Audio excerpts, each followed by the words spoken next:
Proper search engine optimization or SEO can make or break your website. It can put your website on top of everyone's mind or let it be forgotten on the 10th page of the Google search results. On that note, hi guys, welcome to this complete SEO tutorial by Simplilearn. In this video, we'll be covering some of the most important concepts related to search engine optimization. We'll talk about keyword research, Google Analytics, Google Tag Manager, how you can rank number 1 on Google and YouTube, how to increase YouTube subscribers, how to get traffic to your website, some popular SEO tools, and finally, some SEO tips and tricks. First off, we'll have an introduction to SEO by our instructors, Rob and Matt. Welcome, my name is Rob Sanders. I'm a course instructor at Simplilearn. Today we're going to talk about why you would want to rank using SEO. And SEO is search engine optimization, also known as organic search. You also may hear us say organic listings. But we're going to talk a little bit about why you'd want to rank your website in organic search. Okay, what is search engine optimization? Then we're going to follow that up with how does Google rank websites? So why does it rank one website over another? And how do we get our website to rank number 1? Then we're going to talk about the different types of SEO or search engine optimization techniques so you can get your website ranked number 1. And then we're going to finish that off with the do's and don'ts of SEO. So let's get right to it and talk about why SEO. So we're going to use a basic example, and let's just say you have a blog. You're a food blogger, you're passionate about food, and your niche is ice cream. And let's just say you have a lot of ice cream recipes. You want to get traffic to your blog. You want people to read your blog. And you're curious, why am I not ranking for my blog? Why, when people type in ice cream recipes and say Google, my blog posts don't appear at the top of organic rankings? And there's a number of reasons why you wouldn't be ranked for your blog post or your ice cream recipes. And the main reason would be your competitors. So there could be somebody else out there who is also passionate about ice cream and has been blogging longer than you. And they have more content and more blog posts and more pages for Google to rank. So that's usually the number one reason. The other reason is improper usage of keywords. And we're going to talk a little bit, or it's actually a lot more about, keyword usage in your content. So what kind of keywords do you want to rank for? That's really what we're talking about when we talk about usage of keywords. What keywords do you want to rank for, and how do we work those keywords into the content? Another reason is poor link building practices. And really that means are other blog posts or other websites linking to you? Also, are you linking to other pages on your website? And so it's all about link building. And with link building, it's internal linking. So are we linking from one blog post to another? And it's external linking. Are other websites of high quality linking to us? And so that's what we talk about when we talk about link building. And then another reason is web page load time. So you could be running your blog post on, say, WordPress, for example, and your blog post isn't loading fast enough. Well, if you look at it this way, think about it. If you're Google, would you really want to rank a website or blog post in this example, number 1 on Google rankings, if that particular page loaded very slow? No, you wouldn't, because when somebody clicked on that link in organic search and went to your website, they're going to have a bad experience because the page is going to load slow. So Google doesn't want their users to have a bad experience. You don't want your users to have a bad experience. And so that's why web page load time is a critical factor for ranking. So we need to make sure that our web pages load fast. And then your user experience is not good enough. So Google, again, based on my example about the web page load time, Google wants people to have a good experience when they go from their search engine to your website. And there's a lot at play there, specifically web page load time, but also, Google doesn't want any spam content. Google doesn't want any pop-ups or overbearing ads on the web page. They want people who are searching for something in particular, let's just say ice cream recipes, and they want to find a relevant website that has ice cream recipes. They want to be able to click on that link and read some good content about ice cream recipes. It's that simple. And that's really what Google's trying to create in their environment. And that's you as an end user, as a website owner, you want your users to have a good experience. And then Last but not least, your website is de-indexed by mistake. And really what we mean is de-indexed is Google needs to be able to index all the pages on your website. So if you have a blog with 100 recipes, you want Google to have access to all 100 recipes. So we're going to talk a little bit later about how to get your pages ranked or indexed on Google organic search. So let's move on to what is SEO. So sticking with our ice cream blog theme, really SEO, search engine optimization, really is the practice of increasing your pages that Google has indexed up the rankings. So the end result is we want all our pages to be ranked #1 for particular keywords. So if you want to be ranked for ice cream recipes, well, there's certain things you need to do. So that's generally how it works. We need to apply search engine optimization to increase a page for a keyword we want to be found for. So let me give you an example. So let's just say there's 100 students that participated in an essay competition. And so the competition in this particular case is evaluated on the basis of, is the content relevant? Are they using suitable titles for their essay?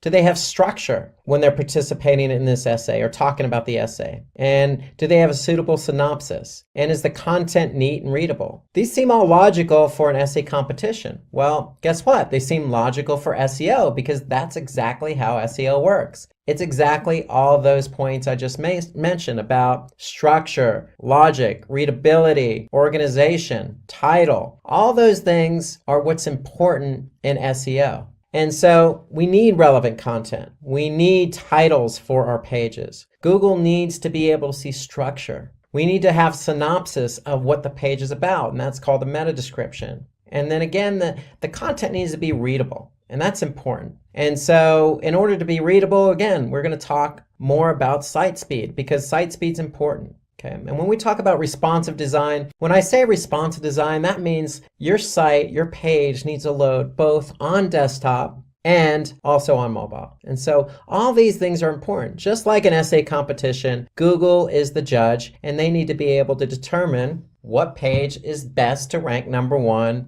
#2, #3, etc. on Google search. And then link building. Remember I mentioned link building a moment ago? Well, link building internally and externally also plays a vital role. And so we're going to talk about that a little bit later in the class when we talk about off-page SEO. How does Google rank websites? And basically, Google follows 3 basic steps to rank a website. They need to crawl your website. They need to take what they crawl back to their servers. And when they take it back to their servers, your web pages, they need to have them available for indexing. So when somebody actually types in a keyword into google.com, it'll be available to be found on organic search. So that's what indexing is all about. And then Google's job when somebody does type in a search query is to basically rank those pages that they've indexed from #1 to infinity, depending on how many pages are relevant to that search query. So really it's about crawling, indexing, and ranking.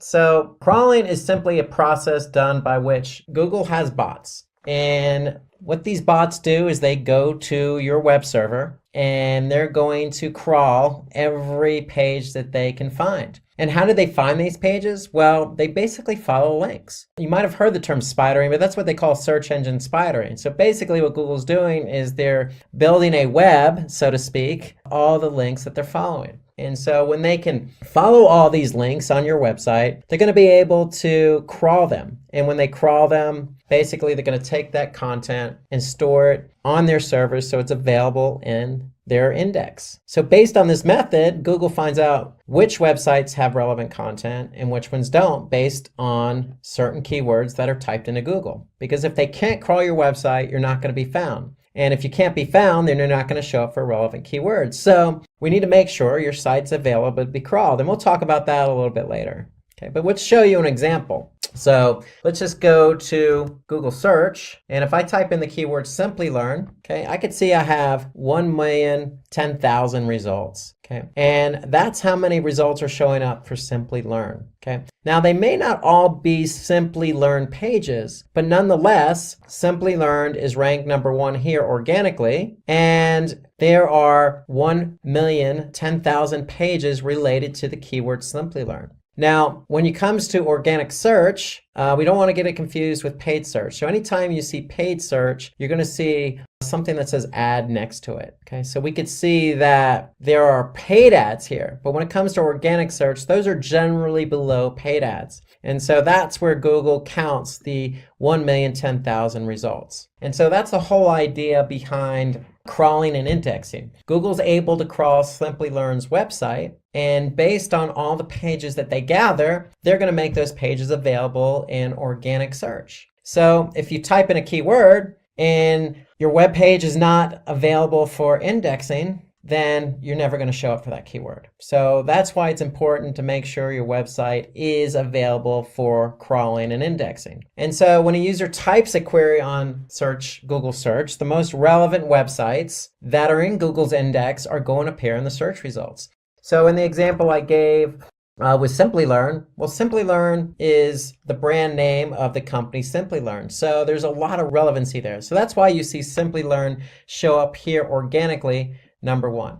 Like we mentioned about what is SEO and why SEO, we talked about that user experience. So there's a lot of factors that go into ranking, relevancy being one of them. So in the Simply Learn example, Simply Learn is relevant to a lot of the Simply Learn pages because that's who they are, Simply Learn. However, Simply Learn also needs to make sure that, for their pages, the page load time is fast, meaning these pages load very fast for the end user. And Google also takes into account other factors, like how long someone is staying on a website. Or are they bouncing, meaning are they going to one page that they land on and then leaving the website? Okay, and so the user experience is very, very important. There are other factors also like language and location. And so, for example, location, if you do a search, say in India, the results are going to be a little bit different than, say, the results in the United States. Why? Because Google is indexing as many web pages as they can find.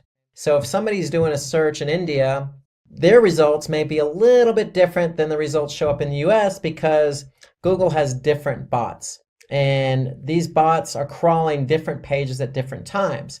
And so Google's index is updating continuously, but it's not real-time syncing. So if you do a search in India, you may not see exactly the same thing because both search engines, the Google in India and the Google in the US, may not be exactly synced up. So an example would be, if you're looking for cafe. So if you search a cafe in, say, San Francisco, you're going to see different results. Now, if you do a search for cafes in Mumbai, you're going to see different results. There's going to be local search here at the top. There may be some paid search, but again, you may see different results because one, location, but two, Google search engines in India and United States, google.com, aren't exactly synced up exactly at the same exact time you do that search. So location is important, language is important, and relevancy is important, along with user experience.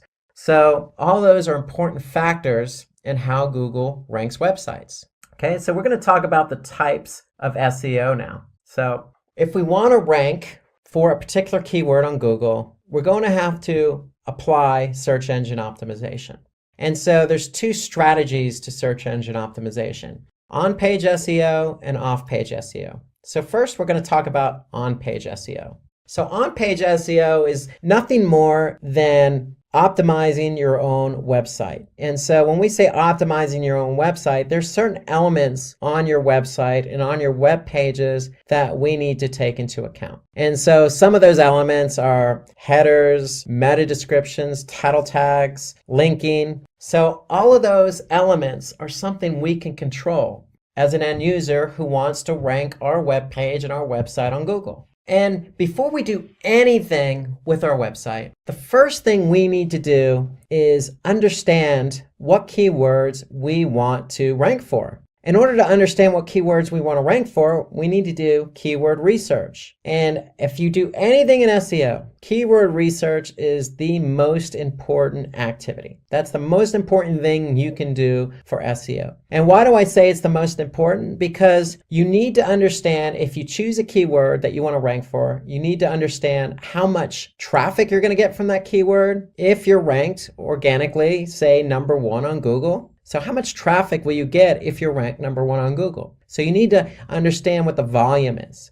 And then number 2, we need to understand what the competition is for that keyword that you want to rank for. So if you choose a keyword and there's not much competition for it, then chances are you can rank for that keyword for a web page on your website quicker than, say, a keyword that has a lot of competition. So we need to understand those 2 basic factors, volume and competition, before we choose a keyword. And it's simply the practice of going through the motions of getting your volume and getting your competition data so you can choose the keywords you want. And then once you choose the keywords you want, then you can go and apply on-page SEO. You can change the title tag, the meta descriptions, the headers. All those elements can be changed, but first you need to choose your keywords.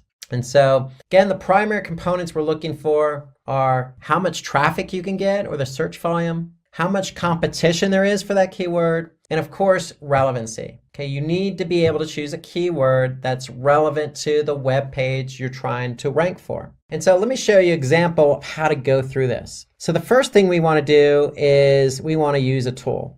And the tool I would recommend is Google Keyword Planner. And why do I choose Google Keyword Planner? Because if we're trying to rank on Google.com or Google search engine, we want to be able to get the data right from the source. So Google's going to be able to give us information about how much volume a keyword has and how much competition it has. So let me show you an example. So if I want to use Google's Keyword Planner and I want to rank for the keyword how to become a digital marketing specialist, then I'm going to type that keyword into Google's Keyword Planner. And what Google's going to do is they're going to give me some trends about how much volume this particular keyword gets over the course of a year. And so for that particular keyword, I can see that there are trends that appear for both desktop and mobile. So mobile is important because people start their search process a lot of times on their mobile device. So we want to be able to get data from mobile as well as desktop. And so we could see a trend here that for each particular month,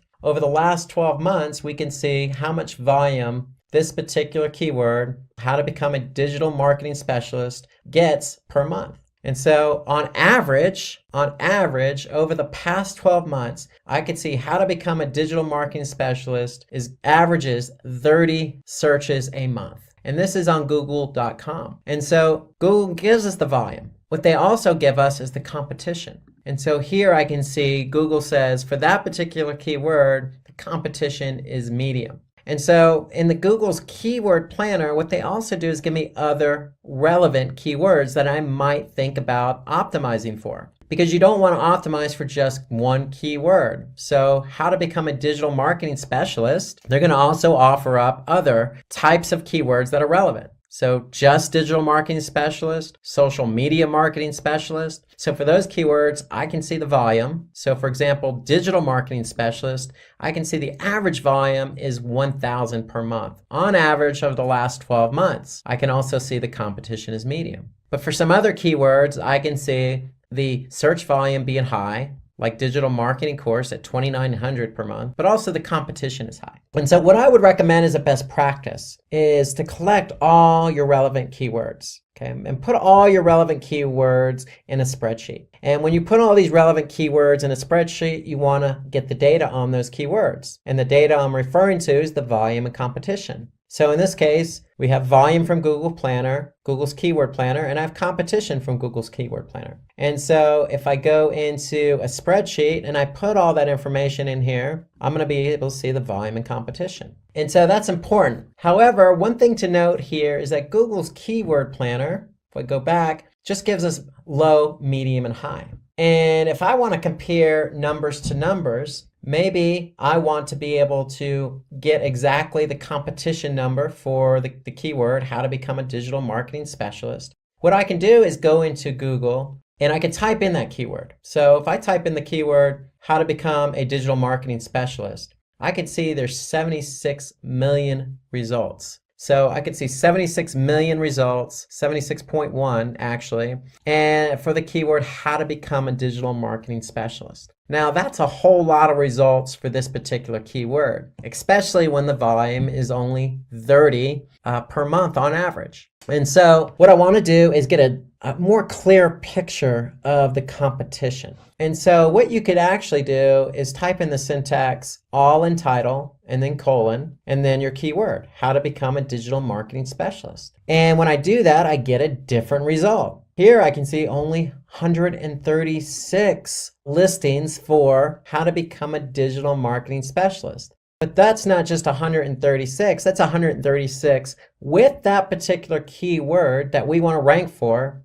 in the title tag. Okay, so the title tag is what you see when you type in a keyword or search query in Google search, and the title tag is what you see at the top of every search result. And so now I can see I typed in how to become a digital marketing specialist with the all in title syntax. And now I can see every listing, every one of these 136 results have that particular keyword in it. So I could see every one of them, how to become a digital marketing specialist. And why is that important? Because now that tells me I only need to climb over 136 listings to rank for that keyword, how to become a digital marketing specialist. And so the idea here is you want to get your volume from Google's keyword planner, but you want to get your competition from Google search. And again, that's simply typing in the syntax, all in title, and then your keyword. In this example, how to become a digital marketing specialist. Once you get those two numbers, you're going to plug them in to your spreadsheet. And then once you do that for a number of different keyword queries, and these keyword queries, again, have to be relevant. Once you do that, then you can go in and pick the keywords you want to optimize for. And that's important because, again, if you're not sure about a keyword, then you want to do the keyword research so you can be sure of how much traffic you can get and how much competition there is. Those are three important factors in starting the process for on-page SEO. So again, you want to create content for, say, a keyword like digital marketing. But digital marketing may seem a little bit broad. So you want to probably stay away from broader keywords because broader keywords tend to have a lot of volume, which is great, but they may also tend to have a lot of competition.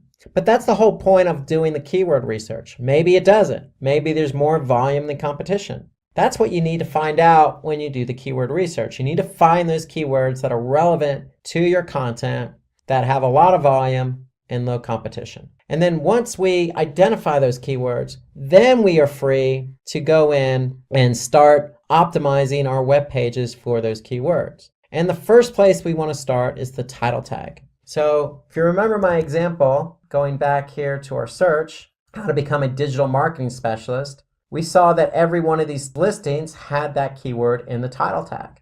And the title tag is important because that's what users who use Google search see first when they type in a query and get results. So they're going to see the title tag. So the title tag is the most important element for on-page SEO. It's the most important factor because that's what people see. And so ideally when we choose our keyword, we want to make sure that keyword is in the title tag because that's what shows up in Google search.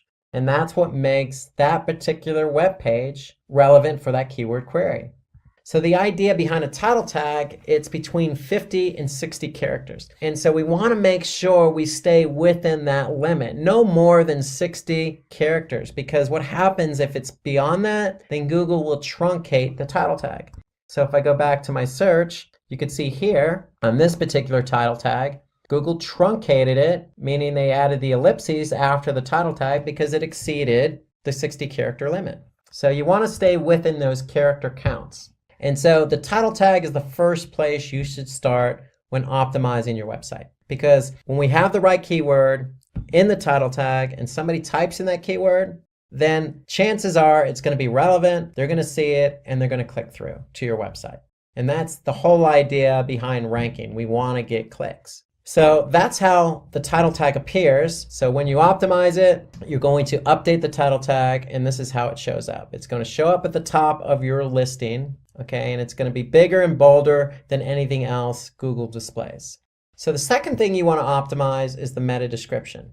And the meta description is simply just a brief description up to 155. I would say about 155 to 160 characters, but probably no more than that. And so the meta description is nothing more than a summary of the web page itself. So if I go back to my Google search results, I see my title tag and I see the page that this particular listing belongs to. And underneath that is where I can see my meta description. So in this particular keyword query, how to become a digital marketing specialist, I see the meta description, an ultimate guide on how to build a career in digital marketing and the skills required to become a digital marketing specialist. Note that it's a well-written meta description with 155 characters, and it includes the keyword digital marketing specialist. So we're trying to rank for how to become a digital marketing specialist, and here you can see become a digital marketing specialist. So there's a lot of relevancy between not only the title tag and the keyword, but the meta description in the keyword. So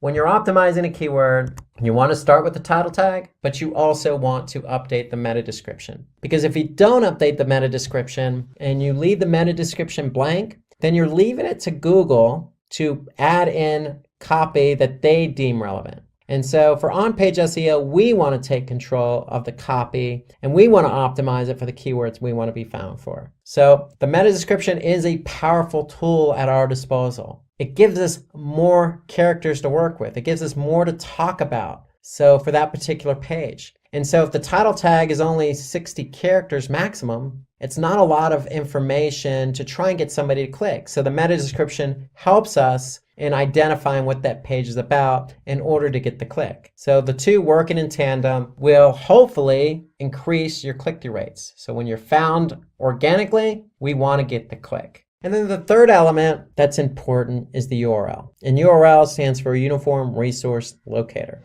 And why is the URL so important? Because that's what people see. So if I go back to my search result, how to become a digital marketing specialist, notice that the URL also includes how to become a digital marketing specialist article. Okay, so it's very relevant. The URL is very relevant. One, we can see it in the search results. But two, it's relevant to the keyword query. And that's important for the end user and Google. Google wants to know, hey, is this the page that's relevant to the user's query? And if it is, then this user's likely going to have a good user experience after they click on the listing. So the URL is an element that helps not only with the click-through rate, but with ranking. And having a poor URL structure doesn't help at all, because not only does Google not recognize the URL as being relevant, but the end user may not want to click on that page given the way the URL looks. So you want to try and avoid a poor URL structure. So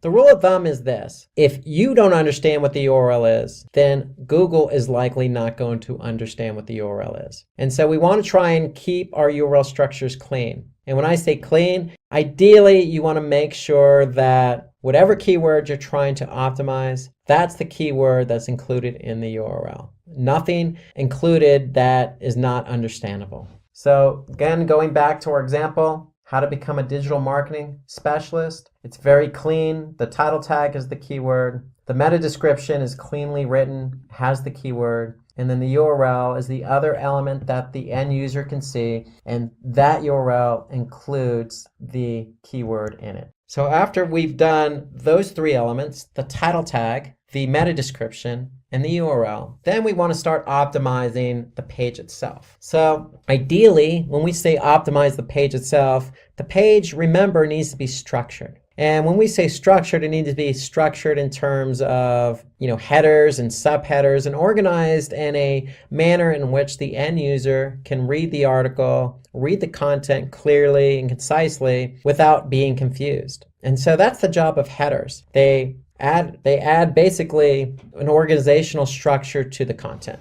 And with headers, there's a hierarchy. So you have anywhere from H1, which is the top of the hierarchy, to an H6. And so you're free to use any one of those headers when building out a page in order to organize the content. But ideally, you probably want to stick with an H1 or an H2, because those are at the top of the hierarchy. And what those do is they actually stress to Google that, hey, this header with this particular keyword in it is important. So if you use an H6 with the keyword in it, it's telling Google, hey, this is an H6, but it's not as important. So an H1 and an H2 tag show importance. And so let's look at an example of what that is. So here you can see an H1 is going to be at the top of the hierarchy, so that means it's going to be bigger and bolder. Then you have an H2, which is going to be bigger and bolder than an H3, but not as big and bold as an H2. So with headers, not only are you organizing the content accordingly, but you're also signaling to Google how important that particular header is. And of course, the header needs to include the keyword we're trying to rank for. So let's take a look again at that example. So if we go to how to become a digital marketing specialist, if I click on that page, I can look at the content and I can see that there are headers in here. So the headers are there to organize the content. And that's what we want. We want to be able to organize the content. And if you look at the other example I'm showing here, how to become a digital marketing specialist, learning paths explored, you can see that's an H1, but below it's a subheader, the growing digital marketing job market. So that's an H2. And so we're not stressing to Google that that's more important than an H1, but nonetheless, we're stressing to Google that it's important nonetheless. So we want to be able to use headers. We want to be able to use keywords in our headers in order to stress to Google what's important, and also to organize the content because Google likes content organized. Okay, the next element we want to focus on is internal linking.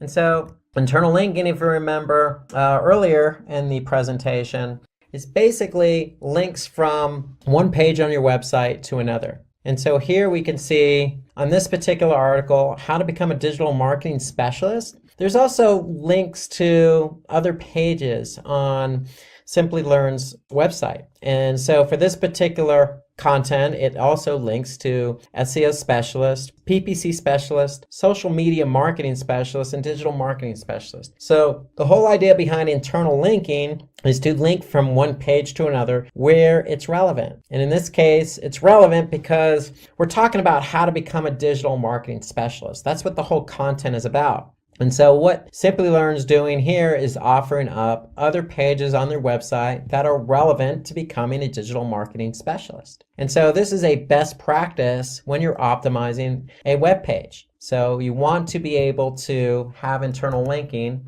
on your site. And the whole idea behind internal linking is it also allows users to navigate through the site naturally. So when I say naturally, they don't always have to refer back to the top navigation. They can naturally and seamlessly go from one relevant article or page to another. And so that's the whole idea behind link building and internal link building. It allows Google to identify, pages that they want to crawl and index because they're linked to one another. But it also helps the end user because it allows the end user to go from one page to another. And it's signaling to Google, hey, this particular page is linked to this page. So we're going to also index that page. And so that's the whole important part of internal linking. It's about the end user experience, and it's about allowing Google to find the pages on your website so they can crawl them and index them so you can be ranked for them.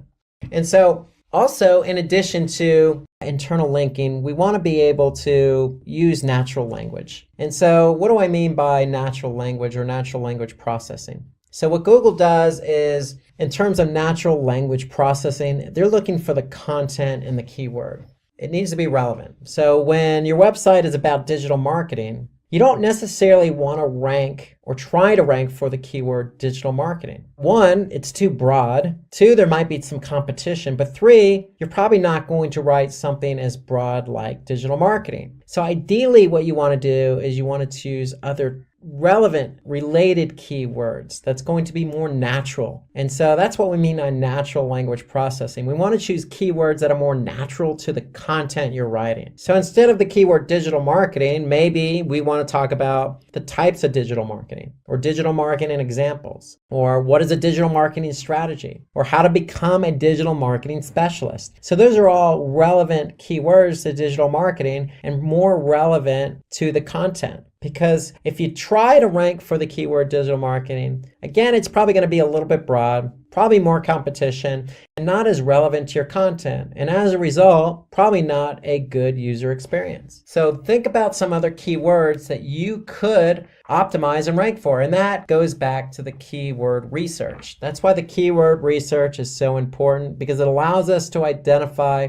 other keywords in the natural language process. What keywords are more relevant for the content? And then another element to on-page SEO is the sitemap. And so with the sitemap, it's basically a list of all the pages on your website. And the whole idea of listing all the pages on your website in one document is it helps both users and search engines understand the structure of your website.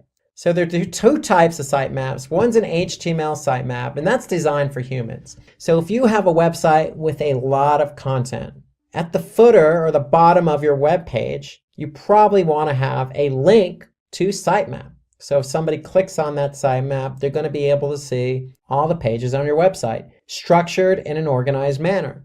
Well, an XML sitemap, and XML is just a different format. It's designed for crawlers. And so the whole idea, remember, is Google likes to crawl content. When they crawl content, they bring it back to their servers and index it. And so we want to be able to create a sitemap for Google or other search engine crawlers. And so XML is the format. So let me show you an example of how that looks. So if I go to simplylearn.com and simply type in, say, sitemap.xml, just as an example, I'm going to get this particular page. And this particular page displays two XML sitemaps. So these sitemaps are there for Google to go ahead and crawl, and nothing more than a list of all the pages on your website. And so this is a quick and easy way for Google to get a hold of all those pages so that they can index them. And that's the whole idea behind SEO. You want to be able to have Google index all the content you want to be found for the keywords you want to be found for. So it all starts with the sitemap. So let's go from on-page SEO, which in recap is basically optimizing certain elements on your website so that you are relevant for a particular keyword. And that meant updating the title tag, the meta description, the URL, the headers, choosing the right keywords to put into the content, having internal linking, and also updating the sitemap. Well, those are elements that you can do on your website. So we're going to switch gears and talk about a different strategy, off-page SEO. Because without on-page or off-page, you can't have a page ranking. So the two work together. So you can do as much as you want on-page, but you still need off-page SEO. And you could do all the off-page SEO you want, but you still need on-page. So both of these strategies have to be in full effect in order for you to rank. So let's now switch gears to off-page SEO. And so off-page SEO is simply the process of linking or promoting your website using link building. And so if you remember, I talked about this earlier on. There's two types of links, internal and external linking.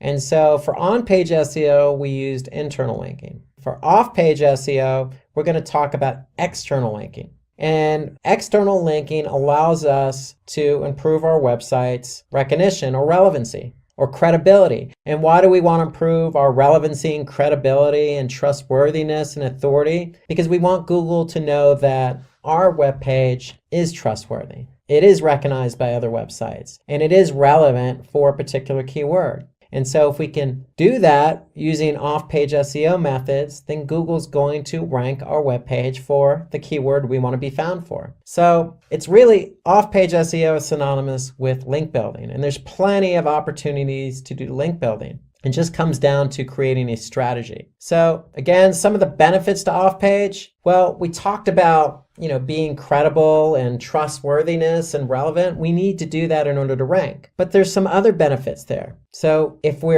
have a link on another credible website, then it's likely going to increase the traffic to our own website. It also creates high domain authority. And so what I mean by high domain authority is if we have basically links to other web pages pointing back to us, then basically our domain authority is going to improve. And when our domain authority improves, other websites are going to want to link to us. So the higher authoritative we are for our website, then other web pages are going to want to link to us. And so the more external linking we have, the higher the domain authority. So it all starts with linking to other high domain authority websites. So linking to a high domain authority website, for example, having a link on Wikipedia that points back to our webpage creates high domain authority for us, and it helps drive traffic. So some of the other benefits of off-page SEO are credibility. So if we're linking from Wikipedia to our webpage, it does create credibility for us. It also helps us increase our page rank. So remember that external linking helps build domain authority, helps build credibility, trustworthiness, and it's going to in turn help us rank for that particular page. And then certainly not last, having a good off-page SEO link building strategy increases our brand awareness, because if we're on other high authority websites, Wikipedia, or say a social platform, it's going to increase our brand awareness. And increasing our brand awareness increases our trustworthiness. And so if somebody is looking to, say, become a digital marketing specialist, then likely instead of typing in digital marketing specialist on Google, they may type in our brand name, in this case, Simply Learn.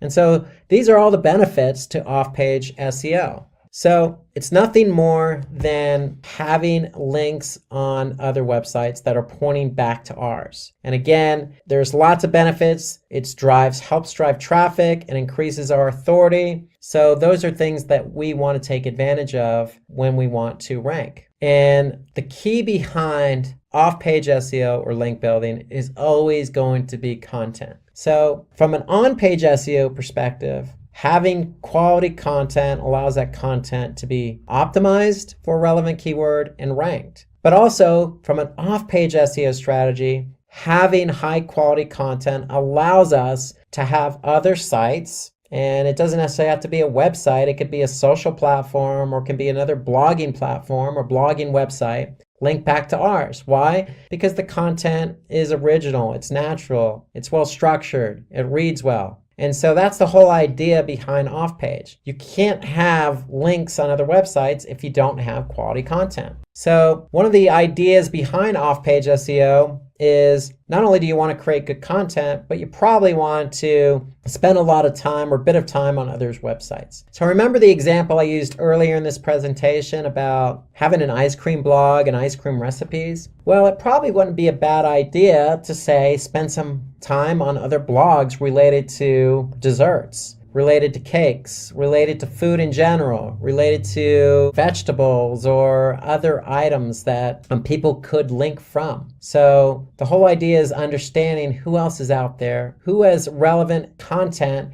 that you could share. So you could share your content with them, they can share their content with you. And generally that's how it works naturally anyway. In the web sphere, if somebody likes your content, they're going to link to it. They don't necessarily have to wait for you to ask them. But it might not be a bad idea to understand who else is out there that has content similar to yours so that you can, get a link on that particular website or blog post. And so some other ideas behind having external links pointing back to your website is social media. So social media is not just Facebook or Twitter, but it expands beyond that. There's Quora, there's Medium, there's all sorts of content generated websites like Reddit. So the list goes on and on. You just need to find what's relevant for your content. If it's relevant for your content, then it's worth putting or trying to get the external link on that social media platform. And then again, going back to my ice cream blog recipes blog post, if you find a particular blog that you want to have an external link on, there's nothing wrong with reaching out to that particular blogger. In some cases, very flattering, but in other cases, if the content is relevant, then why not? It's only going to help your end user experience. If you add somebody who has, say, a blog about cakes, having their link on your blog post. So there's nothing wrong with it because it also adds to the user experience. And if you're going to ask somebody to put an external link on theirs, you might want to be open-minded and make sure that you are able and willing to put an external link on your blog post or website pointing to their content. That's how the web works, especially if the content's of quality, relevant, and of good nature. Okay, so let's move on and finish up with the do's and don'ts of SEO. So we talked a lot about why SEO, what is SEO, how do we rank for SEO, what is on-page SEO, what is off-page SEO. And so let's just wrap up with some of the things you, again, want to do to rank your page for a particular keyword and some of the things you don't want to do. So the first thing on the list is optimize for white hat techniques. And what I mean for opting in for white hat techniques is basically everything I just mentioned today. You want to do keyword research. You want to choose a natural language processing format so you could choose keywords that are going to be relevant, natural to the content. And you don't want to opt for black hat techniques. And black hat techniques are probably not even worth going into detail, but one example is choosing a keyword arbitrarily, like say digital marketing, and just stuffing that keyword into the content. So that's probably not something you want to do because, again, it's not going to be good for the end user. So stay away from black hat and focus on some of the techniques we talked about in today's presentation. The other do we want to do is get backlinks from relevant sites. So that's off-page SEO. Again, it's what I mentioned earlier. It's about linking your quality content to another person's website that also has quality content. We don't want to have a backlink from an irrelevant site. Why? Because it's not going to be relevant, and it's also going to hurt our authority. Because if it's on a site that's not of good quality, then Google's going to look at us and say, well,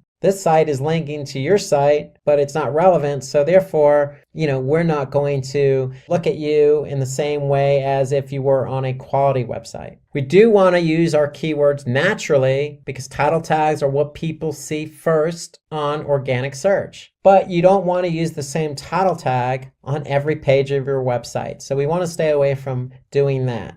So you want to have a unique title tag for every web page on your website. And ideally, what does that mean? That means using our keyword research to choose 1 to 2 keywords per page and optimizing your web page for those 1 to 2 keywords. So ideally, what you want to do is have 1 to 2 different keywords for every page on your website. We definitely want to write engaging content. So the content should be engaging. Remember, user experience. We want users to stay on our website. We want them to enjoy the content that they're reading. And we want them to go from one page to another naturally.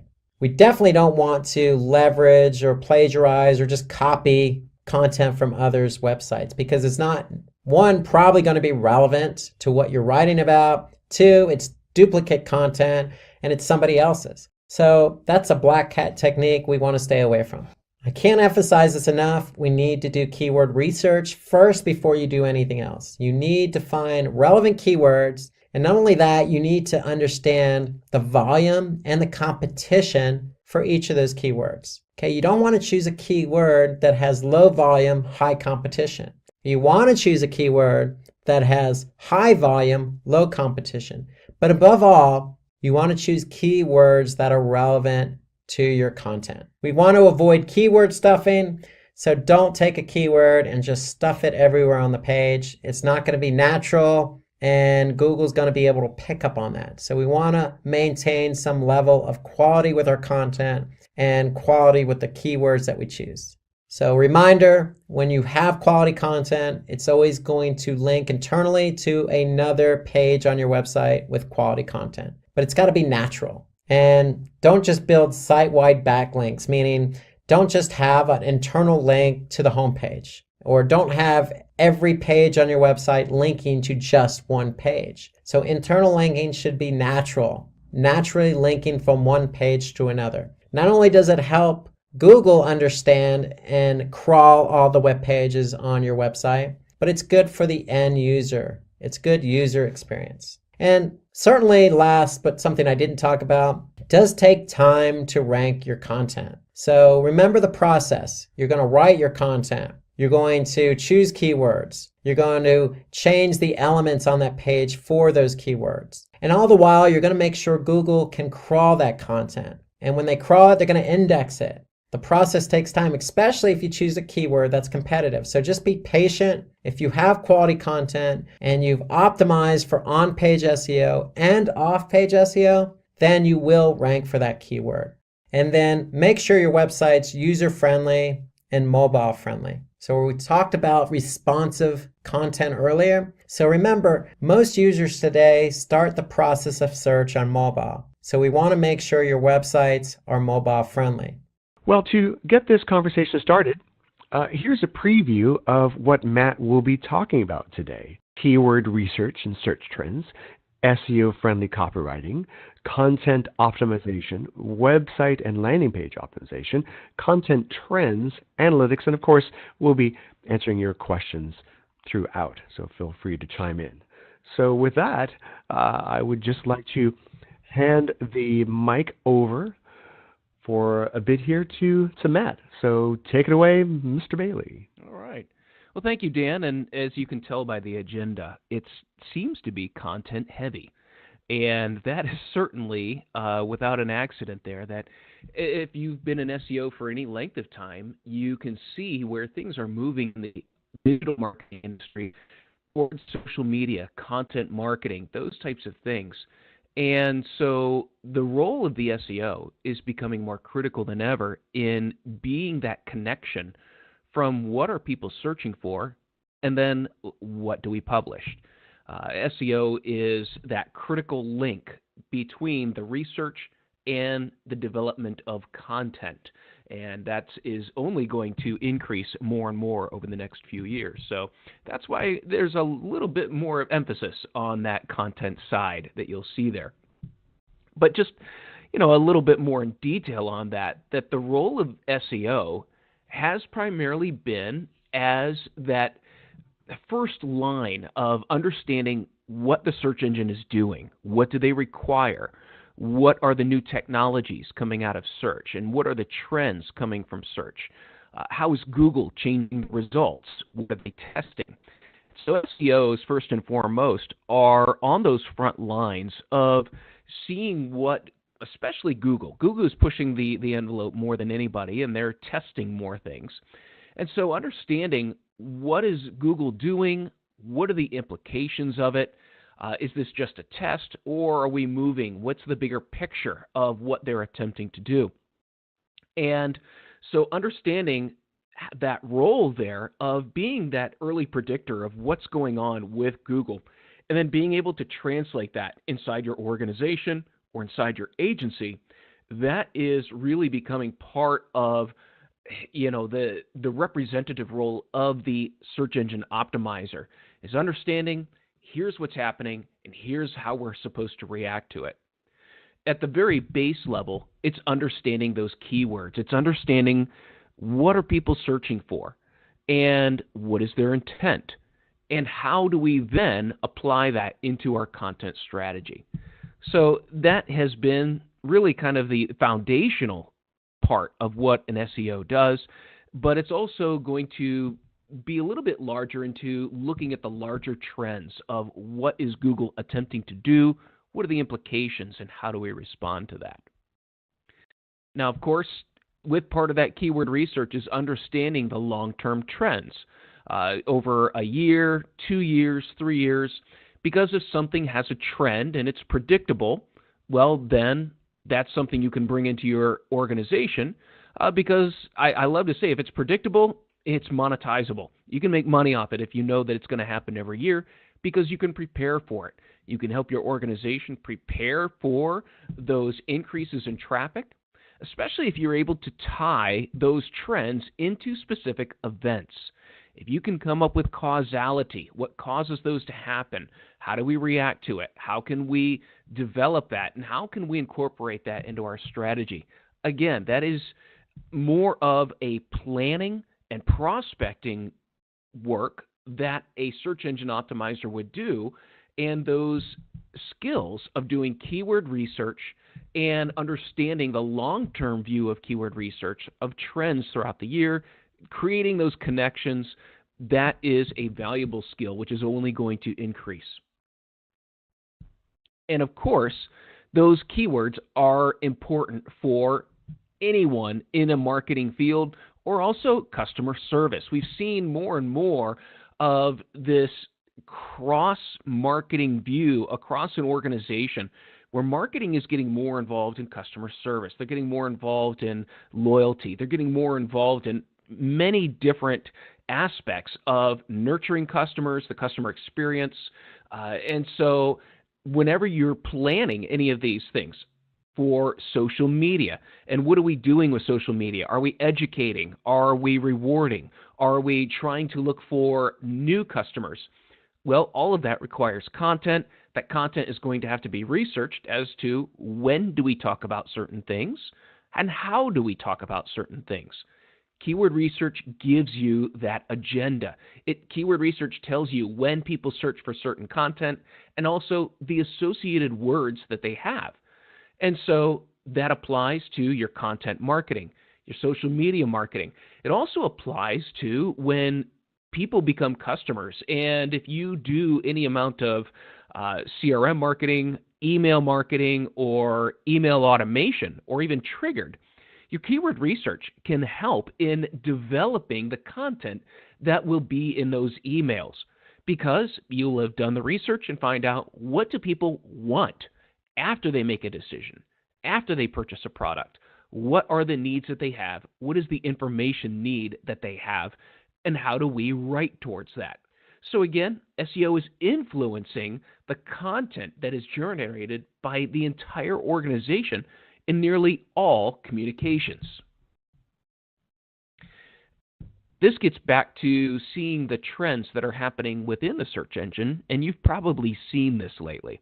I love this example here. So if I want to make a latte and I type that into Google, this is what's interesting. The answer to my question is at the top of the page. Now, without even going to the website, I can have my answer for the question. And now there's a couple implications to this. Yes, it's great. We can be at the top of the rankings. We can have our answer there. But if the answer completely answers the searcher's question, it doesn't generate a page view. They don't see much of our brand. They aren't engaging with us at all. They're engaging with Google. And so this gets to the point of how do you then bring this to the organization as far as a strategic view of this? How do we approach it? How does this change what we do with our website or with our content? You can also see here that people are asking different questions. And this gets to the copywriting of the website. Are you generating content that answers questions? Because this is where Google is pulling this information as well as pulling the related questions that come from that type of content. This also is critical because this then leads into voice search. And so if you've got a home assistant, you use any of the phone assistants, or hey, guess what? This is coming in cars, that you will have a voice assistant in cars, and your search result will be read back to you. And this is the beginning stages of that. That if you have a question or a search, you would speak your search, and then the first result would be read back to you. And as you can see, it's not coming from the site, it's coming from Google. So this is where, again, we sit down, we look at the strategy. What are we trying to do? What is our strategy as far as visibility in the search results? And what's going to happen, and what's happening now with this, is you could be answering people's questions and never knowing it. Simply based because Google is delivering the result, they're not going to your site. Now, the possibility of them going to your site exists, but as more voice searches are being generated, Google is going to deliver a result that doesn't require a click-through because it's all happening through audio. So hopefully this doesn't, all the changes in SEO, I would say over the past 15 years, have been largely external, driven by Google, as Google has taken away keywords, taken away keywords in analytics, done numerous things here that have caused SEOs to have to react. And again, this is one of those changes that causes us to sit and figure out how are we going to deal with this change. We have some questions already, one of which is Sure. Google's not spending so much time focusing on keywords specifically. Even though they're still important, where do you suggest that marketers look for keywords? Oh, I think the typical keyword research tools are still very viable. In fact, you'll probably get better information out of keyword tools than you will Google's keyword tool. Google has been combining keyword concepts under a single keyword. So, for example, a great one that we've seen in the keyword research, pool table and pool tables, plural and singular. Google puts that all under pool table, whereas anyone who does any amount of e-commerce can tell you there is a world of difference between people that search for plural and singular. Before the changes in keywords, I could tell you with numerous sites that we had that if people searched with the singular version, they were about 3 to 5 times more likely to purchase than if they searched for the plural version. The plural version meant that they were shopping. The singular version pointed to they were ready to make a decision. So Google won't show you the data, however, between the plural and singular for pool tables. Other keyword research tools, however, will show you that. So even though even though it's getting more difficult with the keywords, from a marketing standpoint, absolutely still do your keyword research, right as if you would. You're going to have to do additional research, maybe customer research, face-to-face, asking them to describe how they would search or what they were looking for or what problem you solved, because you're going to need a wider variety of input for keywords. Yeah, and if you have any way to look into your competitors, I know there are some tools that let you do that. You can see what your competitors are, or at least in their SEM, you can learn a lot. Yes. By what? Because you can tell a lot by what's valuable keywords by learning what your competitors are paying for, and also check your analytics to see how people are actually finding you.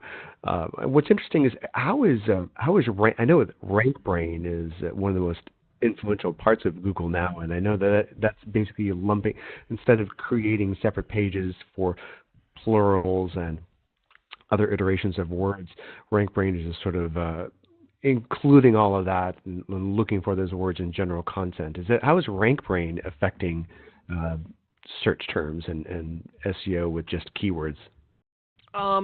It's really trying to learn more of what exactly do people want from an intentional standpoint. Mm-hmm. So trying to put together unfamiliar searches or unfamiliar phrasings, or I think I read the other day, I'm trying to think whose name it was, but it was, Matthew McConaughey. His name in 1 week had like 8,000 misspelled variations. Mm-hmm. So somehow, a search engine has to figure out over 8,000 misspellings. Who did you mean? Who are you trying to figure out? So it's trying to figure out the intent and deliver the right result. And I think part of this is, yes, they don't want SEOs to be focusing on individual words. And by taking away all that data, in a way they have accomplished that.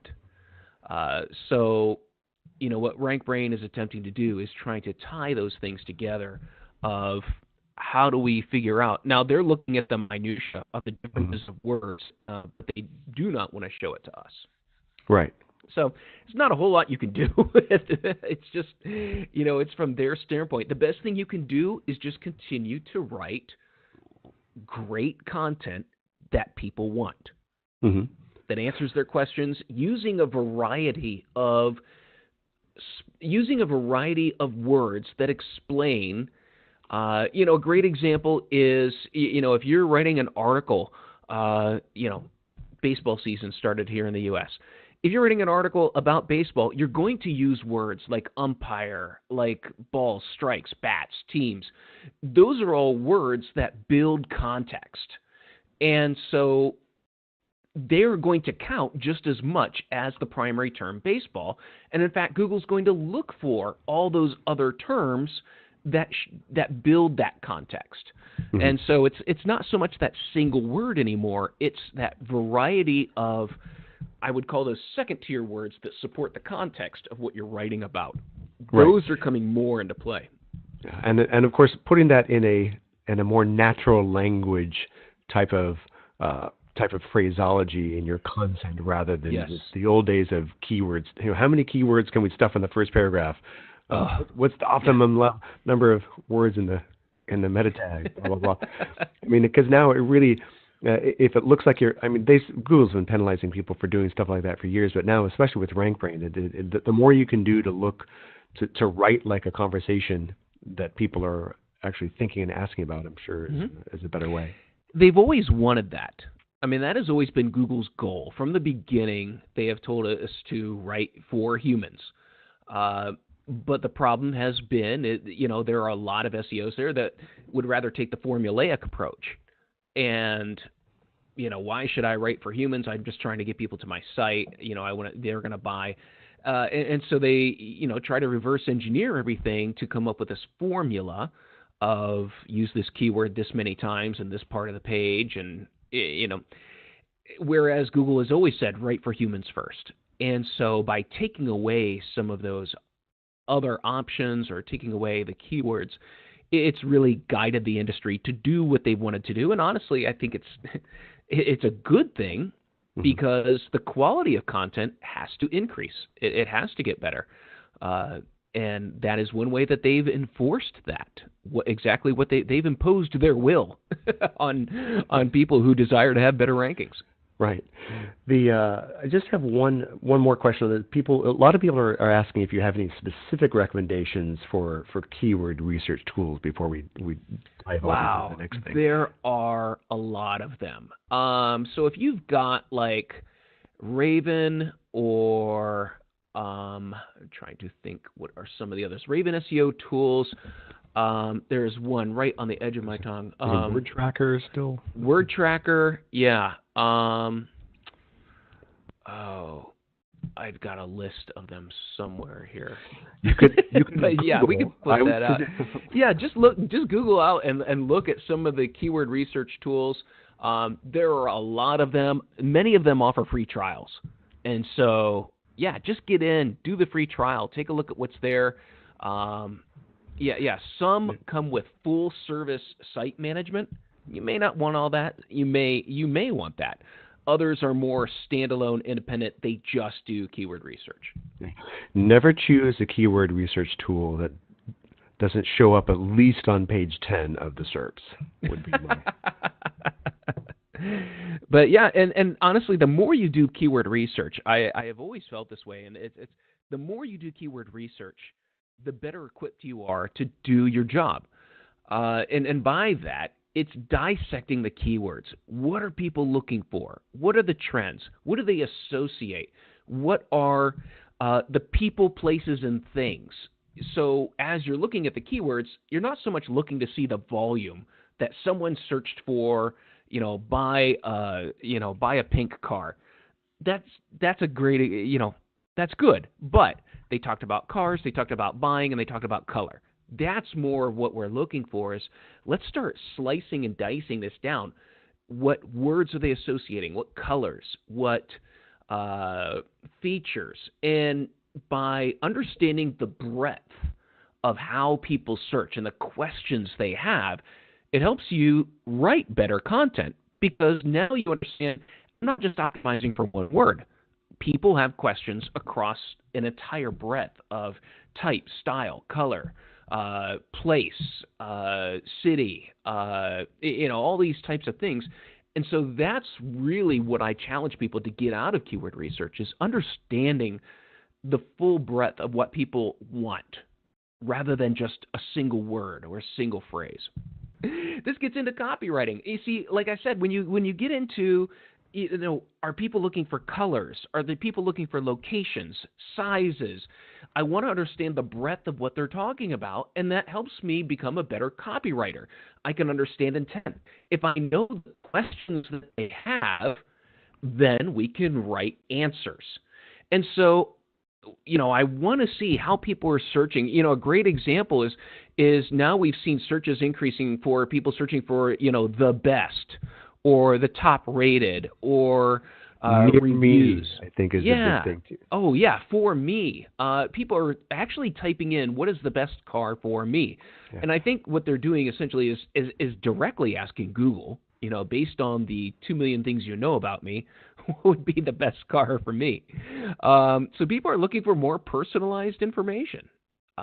So what you can do is get into the how-to, the why, what it means, all these different cues that people are giving in their key phrases. Develop your content to answer those questions. Yeah, I'd actually seen a statistic that 82% of smartphone users use, and this is for businesses, looking for businesses, use specifically the term near me after their search. So even geographically, I don't know if that's anything you can include in the content, but well, no, it blows my mind because if they're on their smartphone, they're automatically going to get results near them.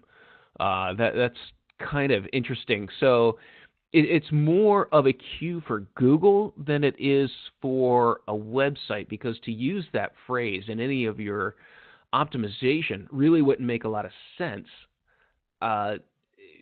because you don't know who's near you.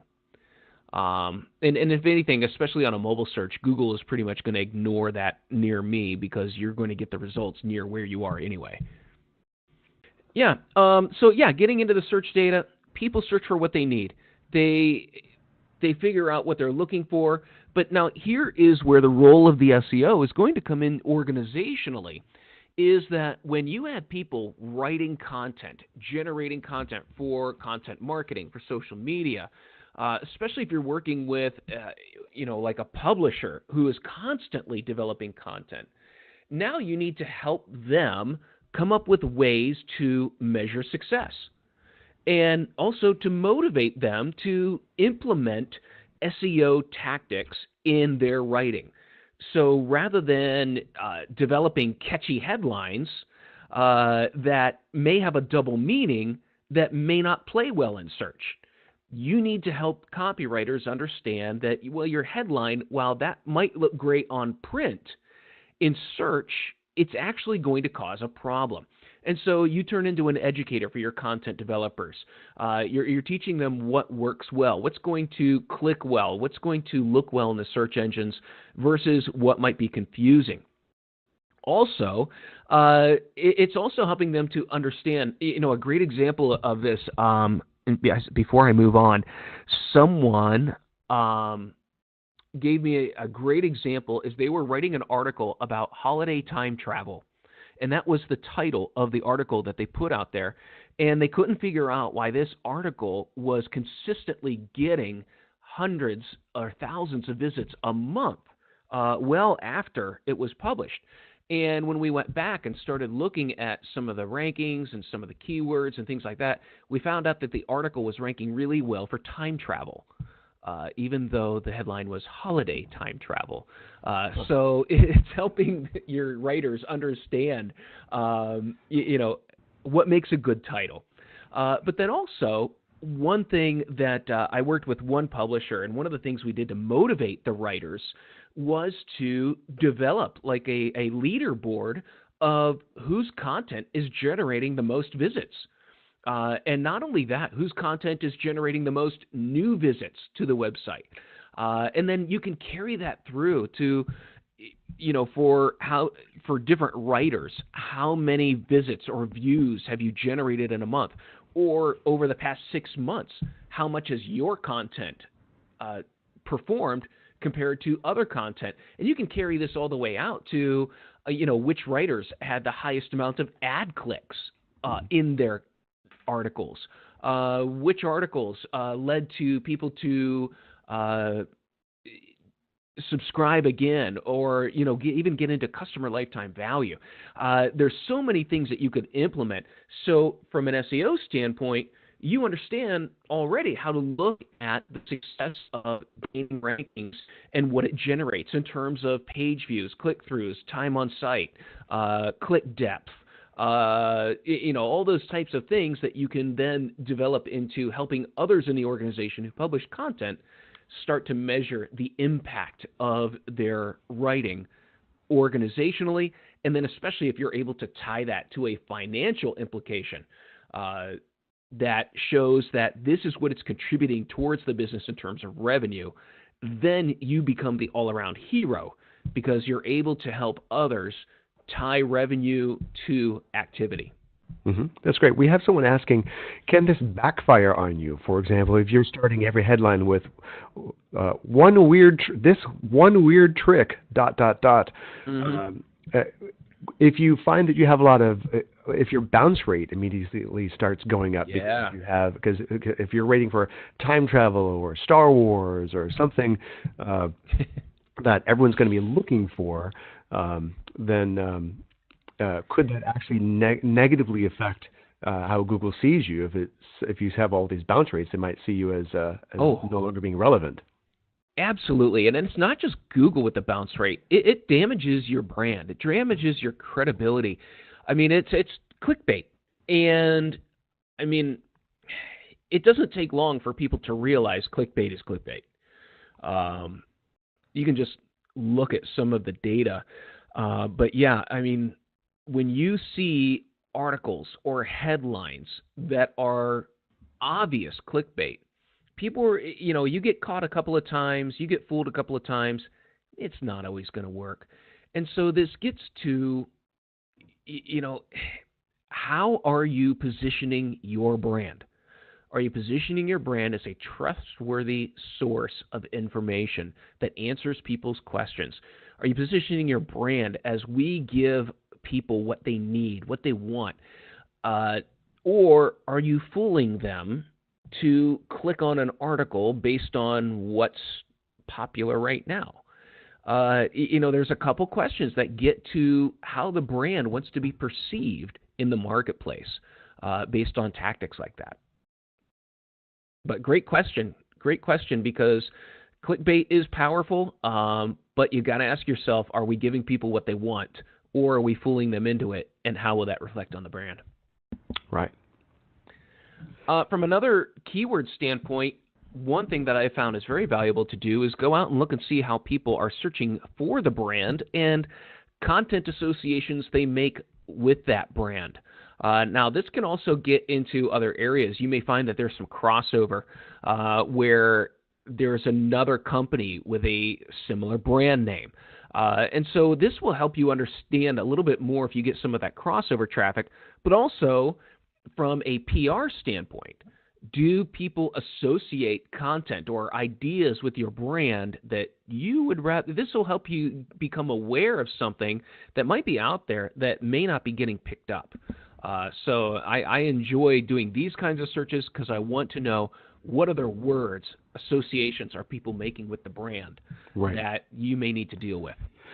Yeah, and also look at your analytics and what is linked in your CRM to see how people have actually converted, because if you have some long tail keywords in there, that would be good to generate content on that your best customers are finding you through. That can be super valuable and at least compensate for having some super clickbaity words in there that just clicked in there accidentally. What's interesting is that a few people are really wanting to hone in on this.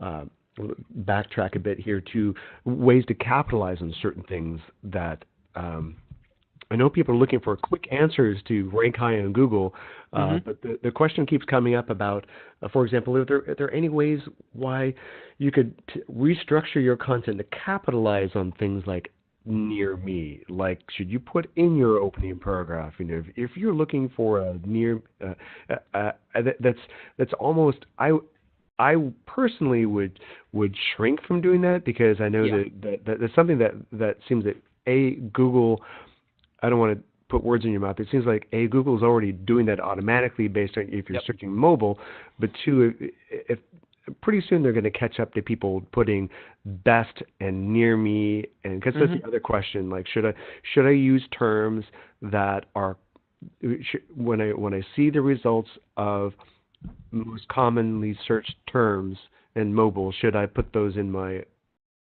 copy? What do you say about that? Like, are there ways that you can legitimately, without being penalized, capitalize on? Yeah. Well, okay. if you're legitimately publishing an article that is well researched comparing different products, and you title it Best Pet Food Products or something like that, that's a legitimate case. I have no problem with that. Do your homework and create something of value, and it will do well if it's good content that people like.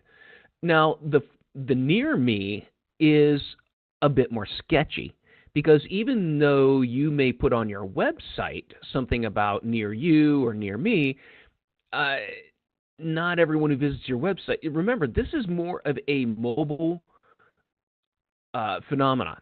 These are people on their phone looking for something near them, a drugstore, a car wash, something like that, a restaurant. And that's being computed based on distance, based on, past preferences, things like that. So it has nothing to do with the content of your website.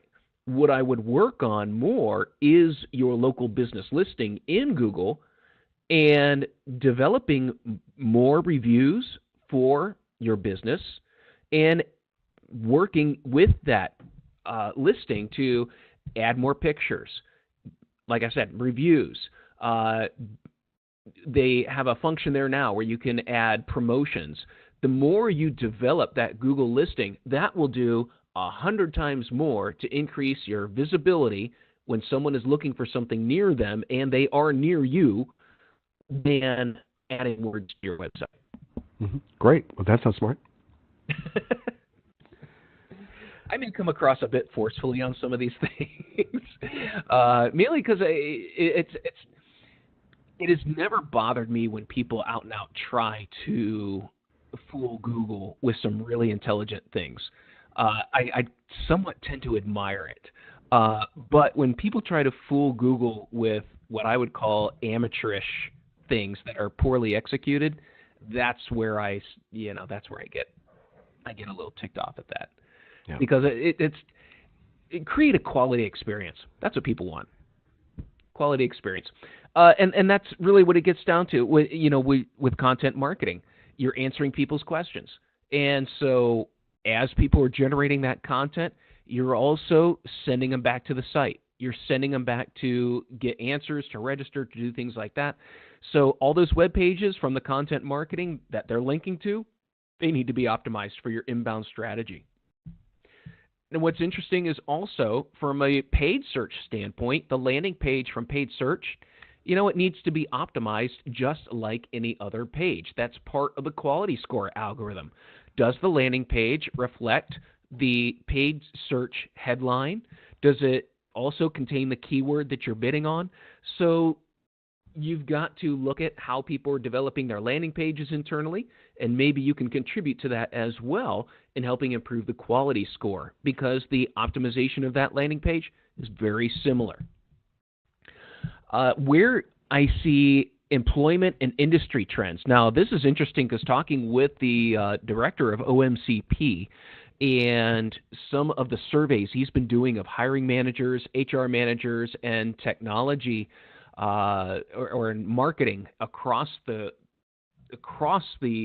globe here, one of the things that he has seen is there is becoming more demand of people who can manage the entire tech marketing stack, not the single channel specialists, because more and more automation is handling that. More and more, and this is where we're going to see the entrance of AI and machine learning is adjusting your paid search campaign with those minute methods of increasing your click-through rate. It's going to be managing those bids. So eventually you're just going to focus more on the content, and eventually AI is going to take over the content. So the demand is for who were the single channel specialists of SEO, paid search, social, to move into understanding the entire omni-channel digital marketing campaign and can run and can change and can make recommendations across the board for the entire stack of digital marketing. This is where we're seeing more of the employment trends going, as well as the skills demand, is getting away from that single hard skill to understanding the entire campaign. And that's going to go into all different types of things. That's going to include email, CRM, social, display. And SEOs, I think, are probably very well positioned in all of these things because of the foundation of keywords. The foundation of keywords and understanding intent and then developing content that answers those questions, that's needed in email, it's needed in automation, it's needed in social and display. Especially in the CRM automation, is someone has to write the content that needs to be automated. And so, again, this then gets into looking at the trends because automation, you not only need to write the content, but you need to then plan the content. When is it sent? When is this completed? When is this done? And so understanding the sales cycles and how long they go and when people need certain information at what times, it takes that planning strategy of being able to do that. And I think SEOs are well positioned to understand that full stack of marketing and the implications as well as the management of it. And then we get to analytics. This is my favorite. So as an SEO, or if you're taking on more of the omni-channel burden here, you've got to develop those measurements that show how effective not only SEO has been, but now content management. Content management is big. Everyone is moving towards it. It has become a significant piece of strategy. However, what is lacking in content management is the measurement. How do we know that this content piece that went out, whether it was a video, whether it was an infographic, whether, regardless of what it was, number one, how do we track performance? Number two, how do we know it affected anything? Number three, what was the pathway? Where were we driving people and what did we want them to do and how successful was that? And then also from an attribution standpoint, did this lead to other things? Where did this content piece or where does this channel help us overall in attribution in driving new leads or nurturing people along the path? And so it's getting more than just getting, measuring clicks. It's measuring actual hard dollars that were generated based off specific channels or specific pieces of content. And then, it's developing an understanding of sales goals. What do the sales department need in terms of information to enhance the CRM so that they can nurture people along in the path? So it's more than just marketing. It's understanding that full scope that a company has. Yeah, it's an excellent point. And I think another thing to keep in mind too is use actual conversations with your salespeople. As one of the few things, it's funny that marketing and sales often are their own little silos. And I think one of the best things a marketer can do is just go and talk to your best salespeople and ask them, why are people buying us? What are the questions they are asking you to answer? I think that can be because those questions, since they're legitimately people that are engaging with your salespeople and making purchases, I think those are the most valuable questions you can answer in your copy. Oh, absolutely. I mean, short of talking to a customer, talking to your sales department is the best way to get information. Now, before I got into SEO, I was in sales. I took sales training and dealt directly with people. So it kind of, I had that, that view of things. But I'm amazed at how much people don't interact with their sales department in order to learn, what do people need? How do we answer their questions? What do they respond to? But then also, your salespeople are the first in line entering information into the CRM. And when leads are created through your marketing efforts, it'd be good to ask them, what additional information do you need that would make a better lead? There are many times where we have changed the site on the recommendation of the sales team, and we may not have it. We didn't improve conversions, but what we improved were the scenario through which the sales call then came after the conversion and increased the close rate just based on changing the landing page or the thank you page after the registration. Right. And it's a good conversation to start having with your sales field too, so that they know what kind of questions to listen to. Because a lot of times they're just not paying attention. You ask a salesperson, they'll think, oh, they made the sale because I was a great sales guy. But the more you work with them as a team and say that, hey, to get them thinking about actually listening to what the customers are asking for and passing that on to you, that of course will help lead attribution and all the things that you said. So yeah, definitely don't forget the human element in SEO. Yep. Well, and this gets to, this really gets to if the trend now is moving more towards, someone who can manage a full stack. It's also moving towards people who understand how to align sales and marketing goals. And beyond that, it's not just, like the example I gave before, it's not just, okay, we increase the conversion rate of our registration. Okay, that's great. How did that contribute to revenue? But now it's understanding that there are things that we can do to increase a close rate that don't always take place on the website, but it's a process. And so now we're analyzing processes that can be done electronically, and then how do we create a better revenue stream that way? How do we make a better nurture process? Now we're getting into the effectiveness of content and producing a result rather than just, a conversion, a sale, or a lead. Now we're looking at, well, how do we make more money based out of this? And that's really, it's that big picture of understanding that, our job is not just to get leads, it's to create better profitability, which rewards everybody. So it's understanding those touch points from content. So as content is being pushed out, does it answer the question? Does it lead people to the next stage? How quickly does it lead them there? Can you measure influence from your content and, through depth of visit or the depth of the page that they got to? And then again, it's the experience based on motivations. Can you understand that? Can you tie together what a customer was feeling at a specific point through their nurture stream or through this process? As I said, it's getting away from more just stuff that happens on the site. It's communications throughout the entire process, the entire life cycle of a customer. That's all coming under the management, really, of the marketing team right now, is that entire customer life cycle, communication, and management. And finally, this is a trend that I've been seeing as well in terms of jobs and hiring and also business function.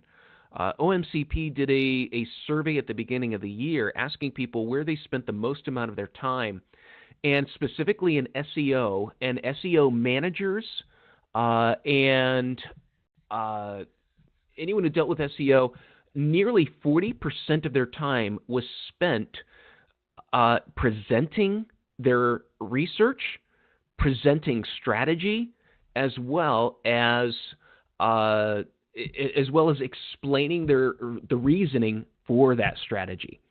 And so SEOs, you need to become a lot more comfortable in front of people, presenting your findings, making recommendations, presenting opportunities, trends, and presenting it in a persuasive format that shows not a bunch of data charts, but shows how smart you are in creating new revenue opportunities for the company. And that is really where we see a lot of things going, are the presentation skills are becoming part of the demand for companies when they're dealing with tech.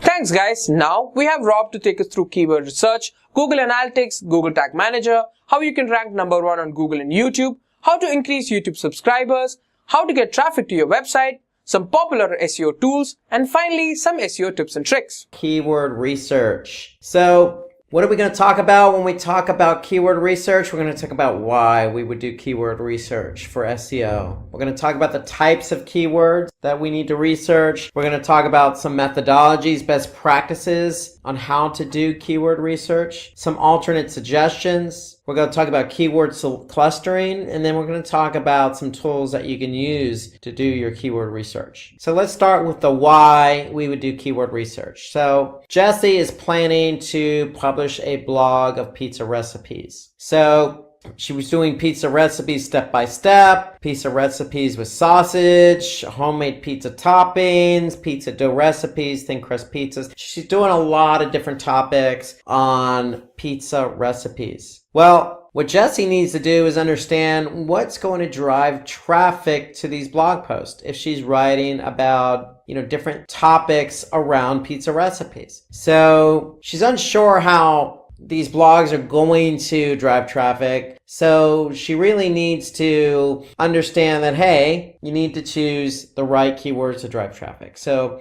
the question is, if you're writing a blog post about recipes with sausages, is pizza recipes with sausages or recipes for free the best keywords to use? Maybe, maybe not. So you need to take care in choosing the keywords to align with your content. So that's really the idea of why we would do keyword research, because some of the issues with keywords that are poorly chosen are they could have low search volume. For example, you may choose a keyword that just a lot of people aren't using to search for. Or they can be highly competitive. So if you choose a keyword that's very broad or popular, it can be very competitive and take you a long time to be found for that keyword. Or you could just make the mistake of choosing a keyword that isn't aligned with your content. Or you can choose keywords but use them incorrectly with your content. So these are some of the issues that you can encounter if you just go about choosing keywords randomly without due diligence, without the proper research. So low search volume will lead to less traffic. High competition, you may not even rank at all. Okay, if somebody finds you for a keyword that's not relevant to the topic, they're just going to leave the page. And if you're not using the right keywords, or if you are using the right keywords and not using them correctly in the content, then your pages may not even be found in organic search. So you really have to take care in choosing the keywords. To me, that's the most important step with SEO is keyword research. So we're going to talk about the types of keyword research then. So we have short tail keywords and we have long tail keywords. So if you write a blog post about pizza recipes, well, what are you going to choose, a short tail or long tail? So let's talk about short tail keywords first. So short tail keywords are keywords that are usually 3 keywords in a phrase or shorter. In some cases, it may be 2 keywords in a phrase or shorter. So short tail keywords usually have high search volume, which likely means higher competition. But what it also means, it could be lower conversions, because short tail keywords like, for example, pizza recipes could be considered a short tail keyword, but maybe somebody's looking for homemade pizza recipes or pizza recipes from their favorite Italian restaurant. So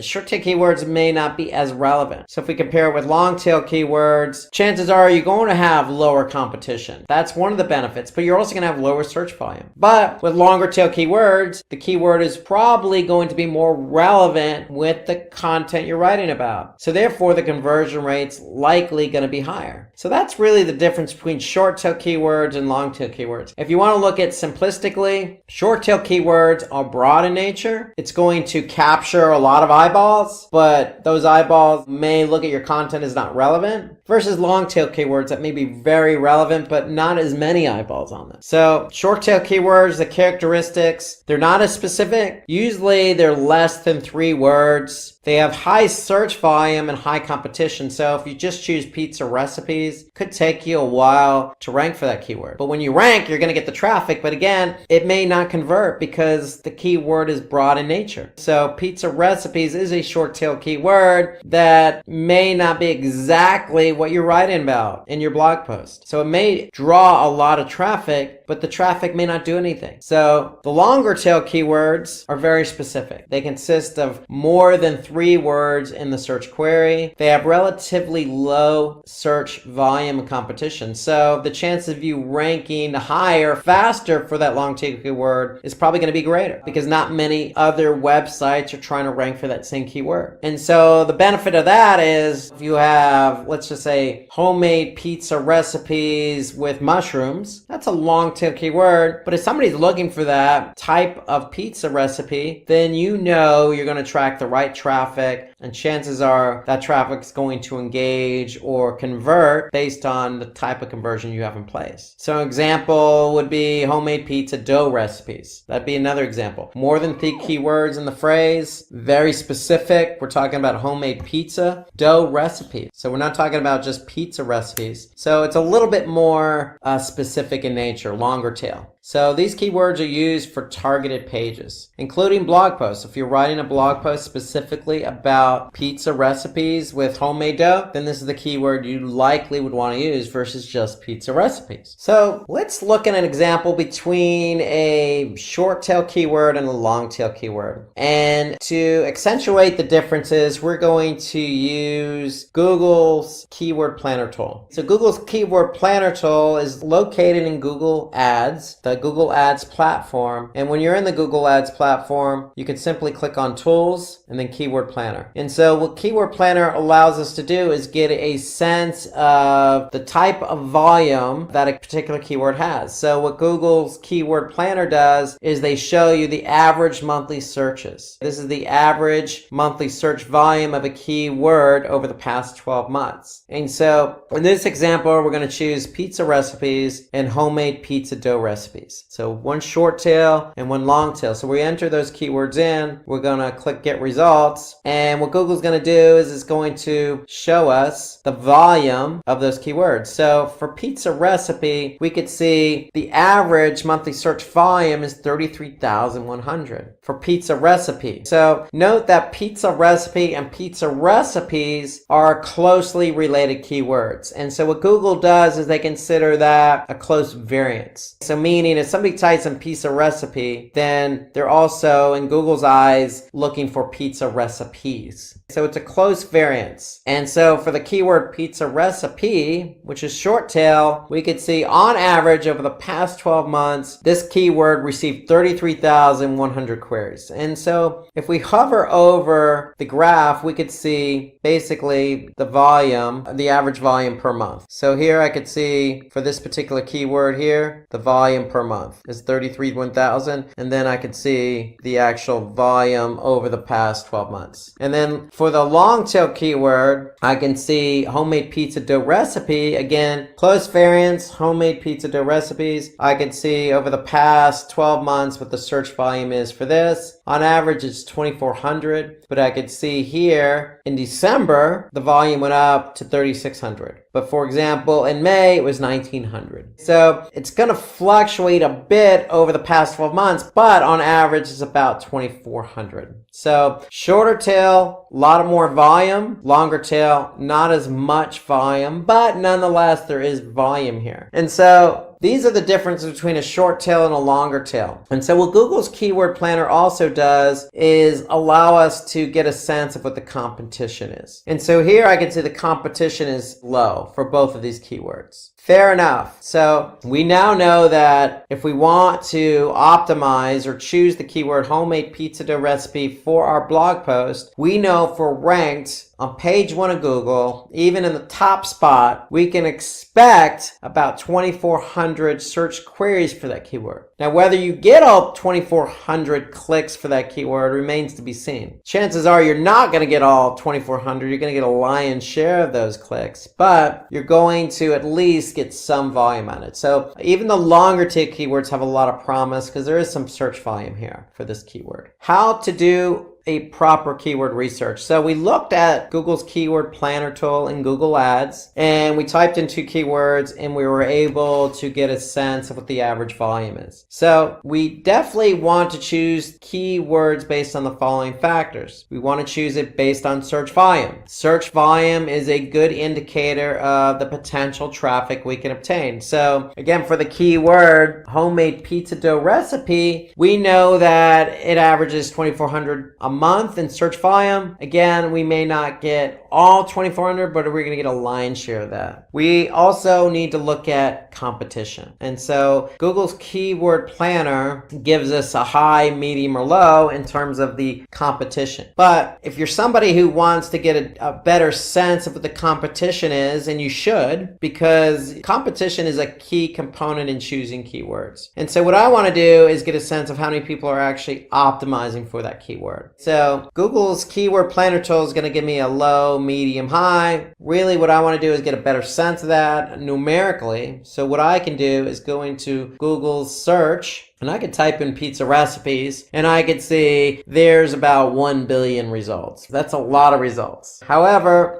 that means that every potential web page out there on the internet that mentions pizza recipes is going to be included in this number here. And so I want to get a better sense of who's optimizing for pizza recipes. So I'm going to put in the all-in title syntax. And so what that is going to ask Google to do is tell me all the websites that have pizza recipes, the keyword pizza recipes in the title tag. So if I do all-in title, colon, space, then pizza recipes, my result drops down to 336,000. So what that tells me is that there are 336,000 results with the keyword pizza recipes in the title tag. Now, if I want to focus in on my other keyword, if I choose my other keyword was a longer tail keyword, homemade pizza dough recipe. So if I type that keyword in, the homemade pizza dough recipe or recipes, remember close variants, and I just click enter or type the keyword in, hit my enter key, I'm going to get 35 million results. But again, is that really an indicator of the type of competition I have? No, because every listing that mentions homemade pizza dough recipes is going to be included in the search results. So I'm going to type in my all-in title, colon, space, and then I'm going to get a better sense of how many websites have the keyword homemade pizza dough recipes in the title tag. And I get 2,160 different results. So here I can see the first result in the title tag, homemade pizza dough recipe. Second one, homemade pizza dough recipe. So these are sites or web pages that have that keyword in the title tag. So now I have a numerical number to work with. And so the thing you have to understand about SEO, specifically about keyword research, is you need to do research on a few different keywords, not just one or two. So what we want to do is have a spreadsheet. The spreadsheet is going to contain keywords that we can potentially want to optimize for, choose as keywords to optimize for SEO. And so my recommendation is you come up with a theme first. So the theme for us in this exercise is pizza recipes. And so that's our theme. So we chose the keyword pizza recipes. So the close variance here is pizza recipe. What was the volume? Well, we know the volume was 33,100 for pizza recipe. So what are we going to do? We're going to put that number in our volume column. What was the competition? Well, if we go back and type in pizza recipes, it was 683,000. So I'm going to type in 683,000. What was our next keyword? Well, it was pizza or homemade pizza dough recipes.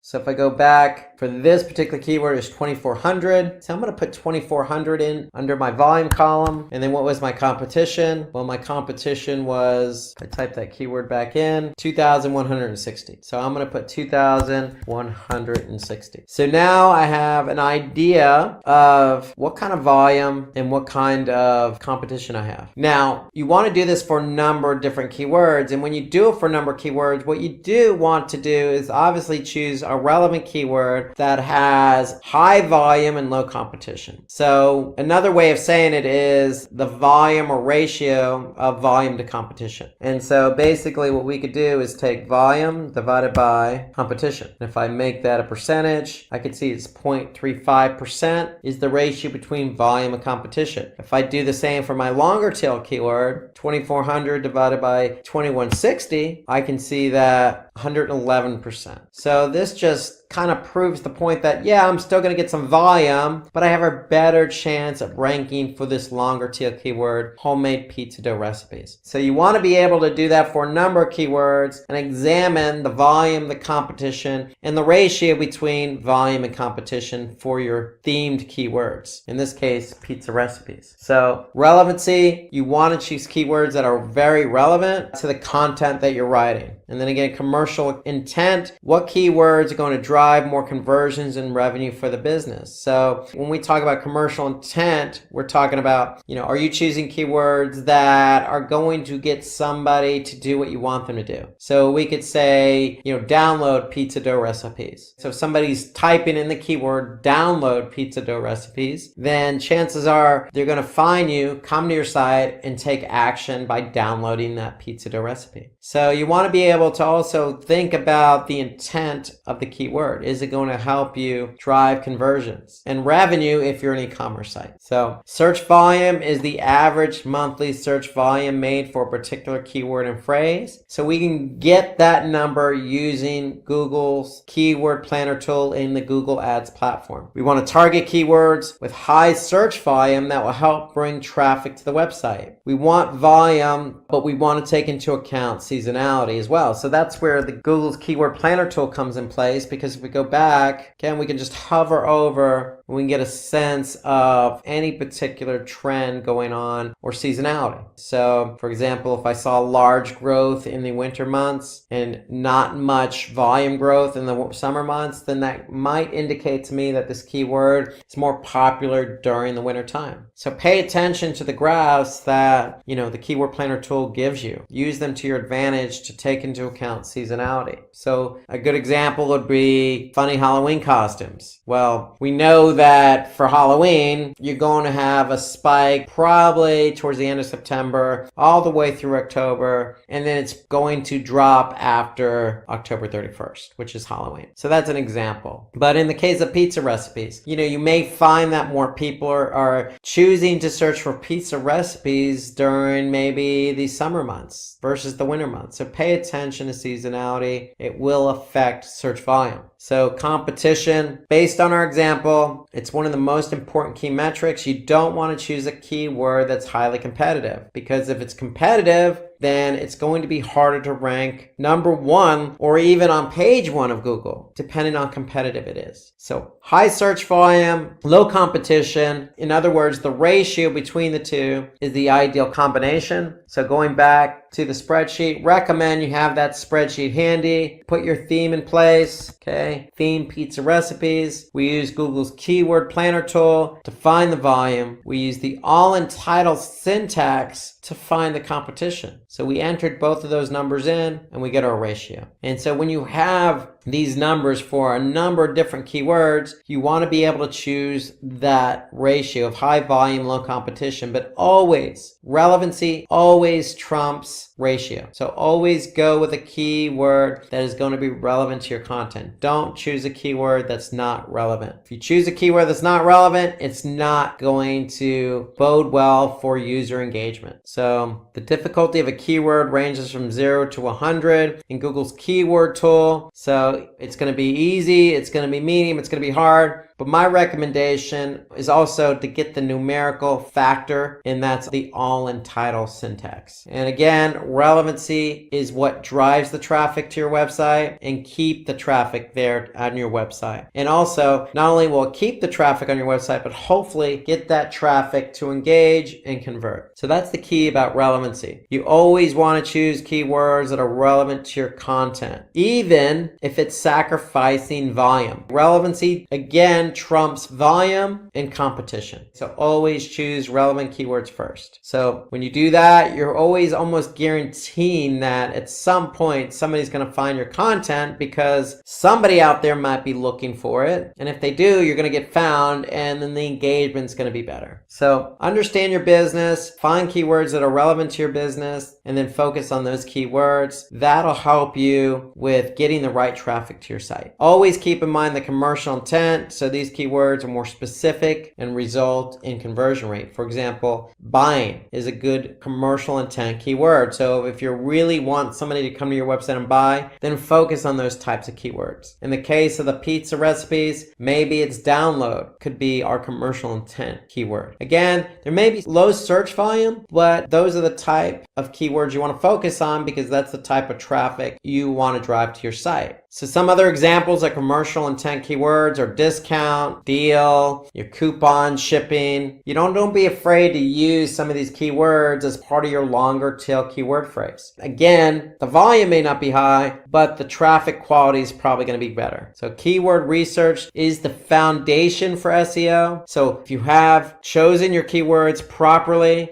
then if you do get ranked for those keywords, then it's going to lead to better engagement with some conversions. And so when we talk about keywords, we also want to talk about our primary and secondary keywords. So every page should have at least a primary keyword and then a secondary keyword to work with. So primary keywords are really defining the nature of your content. The secondary keywords are relevant to the primary keyword. So why do we choose a primary and secondary keyword? Because you may choose a keyword as a primary keyword that is relevant to the content, but may not necessarily rank very high or have a lot of volume. That secondary keyword is also relevant to the primary keyword, but also relevant to the content. And you may rank for that secondary keyword. So you always want to go with two keywords versus just one keyword. You want to give yourself a chance to rank for at least two different types of keywords of relevant nature. So for a web page, there can be several secondary keywords, but only one primary keyword. So your primary keyword is always going to be relevant to your content. Secondary keywords can be relevant to the keyword, and you may have multiple secondary keywords, but it's also going to be related to the content, and it gives you a better opportunity to be found between both the primary and secondary in search. Okay, so let's take a look at another example of how to use primary keywords and secondary keywords when choosing keywords. So if our primary keyword is healthy diet plan, remember healthy diet plan is directly related to the content, so that's what we're talking about. But these secondary keywords are also related to content and play off the primary keyword. And so what we want to do is go to Google's keyword planner tool and get an idea of the volume for healthy diet plan, and then also the volume and competition for some of these secondary keywords like healthy diet for weight loss, healthy diet food, low carb diet, healthy meal plans, and diet plan weight loss. So if I go in to Google's keyword planner and type those keywords in, I'm going to choose get results. And now here I could see healthy diet plan keyword I'm focusing on as my primary keyword has an average monthly search volume of 9,900. And then some of my secondary keywords, healthy diet foods, diet plan weight loss, low carb diet. Google will give me a number of different keywords to work with. So I'm going to look at the search volume of those as well. And so ideally what I want to do is be able to then look at the volume and then look at the competition. So healthy diet plan, I go into my keyword analysis here. That's my theme.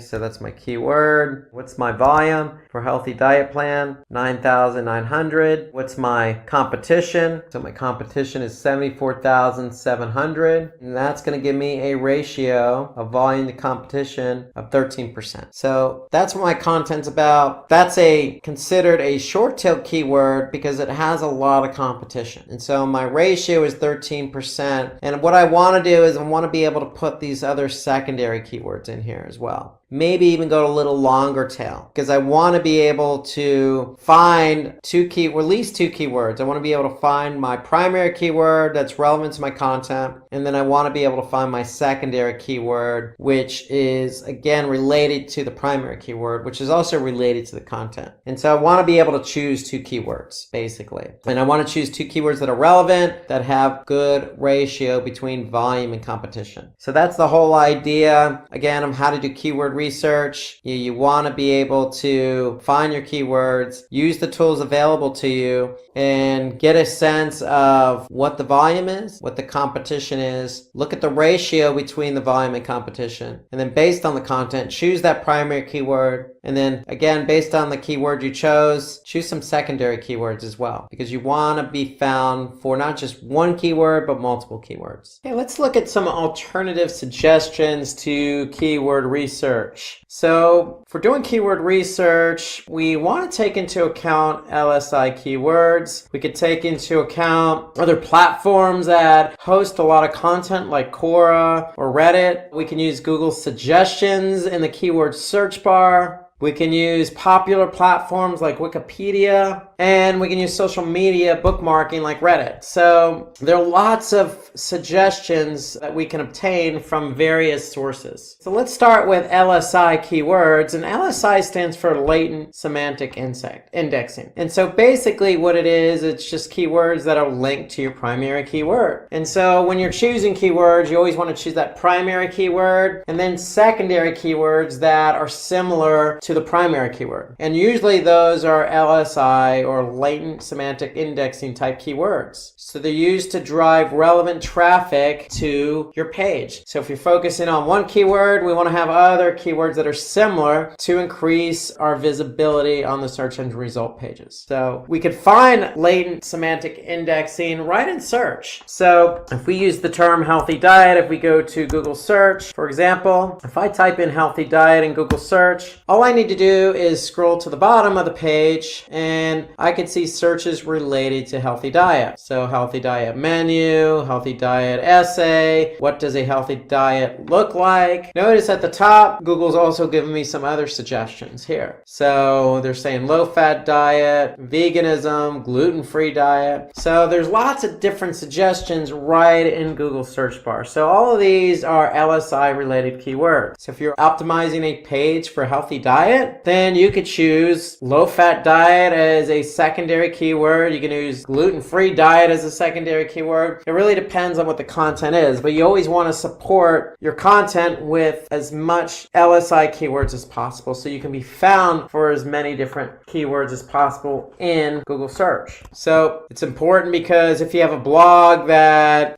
talks about Python, so how do the search engines know if the website Python is about the programming language or the snake? So Google, for example, uses LSI keywords to understand what the page is specifically focusing on. So if you're just focusing on Python in your content, you want to support that with LSI keywords. And so that will allow your web page to better communicate with Google, also to have the visibility to show up on search. So they can certainly improve your search positioning and featured snippets as well. So if you have a keyword that answers a question, you can certainly be found for a featured snippet. For example, maybe, healthy diet recipes. If I type that in, you can see here, there's a featured snippet. So if I'm talking about recipes, that's a keyword I may want to use. And if I use that, then Google has an opportunity to see what my content's about and place my information at the top in this featured snippet. You can also, again, see what some of the questions are being asked, what meals are good for weight loss, what is a good healthy diet plan. All of these could be keyword phrases that you can use. So the answers are right here in Google. So Quora is a great platform because Quora is a platform that people go and ask questions and a community responds with answers or responses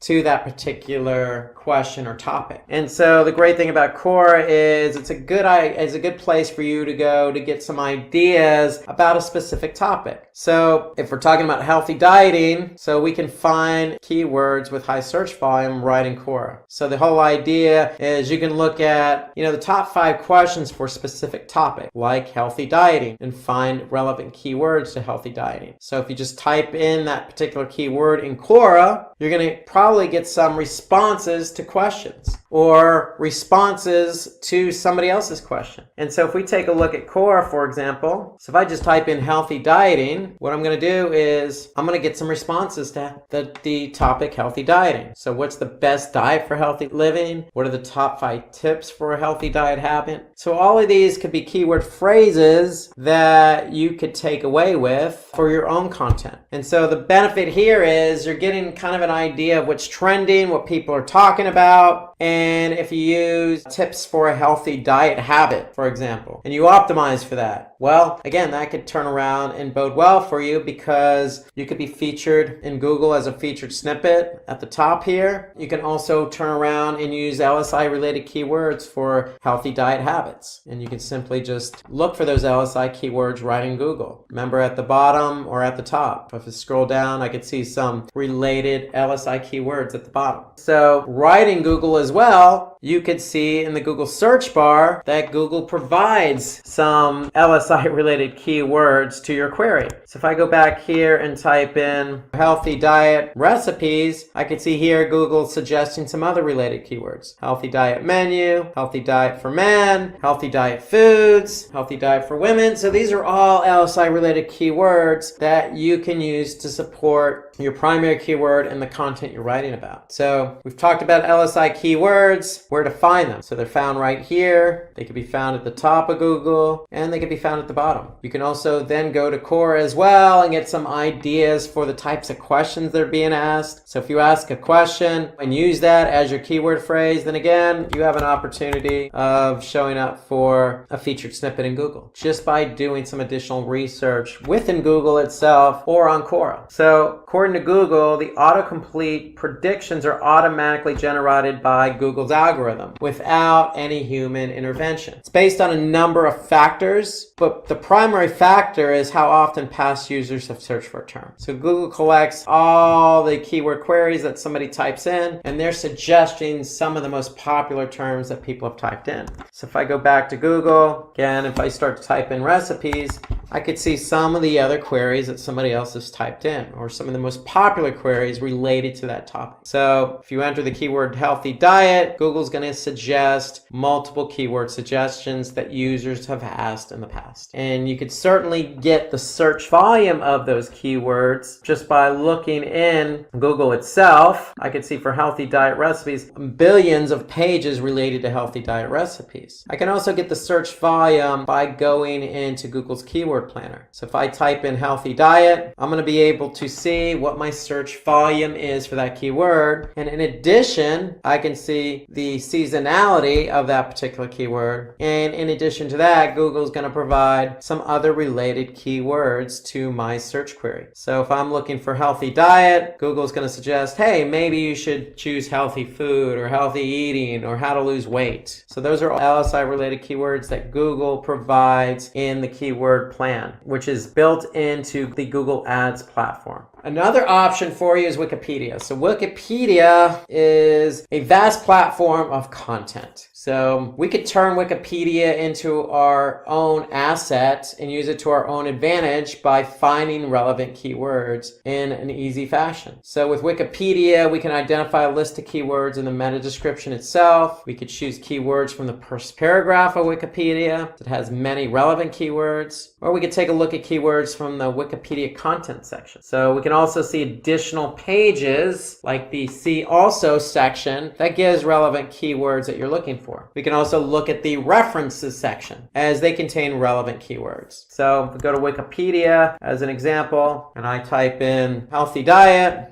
into Wikipedia, here I can get, just in the first paragraph alone, I can see some additional keywords that I might choose to use, like micronutrients. I never knew that micronutrients was related to healthy diet, but Wikipedia is providing some information about what micronutrients is. And maybe I can use that as a keyword, an LSI related keyword to my content. So if I scroll down, I get the See Also section. So it might give me some information, food information to consumers, for example, dietary guidelines. I can look at categories like dietetics and diets. I can also look at the references section, so I can also see what information was provided, like health effects of overweight and obesity. I can look at diet and physical activity. So all of these are related to my main keyword, healthy diet. So the answers are right in here on the platform. They're just all over the page. So Wikipedia has an abundance of information. You just need to know where to look. So again, with Wikipedia, you can look no further than the first paragraph. You can look no further than the See Also section, the references section, category section. There's lots of information right on the page itself to help you get ideas for keywords. So if you Google your keyword with Wikipedia term in the search query, you can get relevant keywords from the title tags in the SERP. So you can also do that as well. So if I type in healthy diet Wikipedia in search, I can also get some information here as well. So people also search for healthy food advantages or healthy food habits essay or information about healthy food. All of these are related to my keyword healthy diet. So again, another bit of information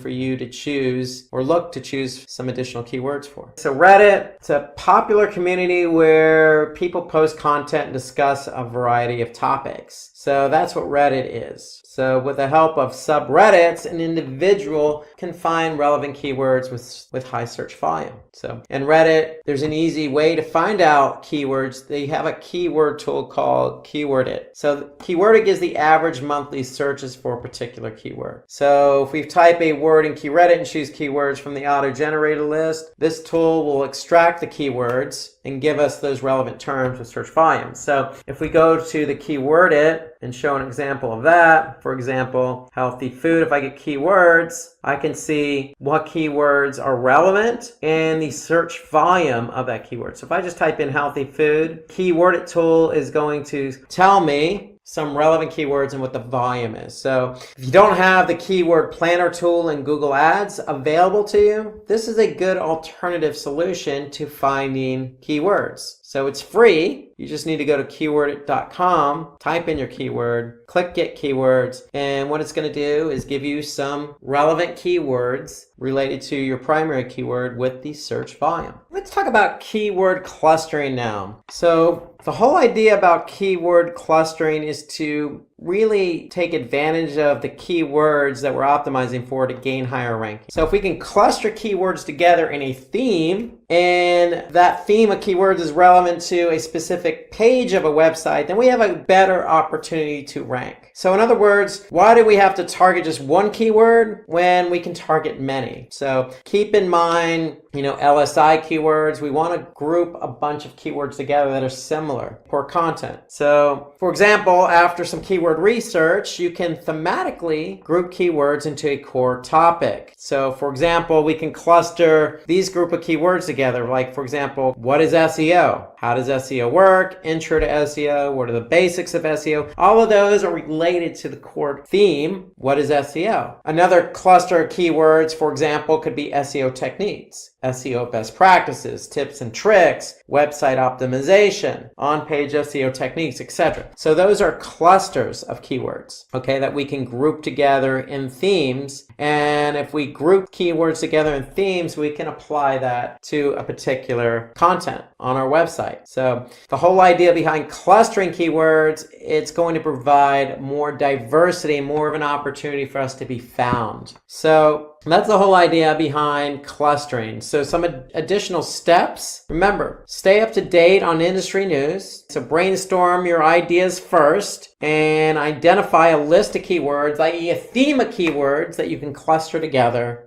And then you could determine the keywords that your competitors are already ranking for. So, for example, if we want to rank for the keyword SEO best practices, for example, we can use a tool called Keyword Moz. If I go to the Keyword Explorer tool in Moz and just type in SEO best practices, what it's going to do is it's going to give me some volume related to that particular keyword. But more importantly, what it's also going to do is it's going to show me what pages are already ranked for that particular keyword. So therefore I can get a sense of who is already ranking for that keyword. So here I can see Moz, Medium.com, Alexa.com. So I can get a sense of what web pages are ranked for a particular keyword or group of keywords I want to rank for myself. So if we look at tools for keyword research, look no further than Moz. That's the Moz is the tool I would just use, but you could also use Google's Keyword Planner, which we used in the example. So for example, if I go back to the Google Ads Keyword Planner, if you're in Google Ads, you click on Tools, you click on Keyword Planner. And what Keyword Planner does is it provides you, for a particular keyword, the average monthly search volume over the past 12 months. It provides you information on seasonality. So if I hover my mouse over a graph, I'm going to be able to see the volume per month over the last 12 months. What the Keyword Planner also does is it provides me some additional ideas for my particular keyword. And in addition to that, it's going to provide me some sense of how competitive that keyword is by telling me whether it's low, medium, or high in terms of competition. So there's SEMrush. There's also other additional keywords tools out there like WordStream or Href or the Reddit tool, Keyword It. And then Moz is another tool I particularly use. So if I go to Moz again, here I can just type in a keyword that I'm interested in. It's going to give me the search volume of that keyword. It's going to give me the level of difficulty, so 50 out of 100. So it's halfway between difficulty and easy. And then it's going to give me some additional metrics. Like, for example, what my expected organic click-through rate would be if I were to rank for this keyword. But more importantly, what I like about this is we could see exactly what other sites are linked to this particular keyword we're interested in. So here I can look at the top 10 list. So this is Moz's Keyword Explorer tool. So that's what this tool is, and it's part of Moz.com. So there's a lot of tools at your disposal. I particularly use Moz. I particularly use Google's Keyword Planner. And those are the tools I use, but there are lots of tools out there. Google Analytics. I'm very excited to be with you today because Google Analytics is one of my favorite Google platforms and my favorite topics. So let's talk about what we're going to cover today. And we're going to start out with how to set up a Google Analytics account. And so we're going to talk about everything that entails, including creating your Google Analytics account. We're going to talk about setting up a property in your account and what a property is. We're going to talk about setting up a reporting view in your property, and we're going to talk about installing the tracking code. So those are the series of steps we're going to go through today in terms of setting up a Google Analytics account. So let's get right to it. And so really the one prerequisite here when it comes to setting up a Google Analytics account is to have a Google login and ID. So when you actually go to Google Analytics, you need to be able to sign up or sign in. And so once you actually sign in, then you're going to go walk through a series of steps. But really, that's really all you need to get the account going is a Google ID and login. So if you have a Gmail account or another email account that you use for other Google products, then you're good to go. That's all you need to do. So when you actually go to sign up for Google Analytics, you're going to be asked to set up a new account. And these are the series of steps you're going to walk through or go through to set up a new Google Analytics account. So you're going to choose an account name. And then you're going to choose a property name. Okay, so the account name can be anything you want it to be. The name of your company, your name, whatever you want to name it. The property name is really the website name. So what website are we talking about? So here I'm going to set up a fictitious website name for now. It's called Demo Simply Learn. So the URL for this website, Demo Simply Learn, is going to be demo.simplylearn.com. So that's the property. When we talk about properties in analytics, we're really talking about what websites we want to measure. And then you're going to be asked to choose an industry category. And so for Simply Learn, we're in jobs and education. But you have a number of different industries that you could choose from. It's as important. Go ahead and choose the most relevant industry that your particular business is associated with. Okay, and I'm going to talk about why that's important here in a minute. And then you're going to choose your time zone. And the time zone is also important because that's when the day starts in analytics and the day ends based on that time zone. So the data that Google Analytics collects starts and ends with that time zone. So very important to choose the time zone your business is located in. Okay, and then you have some additional options here. Okay, so you have some settings. And so the first setting is to allow Google products and services. So if you opt into this, then basically what Google's going to do is share some products and services with you via email. I would go ahead and opt into that. That's of course recommended by Google. It doesn't hurt to hear from Google on related products and services that may enhance your business. The second is benchmarking. So benchmarking to me is something you should opt into. So going back to that industry and category, we chose jobs and education. So by opting into benchmarking, basically what Google's going to do is share your data that it collects on your website. In this case, demo.simplylearn.com. It's going to share that data anonymously with others in the industry, in this case, jobs and education. And because you've opted in, it's going to do the same exact thing for you. It's going to share anonymous data on other websites in the same industry. And the benefit of that is we get to see what other websites or how other websites are performing compared to ours. What's the benchmark in our industry? And so the benchmarking to me is important. And I'm going to go over that in a few minutes when we go over the different reports. But to me, I would always opt into benchmarking because this is the only report Google provides in analytics about how others in your industry is performing versus your website. Okay, so it's a way to compare your website performance against others in the same industry. The other options here, technical support and account specialist, I would also recommend you opt into those because then it allows you to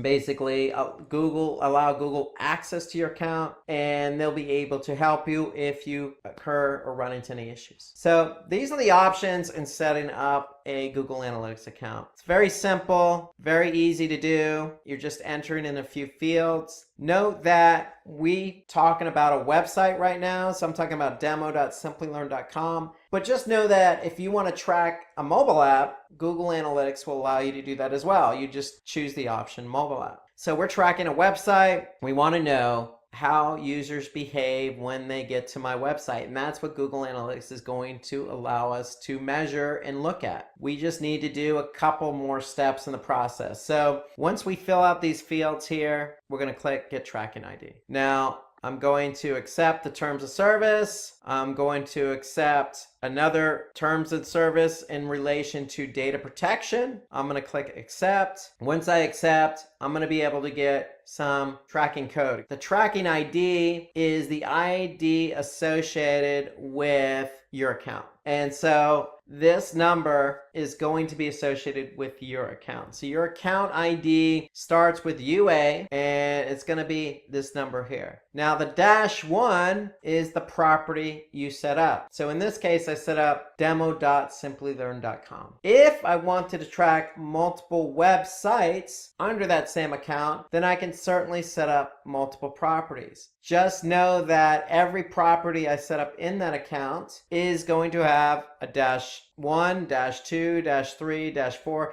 etc., depending on how many properties I set up. So by default, I set up one property, so my first property ID is -1. If I set up a second property, the same account number, it's just going to have a -2. And that's important because that ID, that account and property ID, is going to be associated with that particular property or website. So again, once you finish setting up the account settings, then you're going to be asked to add some tracking code to your site. And that tracking code is going to be related to the account and the property. So notice my tracking ID up here. Notice the tracking ID in the snippet of code. Now, this snippet of code needs to go on every page of your website that you want to track. And you don't have to put it on every page, but if you want to track website behavior on every page of your website, then it needs to go on every page of your website. So if you're using a platform like Drupal or Joomla or even more popular platform like WordPress, adding the tracking code site-wide is as easy as maybe adding a Google Analytics plugin to WordPress, for example, and then just simply plugging in the ID. Now, there's an alternative to adding the Google Analytics tracking code to your site, and that's Google Tag Manager. So Google Tag Manager is the way I would recommend going. So if you're not familiar with Google Tag Manager, I would recommend watching the YouTube video we have on Google Tag Manager. You can just go to YouTube, type in Simply Learn Google Tag Manager, and this will give you a nice overview of what Google Tag Manager is and how it works. But basically, this is the way I would go, and I would recommend that in addition to having Google Analytics, you set up a Google Tag Manager account. And then that way you can put the tracking code in Google Tag Manager. So if I go to Google Tag Manager and I just go into an account on Tag Manager, I can just simply put in the Google Analytics ID right into Tag Manager. And so if I have it in Tag Manager, then Tag Manager is going to be the place that holds the code and fires page view when somebody comes to my website. So that way I don't have to add the tracking code to my website if I do it in Tag Manager. So that's the recommended method for me, is to add the Google Analytics ID associated with Tag Manager. If you can associate it with Tag Manager, then that's the easier route to go versus putting code on your website. Okay, so again, take a look at the video we have on YouTube for Google Tag Manager. That's the route I would go. Now, once you do get the tracking code on your website, whether that be through Google Tag Manager or through a plugin, or just simply adding the script to your site, to pages on your site, then what's going to happen is you're going to start collecting data. So that's ideally the way it works. You need to add this code to your website. Now, if you're not ready to do that and you simply want to basically understand how Google Analytics works, then I would recommend getting access to Google Analytics demo account. And so if you just type in and search Google Analytics demo account, basically what you're going to do, you're going to choose the first listing there, and you're going to go to demo account. So if you have a Google Analytics or Google login, then all you need to do is click on access demo account. And so what Google's going to do is put this demo account into your account. And so it's going to look something like this. So if I click on demo account here, it's going to add to my Google Analytics account. So I'm going to have then access to the demo account from Google in Google Analytics. So I would recommend going this route here if you're not familiar, you're not sure what you're getting yourself into. So think of the demo account as kind of a test drive. You're test driving Google Analytics before you even add any code to your website. So again, all you need is a Google account. And if you have a Google account and you add the demo account to your Google Analytics account, you're going to be able to see how analytics works. Okay. And so that's what I would also recommend. So if you're not ready to start adding code to your website, then what you can do is just simply add the demo account. And then once you add the demo account, you're free to peruse around Google Analytics to see the different types of reports it has to offer. Now, when you do actually set up a Google Analytics account, you're going to have some settings that you're going to want to pay attention to. So when you set up the account, you have the account name, and then you have a property. So under each property, you have, by default, you're going to have one view. And so here you can see this view here. So if we look at the account we set up a demo Simply Learn account. Property is demo Simply Learn. So that's associated with the website we're going to track. And then again, by default, under each property, you're going to have a view. And so by default, the name of the view is going to be called All Website Data. And so in that view is where all your analytics data is going to be stored. So you can see my screen here. There's a lot of different settings you have. You have settings under the account, you have settings under the property, and you have settings under the view. So we're going to talk more about these settings in future webinars for advanced Google Analytics users. But for now, know that there's a bunch of settings that you have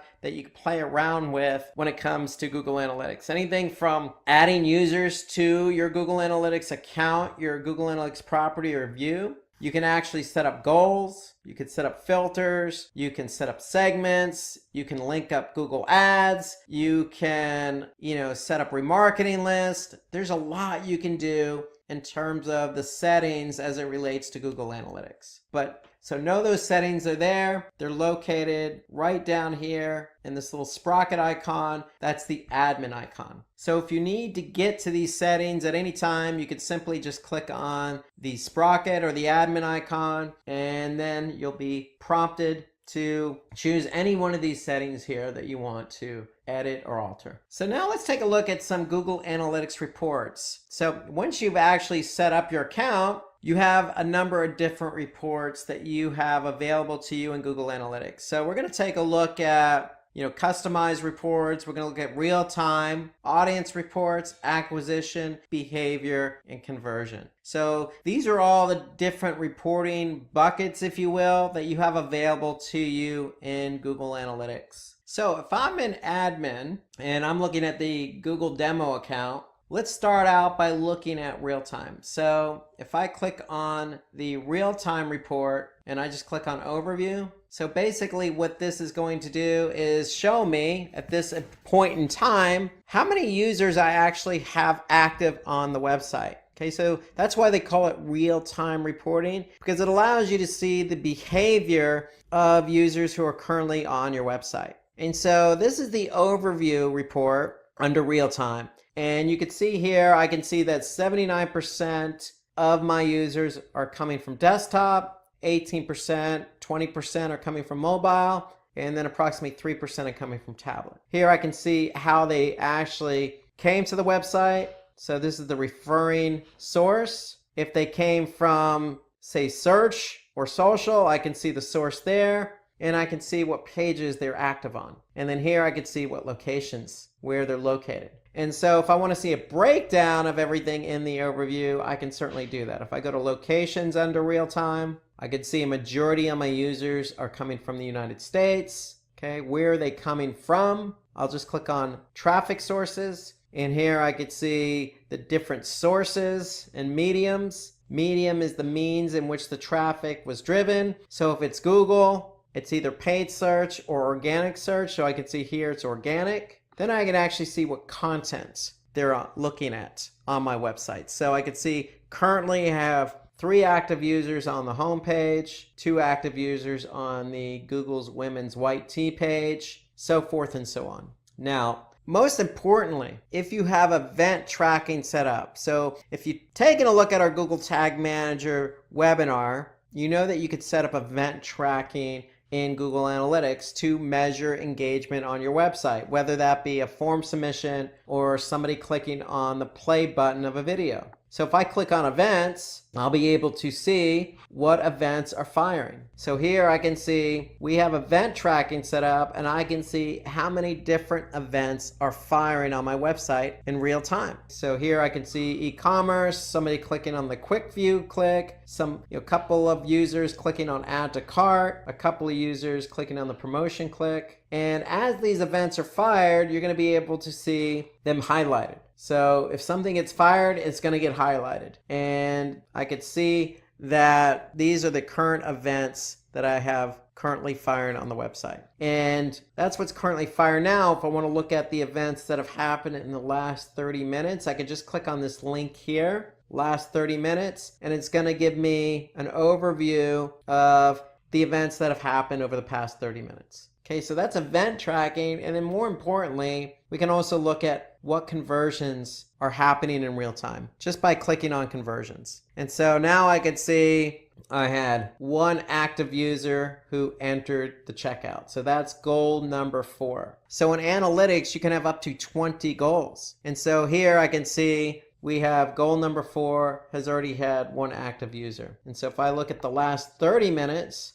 I can see I still have only one goal over the last 30 minutes, and that was somebody who entered the checkout. So that's real-time reporting. In summary, it just gives you an idea of what's currently happening on your website. And so for me, ideally, if I'm launching a campaign, or let's just say you do a new website redesign and you want to see how users performing and behaving, then real time is a good option for you. So you could see how things are happening in real time. Now let's jump down to audience reporting. So if I click on audience, which is just right underneath real time, I'm going to see a number of different reports available to me under audience. And so let's click on the audience overview report. So audience reporting basically allows us to get a sense of who is coming to our website. When I say who is coming to our website, it doesn't necessarily have to be a specific person. In fact, Google doesn't allow personally identifiable information in Google Analytics. Personal identifiable information such as a specific name, social security number, credit card information, etc. However, we could still paint a nice picture on who is coming to our website, meaning what country, city, or state did they come from, what language, what device did they get to our website from, how old were they, okay, were they male or female or other, what interests did they have, what browser did they use. So we can paint a nice picture based on all this information that Google Analytics is providing us under audience. So if I go to audience overview, here I can see I have all these different options available to me to get a basic understanding of who is coming to our website. So for example, I could see a majority of the people coming to our website speak English and are from the United States. Okay, in fact, that represents 61% of the users. And so Google Analytics does a great job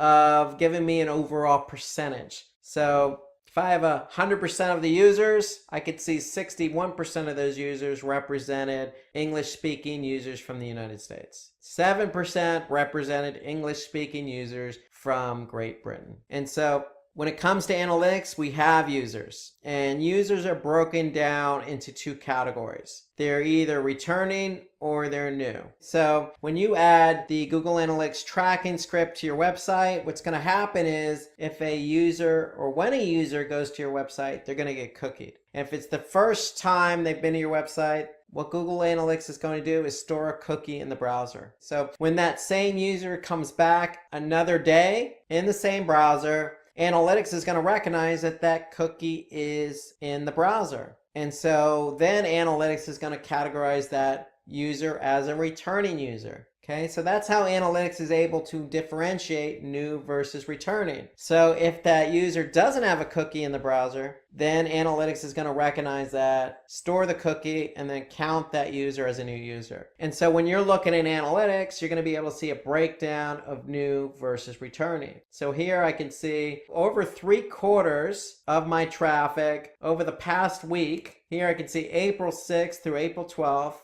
over 3/4 are new users to the website. Here I could see about 24% are returning users. Okay, so I can get a good breakdown of what type of users are coming. Am I driving new traffic? Am I driving traffic that's been to my website before? What language are they speaking? Okay, I can also paint a bigger picture. How old are they?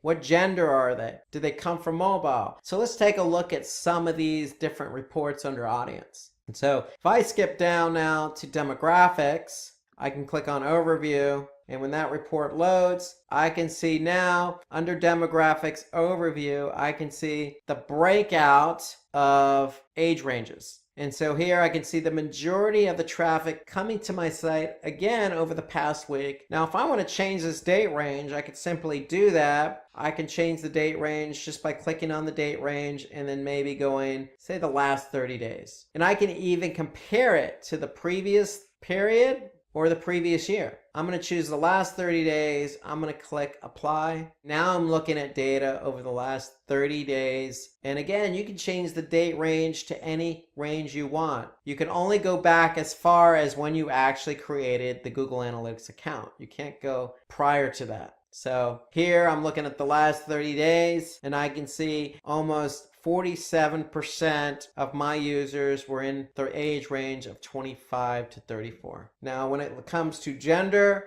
I can see 66% represent males. So I can get a breakout of gender and age as well as interest. I can click on interest and look at the overview there and see what the interest is of the users who are coming to my site based on in-market segments or affinity. I can also choose language and location. So if I want to know exactly where my users are located when they're coming to my website, I can click on location. And here I can get a breakout. 43% of the users of the last 30 days were from the United States. More importantly, I can align my audience with goals. And we'll talk about goals here in a minute, but here I can see if I have an e-commerce website, I can see of those 43%, 0.29% of those converted or purchased something. And that equates to 94 transactions. So I can get a good sense of not only how many users are coming from a specific country, but are those users converting?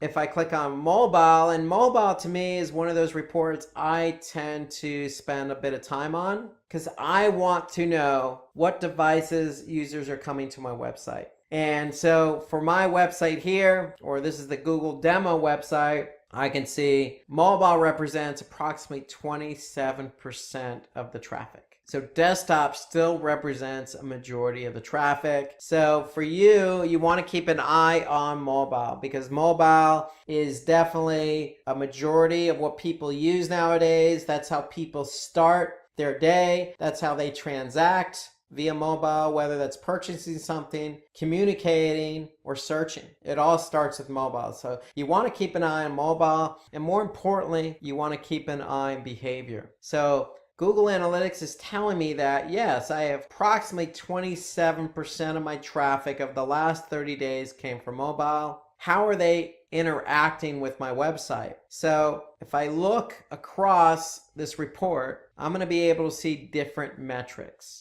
So if I'm measuring specific metrics against my dimension, in this case, the dimension is what we're measuring. And in this example, we're measuring mobile. I can see that the bounce rate is approximately 48%. And bounce rate means that if a user, in this case from mobile, landed on a page, they left the site without going any further. So they consider it a bounce. If they don't go to another page, if they leave the site from the page they landed on and they don't go any further, that's considered a bounce. So a bounce rate is the percentage of people who come to the site and leave the site without going any further. So in this case, we have 48% bounce rate. That's almost half of our users who come from mobile leave the website from the page they landed on. So is that good? Is that bad? Well, it's open to interpretation. It's definitely subjective, but you want to keep the bounce rate as low as possible. You want to keep people on your site,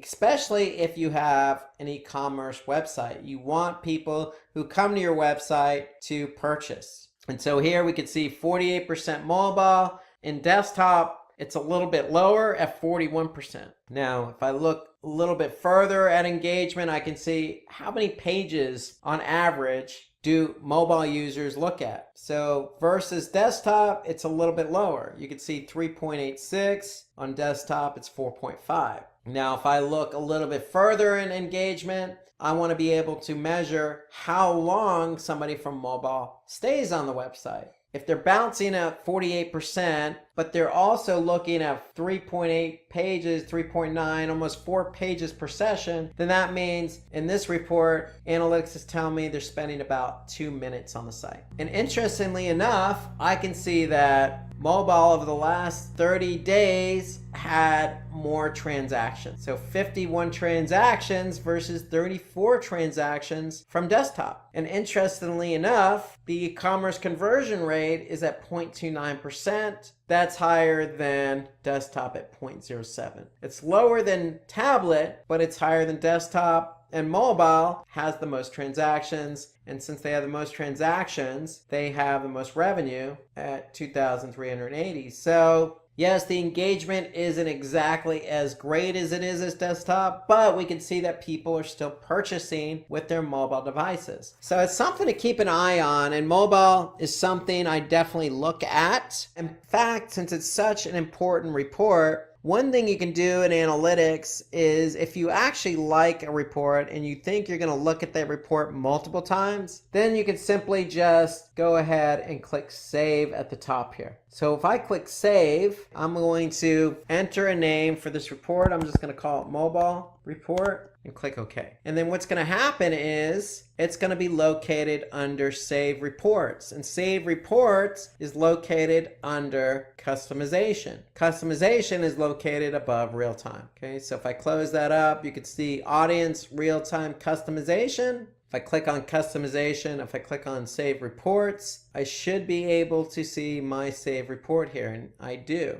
So here I can see mobile report. If I click on it, I can simply go to the report I was looking at before I saved it. So save reports to me is a good feature in analytics because it allows you to quickly access a report that you've saved in the past. So let's take a look at one more report under audience. And let's go to benchmarking. So remember when we were setting up our analytics account, we had the option to opt into benchmarking, and I recommended you do so. And so if you did actually opt into benchmarking, then you're going to be able to see how your site compares to others in the same industry. So if I click on benchmarking and then click on channels, what I'm actually able to do now is compare my website with others in the same industry. So if I go back to, say, jobs and education, and I choose education, all education as my industry vertical, I should be able to see websites that are in the same particular industry and how I compare with those websites. So I'm choosing all countries. I can narrow that down if I wanted to. I can just search for the United States. I can choose a specific state, and then I can choose a particular site size. So here I'm choosing sites by daily session. So these are sites that have an average of 5,000 to almost 10,000 sessions a day. And so in this vertical education in the United States, sites that have 5,000 to 9,999 sessions per day, that means that there are approximately 310 web properties contributing to this report, okay, based on this criteria I chose. Now, if my site is similar, meaning if I'm in the United States, if I'm in education, and I'm receiving 5,000 to 9,999 sessions per day, then I'm able to compare my site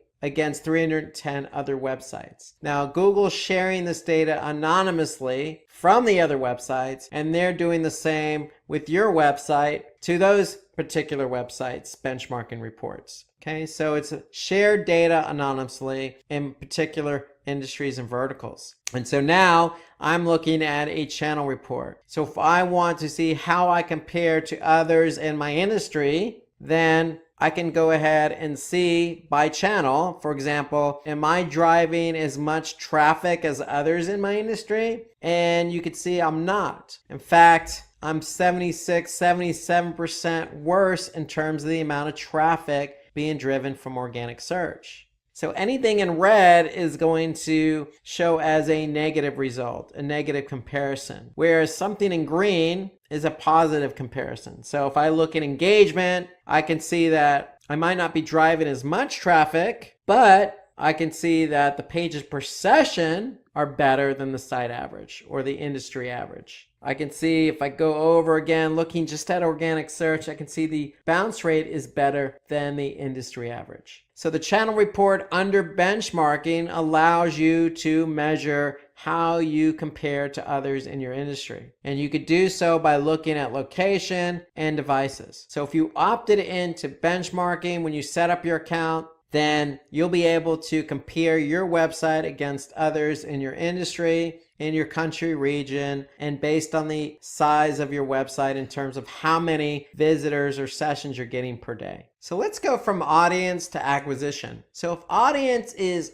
who is coming to your website, Acquisition allows us to see how the traffic was driven to your website. So how did these users get to our website? And so under acquisition, if we click on overview, we'll be able to see an overview of how users, whether they're returning or new, came to our website. And so what analytics does by default is they have a number of default channels. And when we say channels, we mean analytics is grouping different channels based on how users got to your website. Meaning, how did users get to our website? Did they come via organic search? Meaning, did they type something into Google and find you in the organic listing? Analytics also groups users based on whether they came to your site directly, meaning did they type in the URL directly into the browser, or did they bookmark your website and come back via the bookmark? So they're grouping users under direct. They also group users under referral, meaning did they come from another website? They group users by social. Did they come from a social media platform like Twitter or Facebook? If you're running paid search,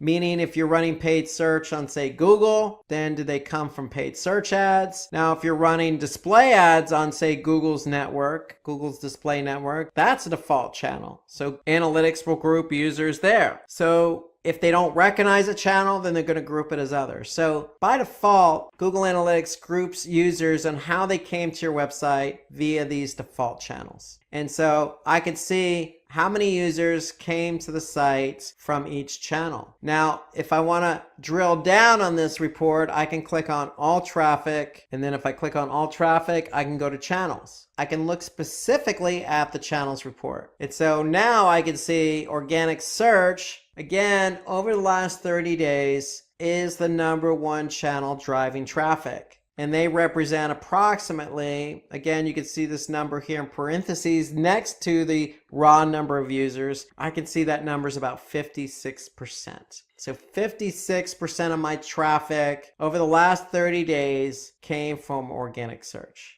And so those are the number of users. Again, as a metric, you're also going to have sessions. And you'll see sessions a lot as a metric. So users are broken down between new and returning. So every time a new or returning user comes to the website, basically what they're doing is initiating a session. So you can have a user who can come back multiple times. Every time they come back to the website, it's a session. So session is simply the start of somebody coming to your website, and the session ends when they leave the website. And so just like we looked at with the audience reports when it came to mobile, we can also look at engagement by channel. So just like mobile, we looked at bounce rate, pages per session, average session duration. We can do the same thing here with our channel report. More importantly, in addition to behavior, we can see conversions. And since we're running an e-commerce platform, we could see what the conversion rate is by channel. So organic search did drive the most traffic, and they did have the most transactions over the last 30 days. And the conversion rate in this case is 0.17. Okay, so how Google determines the conversion rate, they basically take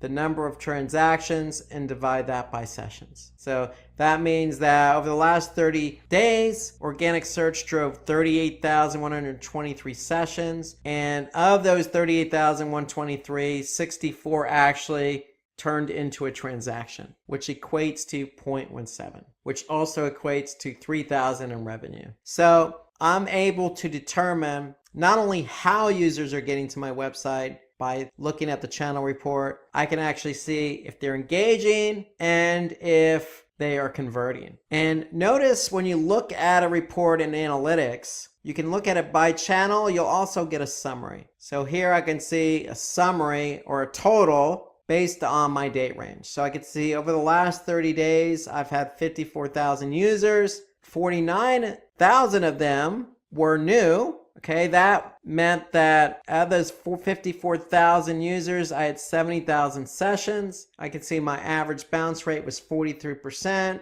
The pages per session were just over 4. And the average session duration, how long did somebody stay on my website on average? About 2 minutes and 55 seconds. The average conversion rate was 0.14, and I had a total of 97 transactions totaling $5,500. Okay, and that's all over the last 30 days. So any report you look at in analytics is going to have a summary. And note that any report you look at in analytics is going to allow you to save it. So if it's a report you think you're going to go back and look at a future date, then you simply just have to click on the save button. Conversely, if you don't want to save it, you can simply just export it. So you can export it as a PDF.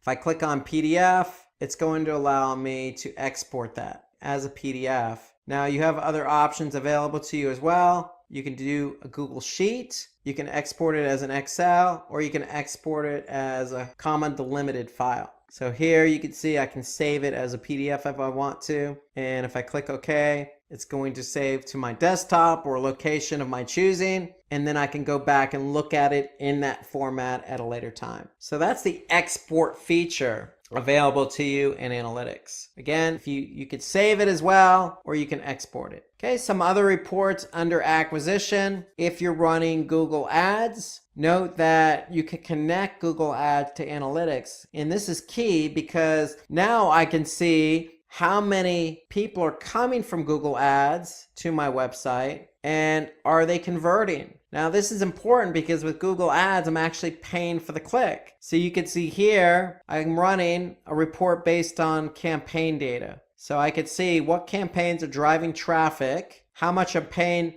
per click, and you can see on average I'm paying 34 cents per click. And then more importantly, I want to be able to see if they're converting. So you can see I've spent $810 over the last 30 days and received $858 in revenue. So you want to make sure that you link up your Google Ads account to your Google Analytics account. For this very reason, you want to be able to see how your Google Ads campaigns perform once the users get to your website. And so I want to see if they're engaging, and I want to see if they're converting. So there are all sorts of reports under Google Ads. So you can look at it by keywords, by search queries, by hour of the day. If you're running display campaigns, you can look at display targeting. So there's all sorts of reports under Google Ads. You just have to link it up, and you link it up under the admin. Now, there are other reports that you can look at. So if I go to campaigns, I can look at all campaigns. So if you're running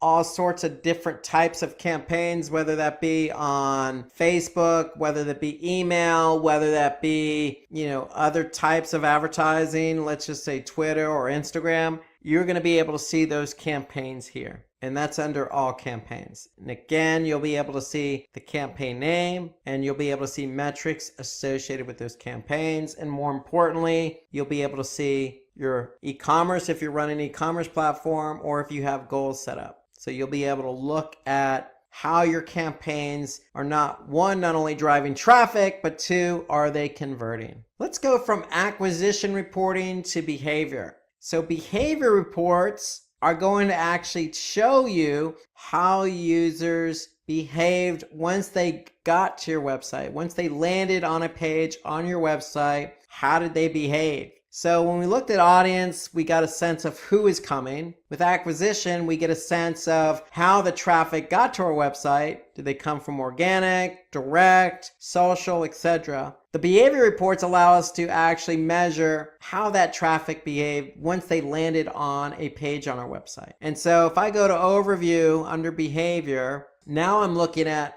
this graph here. It's showing me how many page views I've had. And a page view is simply, once a page is viewed, it's counted as a page view. So if a user comes to my site, they're initiating a session. And if they look at a page, then that page is going to have a page view. Okay, so a user can look at a page multiple times in a session, and every time they look at that page, it's going to count as a page view. So here I can see in this graph how many page views I've had, again, over the last 30 days. And if I look further at my overview report, I can see the specific pages and how many page views they've had. And I can also look at some other metrics. Okay, the average bounce rate, the average time on page. I can look at the exit rate which means how many people actually exited, or the percentage of people who exited from that page. So I can dig deeper into my behavior reporting. So if I click on site content and I click on all pages, then I'm going to look at a report by page. This is my dimension. This is what I'm measuring, my page. And now I can see how many page views each page had over the last 30 days. Now note, you also have something called unique page views. So unique page views is equivalent to one per session. In other words, if a user came to my site and looked at the home page, then the home page is going to have one unique page view and one page view. Now, if the user in that same session looks at other pages, then every page that user looks at is going to have one unique page view. However, if the user goes back to the same page in the same session, then it's still going to be one unique page view. But in this case, the home page, if they look at the home page a second time, then the home page is going to have two page views. If they look at the home page 5 times in one session, then the home page is going to have 5 total page views and one unique page view. Okay, so that's why unique pages is equivalent to one per session, where page views is an accumulation of how many times the page was viewed in the same session. So in other words,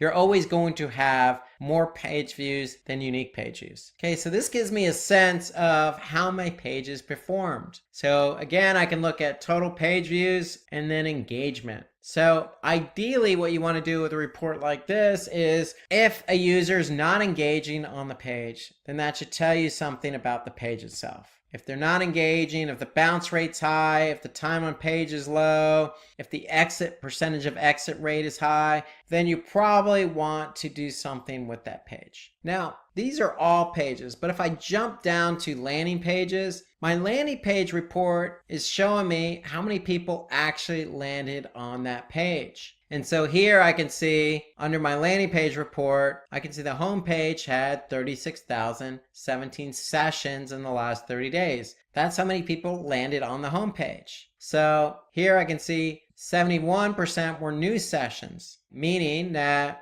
I had a lot of new users who landed on the homepage. In fact, 25,000 or 52% of the people who landed on the homepage were new. I could see the bounce rates about 42%, but of those who didn't bounce, they went on to look at about 4.5 pages per session and spent about 3 minutes on the site. And the one thing I like about the landing page report is I can also see whether that particular page, in this case the home page, did it help contribute to a goal or conversion. And in this case I can see of those 36,000 sessions, I had 22 transactions totaling $1,200 in revenue, and that's an e-commerce conversion rate of 0.06%. So the home page over the last 30 days contributed to 0.06% of the revenue. So this gives you an idea of when somebody lands on your website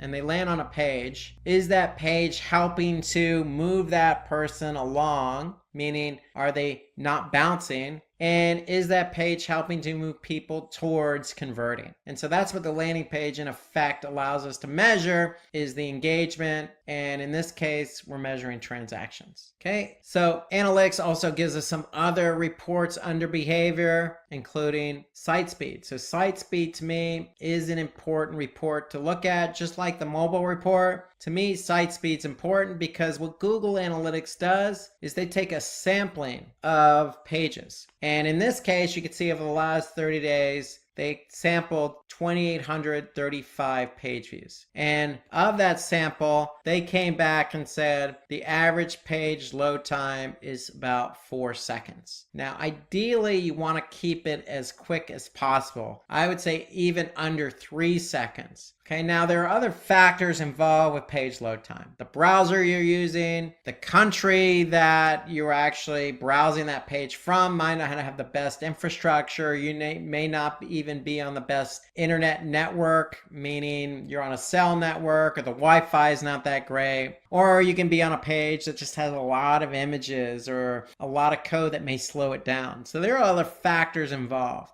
And so what Google Analytics does is show you what those factors are. So here I can see by browser what the average load time is. If I want to look at country, I could see what country is contributing to the load time. Now, the great thing about the site speed report is if I go to speed suggestions, okay, what speed suggestions is going to do is it's going to show me the page load time by page, and then it's actually going to provide a link where I can actually click on to get suggestions on increasing the page load time. So for example, I can look at this particular page here, this Google redesign shop by brand / YouTube page, line number 5. If I look at line number 5, I can see the average load time of this page is 8 seconds, almost 9 seconds. Okay, that's an eternity to some people. Now, notice this link next to it. So Google's recommending 7 total suggestions. So if I click on 7 total, what it's actually going to do, it's going to open up a new window, and it's going to open up another Google report called PageSpeed Insights. And PageSpeed Insights is going to give me some information about what I can do to correct the page load of that particular page. So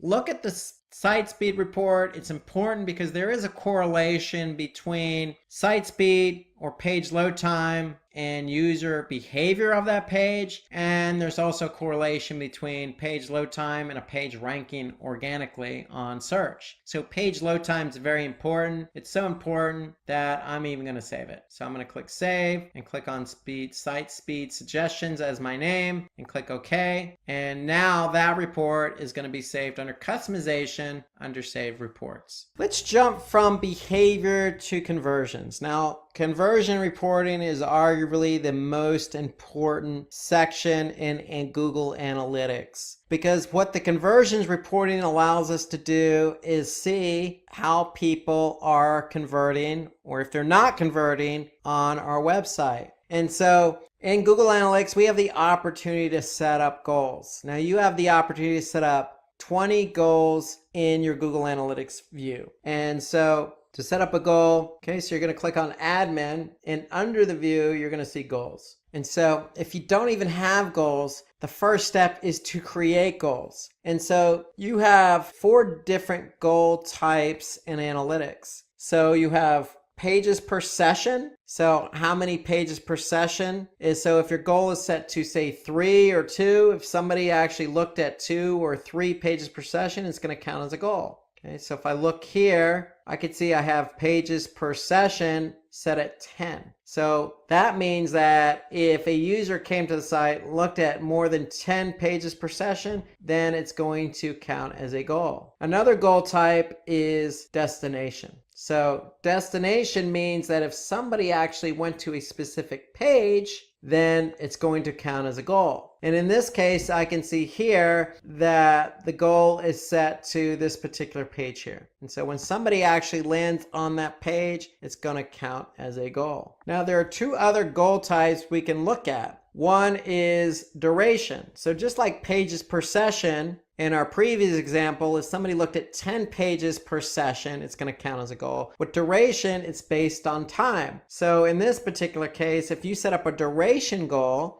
and the duration is set to say 1 minute and 30 seconds, then that means if a user comes to my website and they spend at least 1 minute and 30 seconds, then it's going to count as a goal. Okay, and then the 4th type of goal in Google Analytics is an event-based goal. So when you set up event tracking, you could turn that event into a goal. So if somebody clicks on, say, the submit button of a form, you can turn that event into a goal. So here you could see the category equals contact form. So you can always verify if a goal works just by clicking on verify this goal. And in this case, this event is turned into a goal. So anytime somebody fires this event, it's going to count as a goal. So you have 4 different goal types in Google Analytics. You have pages per session, destination, event, and duration. And so once you've set up a goal, then you can measure goals under conversions. So now if I look at goals overview, I can be able to see how many total goal completions I've had. So if I want to look at it by goal, I can just choose the goal option here. So if I want to look at, for example, goal 2, engaged users, this was the pages per session, I can see that I had a conversion rate of 10%, meaning that I had 7,000 of all the users who came to the website, 7,000 goal completions, meaning 7,106 users looked at 10 pages or more on my website. And so that's how you want to be able to measure whether users, wherever they're coming from, whoever they are, whatever pages they look at, you want to be able to look at the conversion reports to see if they're actually converting based on the goals you've set up, whether that's pages per session, duration, destination, or event. Goal conversion tracking reports can help you measure who is actually converting. And the great thing about Google Analytics here is that I can actually see by segment. So the default segment in a segment is just looking at a specific user set. So the default segment is always all users. However, I can choose a different segment. So if I want to choose, instead of all users, if I want to choose mobile traffic, I can select mobile traffic, hit apply. So I'm actually now looking at a subset of data. I'm looking at mobile traffic. So if all the mobile users who've come to my site, I can see 1,400 engaged or looked at 10 pages or more. Okay, and that's a 7% conversion rate. So the great thing about Google Analytics is you have the opportunity to set up 4 different goal types. Okay, based on those goal types, you can go to Goals Overview and look at the conversion rate of each goal, but you can also change the segment of that particular goal to see who exactly converted. Okay, another report I like under conversions is the multi-channel funnel report. So if I click on multi-channel funnel, basically what this allows me to do is see how different channels work together to convert. So remember the channel reporting we looked at under acquisition? Here I can see now how different channels work together to drive the conversion. So if I look at 3 channels, direct, organic, and referral, I can see all 3 together drive 2% of the conversions. If I look at direct and referral, 12.5%. If I look at direct and organic, 12.24%. So I can see how different channels work together. And so if I look at top conversion paths as an example, I can actually see how channels work together to drive the conversion. So in this example, I can see over the last 30 days that my top channel grouping was direct times 2, meaning that somebody came to the website directly, meaning they typed in the URL in the browser, or they bookmarked it and came to the site. Okay, they came the first time but didn't convert. But then they came back a second time via direct and then converted. So that combination is my top conversion combination of the last 30 days. My second best conversion grouping is organic search and direct, meaning that a user came to the website via organic search first, did not convert, and then came back via direct the second time and converted. So basically what analytics does is give credit to the last referral, meaning if you came to the website via referral or referring website and converted, then the referring website's gonna get the credit for the conversion. But analytics does a good job of showing you how different channels work together. So a channel may drive a lot of traffic like organic search, but that traffic may not convert the first time around for a number of different reasons, whether it could be brand recognition, price shopping, reading content, whatever the case. Analytics is able to measure if that channel actually did contribute at a later point. And in this case, we could see organic search drove traffic that didn't convert, but that traffic came back a second time via direct and did convert. So that's our second best channel grouping. And so the multi-channel funneling report, top conversion paths, to me is a good report to look at. So you can actually see not only how channels work together, but you can see sources and mediums and campaigns and how all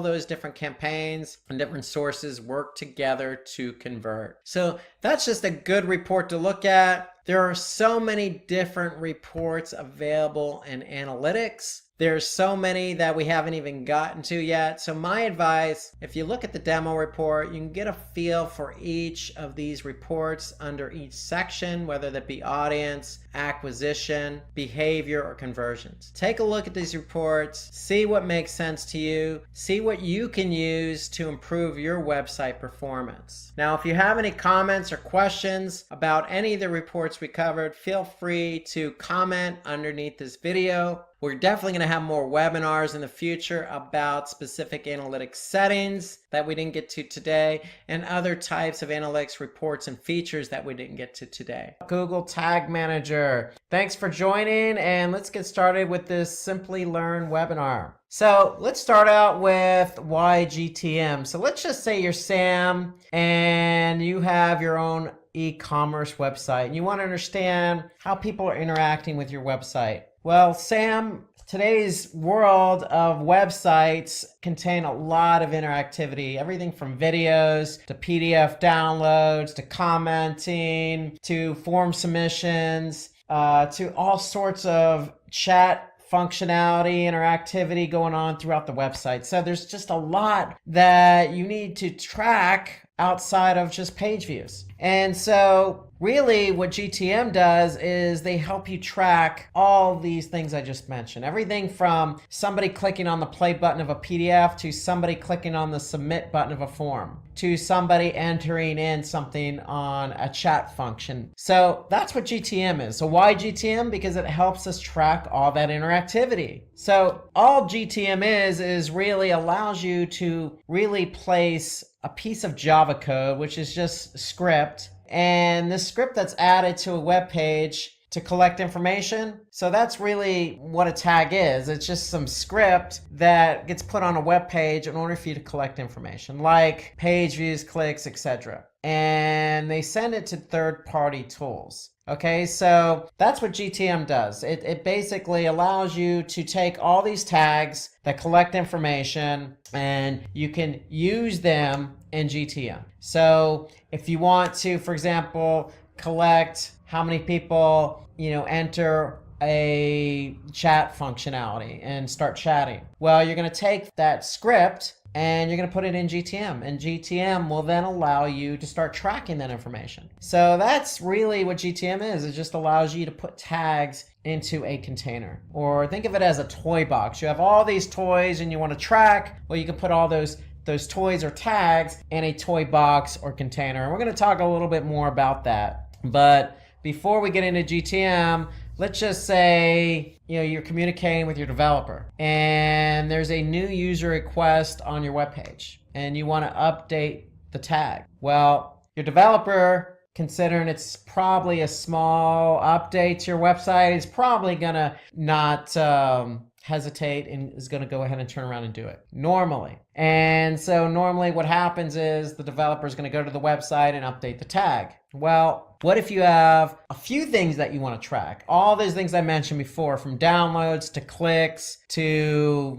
somebody checking out to watching a video. Well, your webmaster, your web developer is going to go, well, hold on a second. Now, all these requests are going to take time. I need to put them into the work queue, so to speak. Well, what happens is when they go into a work queue, usually it's going to take some time. And in some cases, you as a marketer need to launch a campaign. And you want to get that tracking added to the website in time for the campaign launch. So you want to go ahead and quickly turn around the tracking for that particular campaign. Let's just say you're launching a campaign and you're sending people to a landing page that has a form submission. And you want to be able to track how many people click on the submit button of that form submission. Well, if you need to turn that around, your developer's like, well, I need to put that in a work queue. The timing isn't going to always work out between you and your developer, is my point. And so that's where GTM comes in. Because there is a solution to update your tags faster, and that's Google Tag Manager. So when we say GTM, that's what GTM stands for, Google Tag Manager. It's a place for you to add tags quickly and easily. So tags, remember, are just snippets of code that allow you to track things on your website interactively.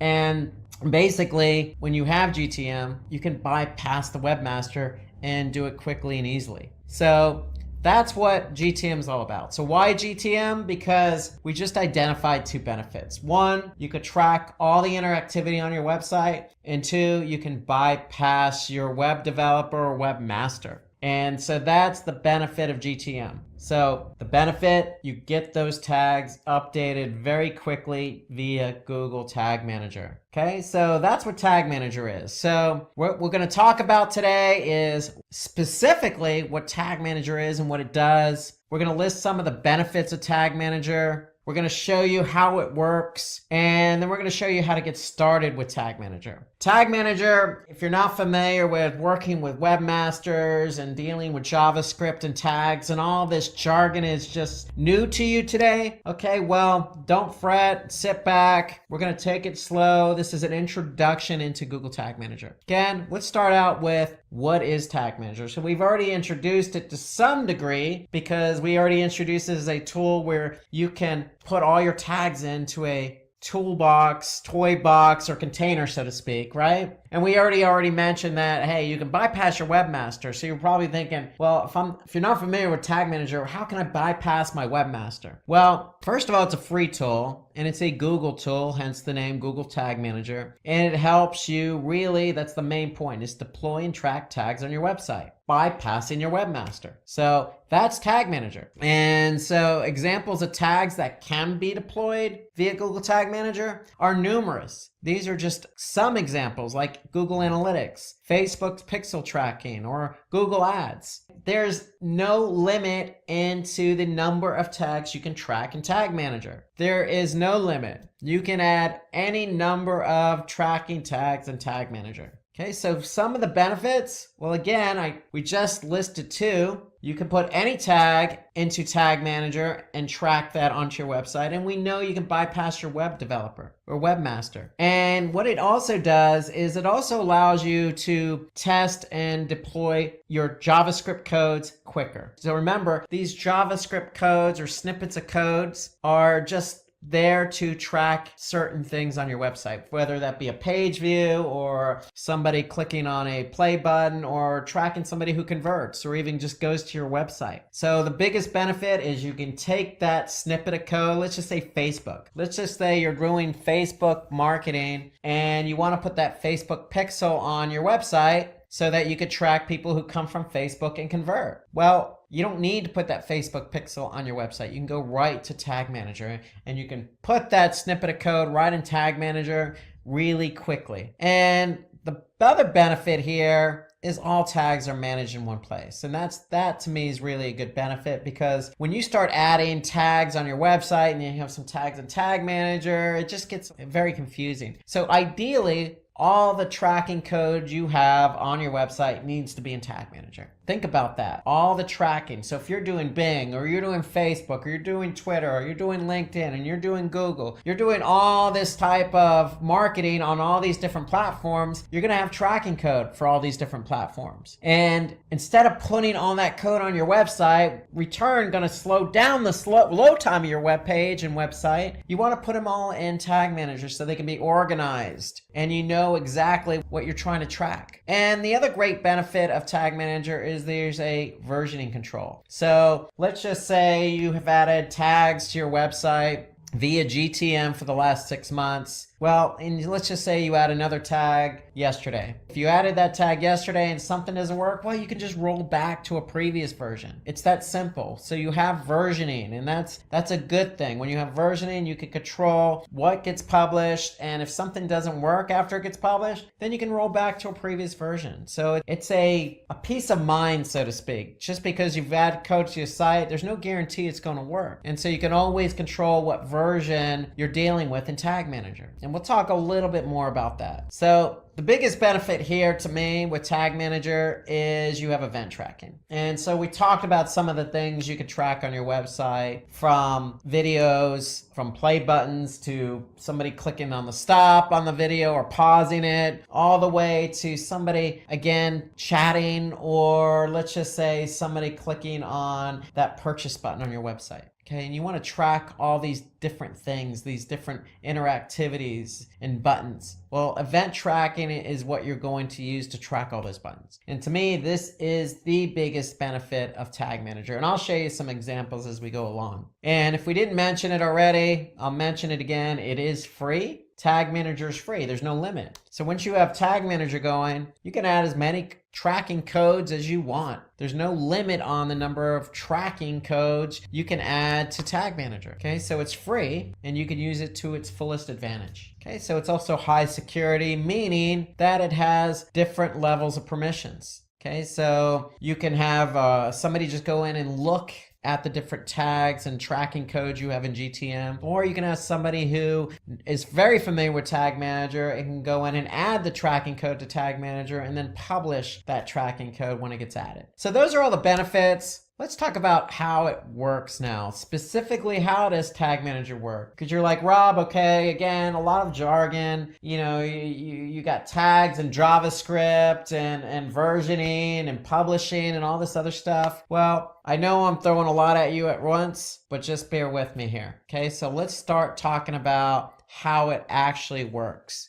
So you have a website, okay? Whatever that domain is, you have a website, and there's chances are on your website, you have some form of interactivity, whether that be a video, whether that be a blog, whether it be a form submission. You have a website with some interactivity. And let's just say you're even thinking about getting ready to launch some type of campaign on maybe Google or Facebook, and you want to drive traffic to your website. Fair enough. You're joining the millions of other websites that are out there that have interactivity that also drive traffic to the website. So in comes Google Tag Manager. And so Tag Manager is important because, again, we know we want to track people coming from that Facebook campaign or that Google campaign and interacting with our site. So if you are running Facebook and you are running Google Analytics, well, guess what? You want to put that tracking code in Tag Manager. So Google Analytics, being a Google product, works very nicely with Tag Manager. Facebook has its own tracking code, but you still want to be able to track people who come from the Facebook campaign to your website. So you're going to get that tracking code from Facebook and put it in Tag Manager. That's generally how it works. So here, information from your website is shared with another data source through Tag Manager. So think about that. If I add Facebook tracking code to Tag Manager, or let's just say I add Google Analytics tracking code to Tag Manager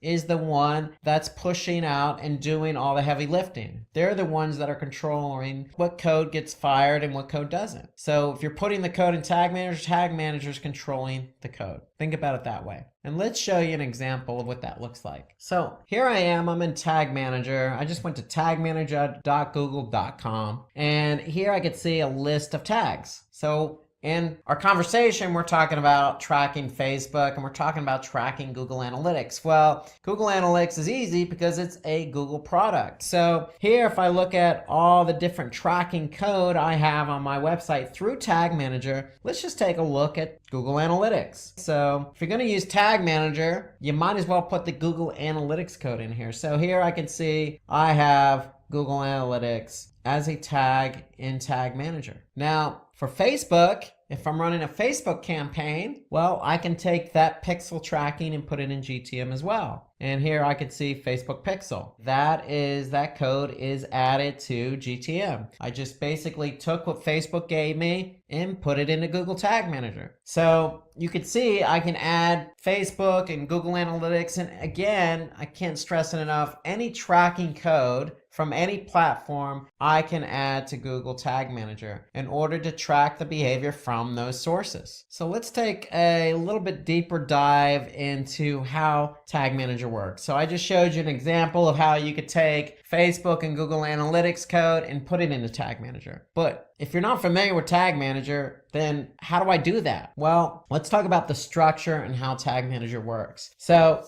when you have a Tag Manager account, you have a container. Remember, I mentioned toy box earlier. You have a bunch of toys. If they're code and you're tracking different bits of code from different platforms like Facebook, think of those as toys, and you have a toy box. Okay, well, that's what this code is, and that's what a container is. The code is the code, and that's going to go into the toy box or container. And so the way Tag Manager works is you have tags, triggers, and variables. So if I take my Facebook tracking code and put it into a container, I need to set up a tag and a trigger. Okay, so let's take a look at what that is. So first, if I go back to Tag Manager, I'm going to have an account, and if I have an account, I'm going to have a container. So here I'm just going to click on an account with a container, and a container is nothing more than what website you're adding the tracking code to. Okay, that's all the container is. We're just letting Tag Manager know this is the website we're adding all this code to. So you have tags, triggers, and variables. That's the structure of Tag Manager. So tags are just what it says, tags. What are we trying to quote unquote tag? Well, if it's Google Analytics, that's easy. Here I could see I have Google Analytics added. So if I click on Google Analytics, here's my tag. And if I take a little bit of a deeper dive there, since Google Analytics is a Google product, it integrates already with Tag Managers. It's pretty easy. I can just choose Google Analytics, then I'm going to check page view, and that's my tag. Now, every tag needs a trigger. Okay, so I need to tell Tag Manager how or when to fire the Google Analytics tracking code. So in this case, I'm going to tell Tag Manager to fire on all pages. So if I get somebody, a visitor to my website, Analytics is firing on all pages. So whatever page that visitor lands on, Google Analytics is going to fire. So that's really what it comes down to, is I have a tag and I need to tell Tag Manager when to trigger that tag. That's really what the structure of Tag Manager is. It's tags, triggers, and variables. And variables we're going to talk about here in a couple minutes. But you have a piece of code. You're going to go ahead and put that into Tag Manager. You're going to tag it, and then you're going to fire that trigger. So let's take a look at another example here. If I go back here, you can see Facebook. Well, here's my Facebook pixel. Okay, that's my tag. So when is it going to fire? Well, it's going to fire on a specific domain or subdomain. That's basically what we're doing. We're trying to tell GTM when to fire that particular tag. So those are the three main components: a tag, okay, which is going to contain the JavaScript code that you get from, say, Facebook, the trigger. So you're going to go into Tag Manager and tell Tag Manager when to fire that code. That's the trigger. And then you have variables. And so variables are basically just additional information that Tag Manager may need for your tag and trigger to work. So that's what a variable is. It's there to get the tag and trigger to fire. So variables are divided into built-in and user-defined variables. So common use variables include, say, page path or page URL or host name or click class. Again, they're there, and these examples I just gave you are there to get your tag and trigger to work. Think about it that way. That's a component. And if I go into Tag Manager here, and here on the left side, I can see variables. So remember, I have built-in and user-defined. So built-in means that Tag Manager already built these for me. So in case I need to get my trigger to work with my tag, I can use a variable. So those are built in, and then I have user defined. So these are what I define. These are what I created. And again, the variables are there to get the tag and trigger to work. Okay, so that's the job of the variable. The job of the tag is to host that JavaScript code. Okay, in the case of Facebook or Analytics, that's where we're putting our code. So here, if I click on AdWords Remarketing, again, it's a Google product, so I don't really need to even deal with code. I'm just going to select Google AdWords Remarketing. Okay, so you can see GTM integrates nicely with some of the other Google products. But let's just say you have a Facebook pixel tracking code. You're going to choose custom, and you're going to put the code here. So that's part of the tag. And then the trigger, again, is there to get the tag to fire. So you're telling GTM when to fire the tag.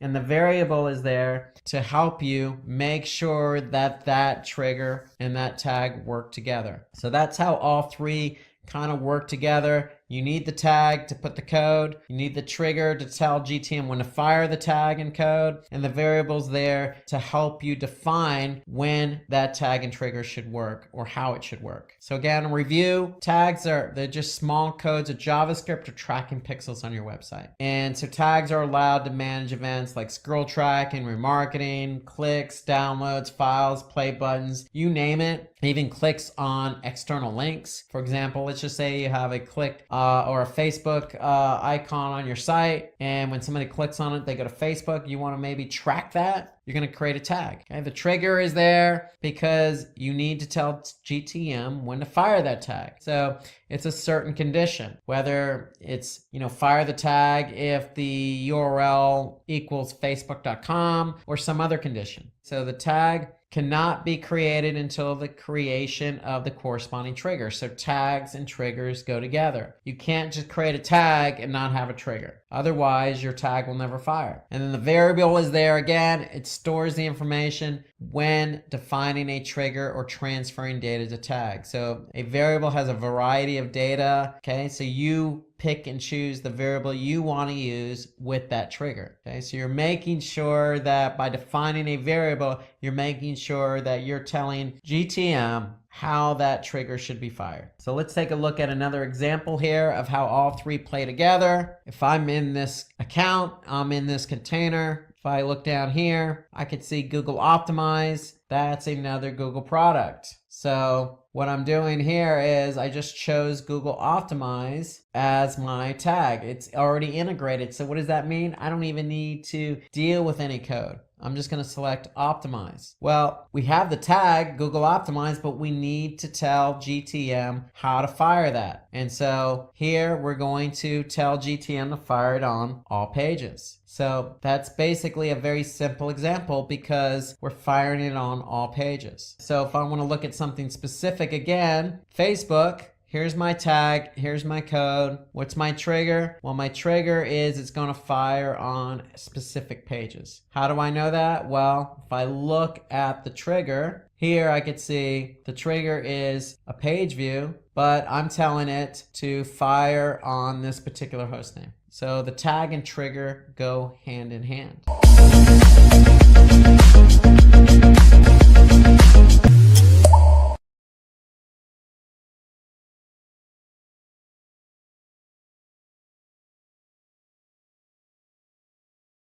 So how to get started with Tag Manager. So first things first, you have to create that account. So you're going to go to tagmanager.google.com, or you can do a search for Google Tag Manager, and you're going to create your account. And then when you create your account, what's going to happen is you're going to set up a container. And when you set up a container, you have choices. So you could set it up for your website, for an app on iOS, or maybe Android, or you can even set it up for AMP, an accelerated mobile page. So most people by default are probably going to set up Tag Manager for their website. And so when you do that, when you actually select website, what's going to happen is you're going to get some Google Tag Manager code in return. And so the whole idea here is you're going to do a swap. What you're doing is basically you're saying, okay, Google, I'm going to take this Google Tag Manager code and I'm going to put it on my website. I'm going to put it on every page of my website. So notice Tag Manager has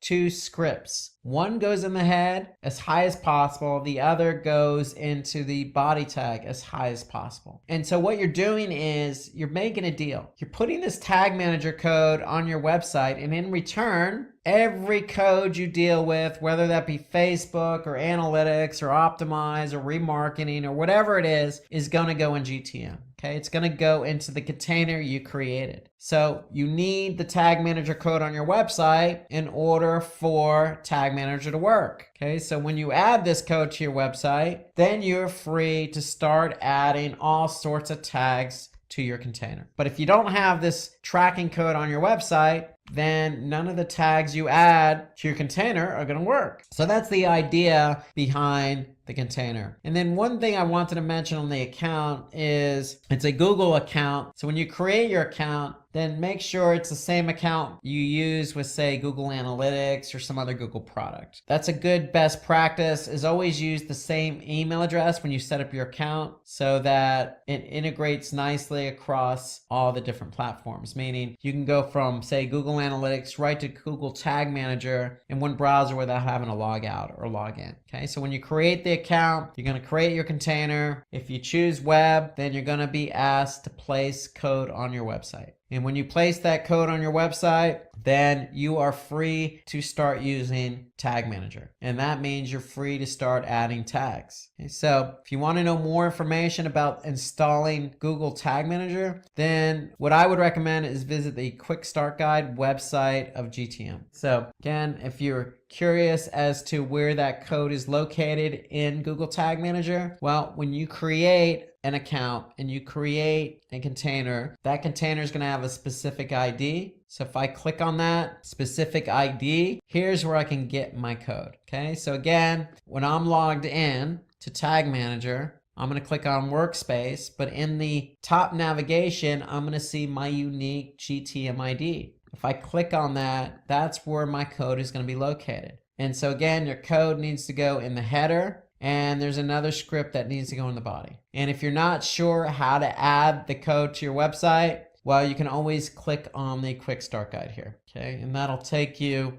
to a Quick Start Guide page, a reference page related to Google Tag Manager. So let's talk about creating a tag. So once you get Tag Manager installed, I'm sure you're excited to get going and create that first tag. So let's talk about how to create a tag in Tag Manager. So when you're in Tag Manager, all you need to do is basically you're looking at all your tags. If you click on tag in the left side navigation, you'll see all your tags, and there's a new button there. So you just click new. And so basically what you're going to do is you're going to create your first tag. And so what I would recommend, once you get Tag Manager installed on your website, I would recommend setting the first tag up as Google Analytics. So that will get you going with tracking page views on your website when somebody visits your website. Okay, so ideally that's what you want to do. You want to get Google Analytics as your first tag in Tag Manager. So what I'm going to do is, because Analytics is a Google product, it's already integrated nicely with Tag Manager. So I'm just going to click on Google Analytics. It's going to be a page view. That's what I'm tracking. And now I have to set up a variable. And so what it's going to do, it's going to ask me to select a variable. And so what you're going to do is you're going to select new variable. And what you're going to do is you're actually going to go and add your tracking ID here. That's going to be your variable. So where do I get my tracking ID in Analytics? Well, if I'm in Analytics, I'm going to go to admin.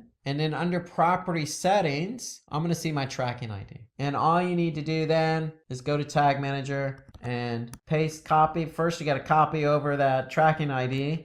Then you're going to go to Tag Manager and going to paste it. And then that's going to create a variable for you. And then when you create that variable, you're going to see it in the drop down here. So I've already created it. And basically, that's your tag with a variable. Then what are you going to do? You're going to set up a trigger. So see, I have some triggers already set up. You're going to see a default trigger already set up for you, and that's going to be all pages. So ideally what you want to do is you want to select all pages in order for Analytics to fire on all pages. So that's what we're doing. We're setting up a trigger. We're basically telling Tag Manager, hey, if I get a visitor to any page on my website, then I want you to fire Google Analytics. So that's basically, in summary, how to set up your first tag. And my recommendation is your first tag should be Google Analytics. And when you set up Analytics, you're going to have to set up a variable for the tracking ID. And so you get the tracking ID again from admin, property settings, copy and paste that tracking ID over, save it. You have your variable. That variable is going to be included in with the tag. Then your trigger is going to be all pages. And there you go.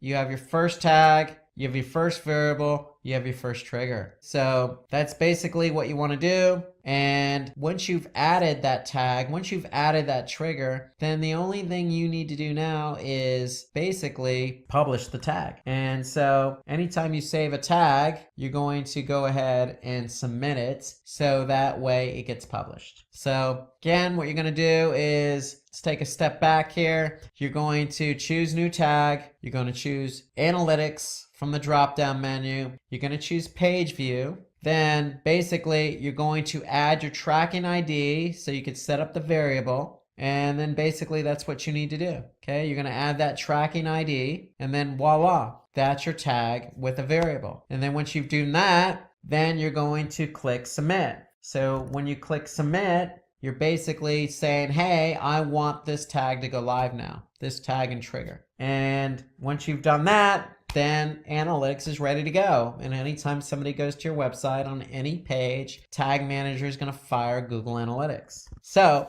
the great thing here is you have something called Google Tag Assistant, and that's an extension that works with Chrome. And so when you've actually added Tag Manager to your site, or you have analytics running in Tag Manager, you can confirm if those tags are firing properly. So let's take a look at how Google Tag Assistant works. Okay, so if you just do a search for Google Tag Assistant, you're going to see here that it's basically just an extension that works in Chrome, and unfortunately it only works in Chrome browser. It doesn't work in any other browser. So go ahead and install that extension into Chrome. And when you do that, you're going to see this nice icon here in your browser. And now if you go to any website and I click on Google Tag Assistant and I click on enable, okay, so basically I'm loading Google Tag Assistant. And now once I refresh the page, I can see that this particular site has Google Tag Manager installed. And not only does it have Tag Manager installed, I can see that it's also has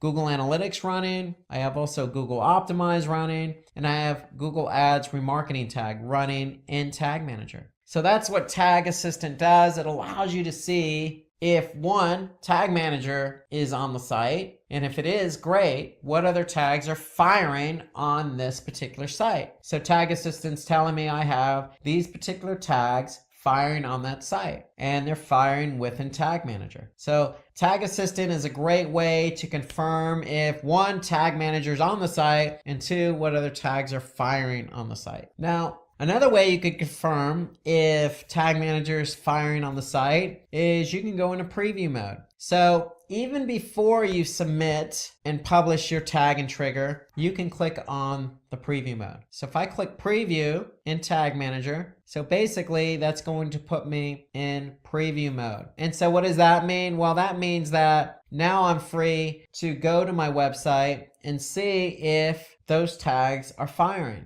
And so let's take a look at what that looks like. So if I go to the website and just click refresh, then what's going to happen is Tag Manager is going to load in preview mode, just as you see here. Okay, so that's going to take a couple seconds to load up. And now what can I see in preview mode? I could see that I have GTM firing, but I also have some other tags firing on this page. Remarketing, I have Google Analytics, I have Google Optimize. I have some other tags firing as well. And so the preview mode shows me what tags are firing on any given page. And I can also see what tags did not fire. Okay, so here I have a number of tags already in GTM, but they didn't fire on this particular page. So let's just say I clicked on the Donate Now button. I'm still in preview mode, so I'm going to be able to see what tags fired. Now I could see I have a couple of tags that have fired on this particular page. And then I could see what tags did not fire on this page. Okay,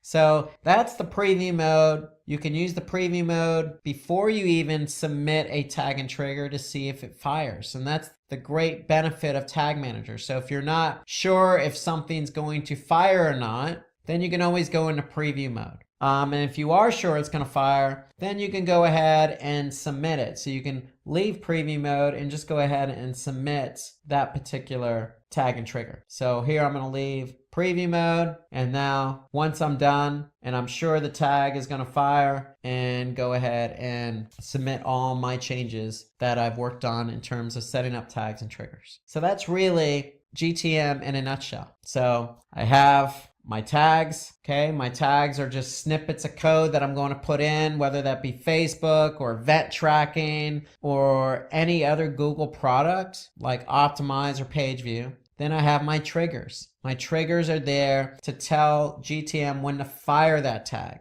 And the variables are there to help those tags and triggers work together. So remember that particular variable we set up for Google Analytics. Okay, so here it is right here, because we want to tell GTM what property to specifically fire in Google Analytics. So that's why we set up that variable. But there are all sorts of variables. Google Tag Manager has built in or variables already created for you, or you can specifically define a variable. So variables are there to help the tags and triggers work together. So when you set up a tag, you set up a trigger, you use a variable, you can always go into preview mode, preview it by going to the website, seeing if it fires. If it fires, then voila, you can go ahead and click submit, and that will publish the tag and trigger, and you're good to go. That's pretty much how Tag Manager works. And again, I can't stress that there's an unlimited number of tags you can add to Tag Manager.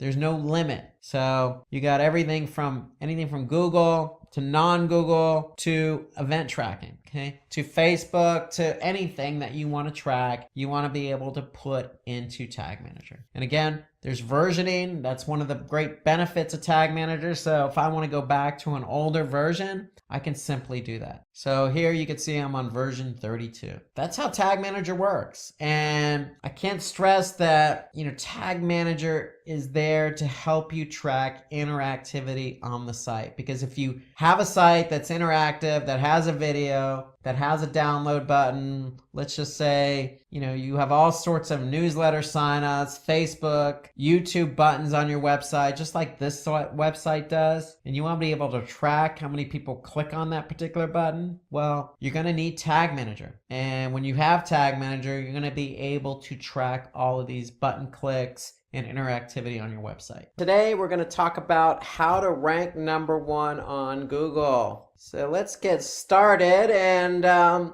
let's go with the scenario that you have a friend named Sam and he has a website where he sells shoes. But Sam doesn't understand why his website's not ranking #1 on Google. And so typically, to rank #1 on Google, there are some factors involved. And those are factors that are going to help Sam get his website rank #1 on Google so he can sell his shoes, get traffic, and convert that traffic to conversions. So there are factors involved. And so what are those factors? Well, it always starts with keyword research. So in order to rank for a website where you sell shoes or you sell products, other products like clothing or food, or you're an automobile website, you're a mechanic, it doesn't matter whether you're selling to customers or selling to other businesses. You have to start with the keyword research. And so we're going to go into really explicit detail on how to conduct a proper keyword research. And then the second factor involved is high quality content. So in order to rank high on Google search, you need to have high quality content. So we're going to go over what's involved with creating high quality content.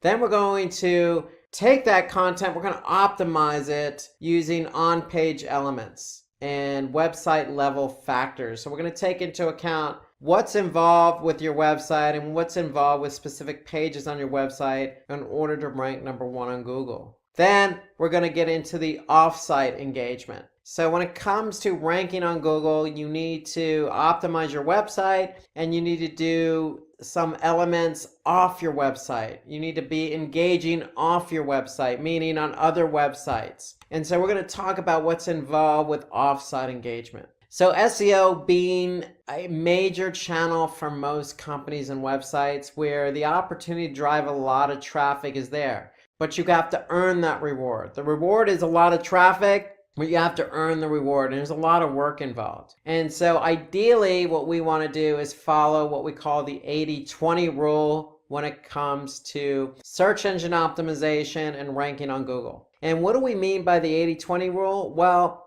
80-20 means we're investing 20% of our effort and 80% of the results are obtained. So we want to invest 20 and get back 80. That's basically what we mean by 80-20. So for example, if 20% of our targeted keywords bring in 80% of the traffic, then that's following the 80-20 rule. Or 20% of our landing pages drive 80% of the overall traffic, that's following the 80-20 rule. Or 20% of our backlinks pass 80% of our link juice. That's the 80-20 rule. Meaning these targeted keywords, these targeted landing pages, these trying to target backlinks using off-site engagement.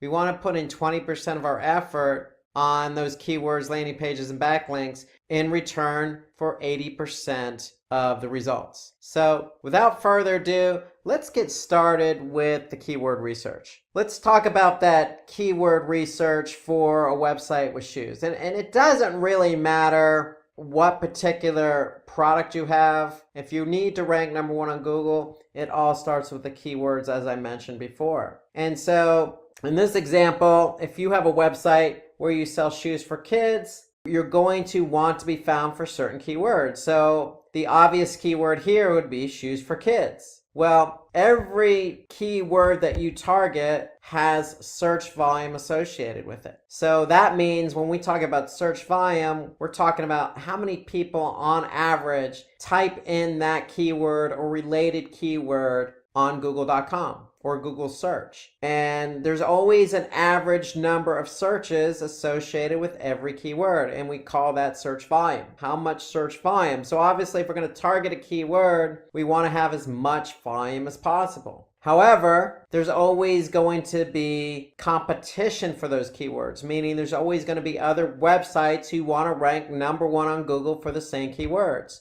And we call that competition or difficulty. So for every keyword, you're going to have volume and you're going to have competition or difficulty. And the difficulty ranges as well, depending on the tool you use. And we'll get into that in a minute, but search volume is how much on average people are typing in that keyword or close variants of that keyword. And the difficulty is measured in terms of how many other websites are trying to rank for the same keyword. And so ideally, when it comes to keyword research, we want to find that nice balance. We want high volume and we want low competition. But at the same time, we want to focus on keywords that are highly relevant to our business. So if we're selling shoes for kids and shoes for kids is highly relevant, has high volume and low competition, then that's a keyword we want to target. So we always want to focus in on those three areas. So there's always a trade-off with keywords. So shoes for kids might have high volume, but also might have high competition or difficulty. If we look for another keyword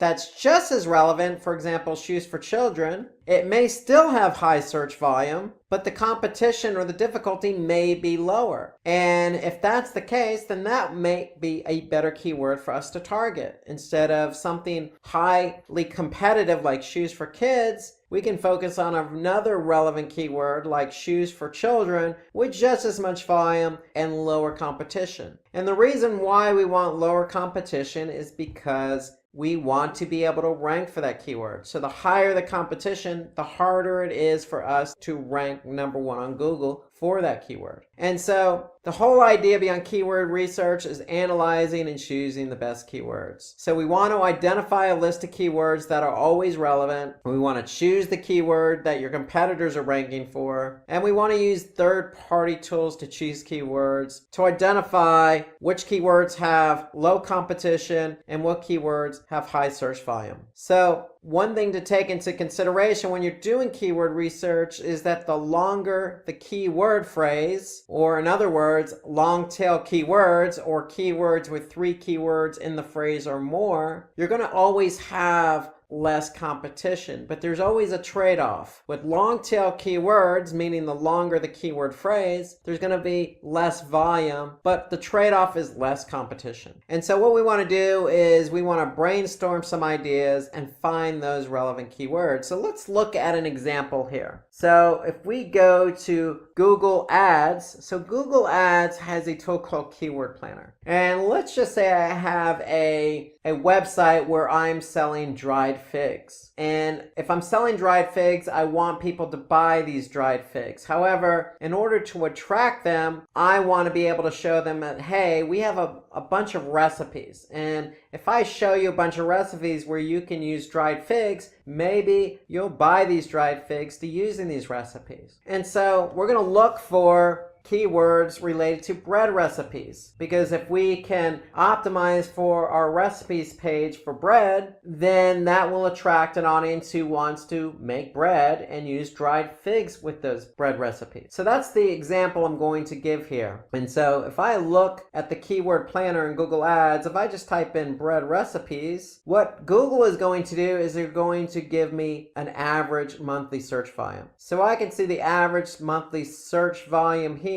is 60,500. And so in order to do keyword research, what I would recommend is keep a spreadsheet. And so the idea behind the spreadsheet is to document the volume and the competition you're getting for certain keywords. So if I go into a spreadsheet, here, my theme of keywords is bread recipes. My keyword is bread recipes, and my volume, therefore, is going to be 60,500. However, if I go back into Google's keyword planner, Google's telling me the competition is low. So that's great. I want high volume, I want low competition. But how low is low? So we want to be careful. So if we're going to put in numbers into a spreadsheet, we want to figure out what that competition really is for the keyword bread recipes. So if I go to Google and just type in bread recipes, I'm going to be able to see 771 billion results for the keyword bread recipes. Now, is 771 billion our real competition? Maybe, maybe not. What we want to do is put in a syntax, and we want to put in the syntax all in title and then colon, space, and then our keyword. And the reason why we do that in search is because we want to be able to identify the true competitive number, or the true number of websites who are trying to rank for bread recipes. And if we put in the syntax all in title, colon, and then our keyword bread recipes, we'll be able to see that there are 998,000 results. That's a lot lower than 771 billion.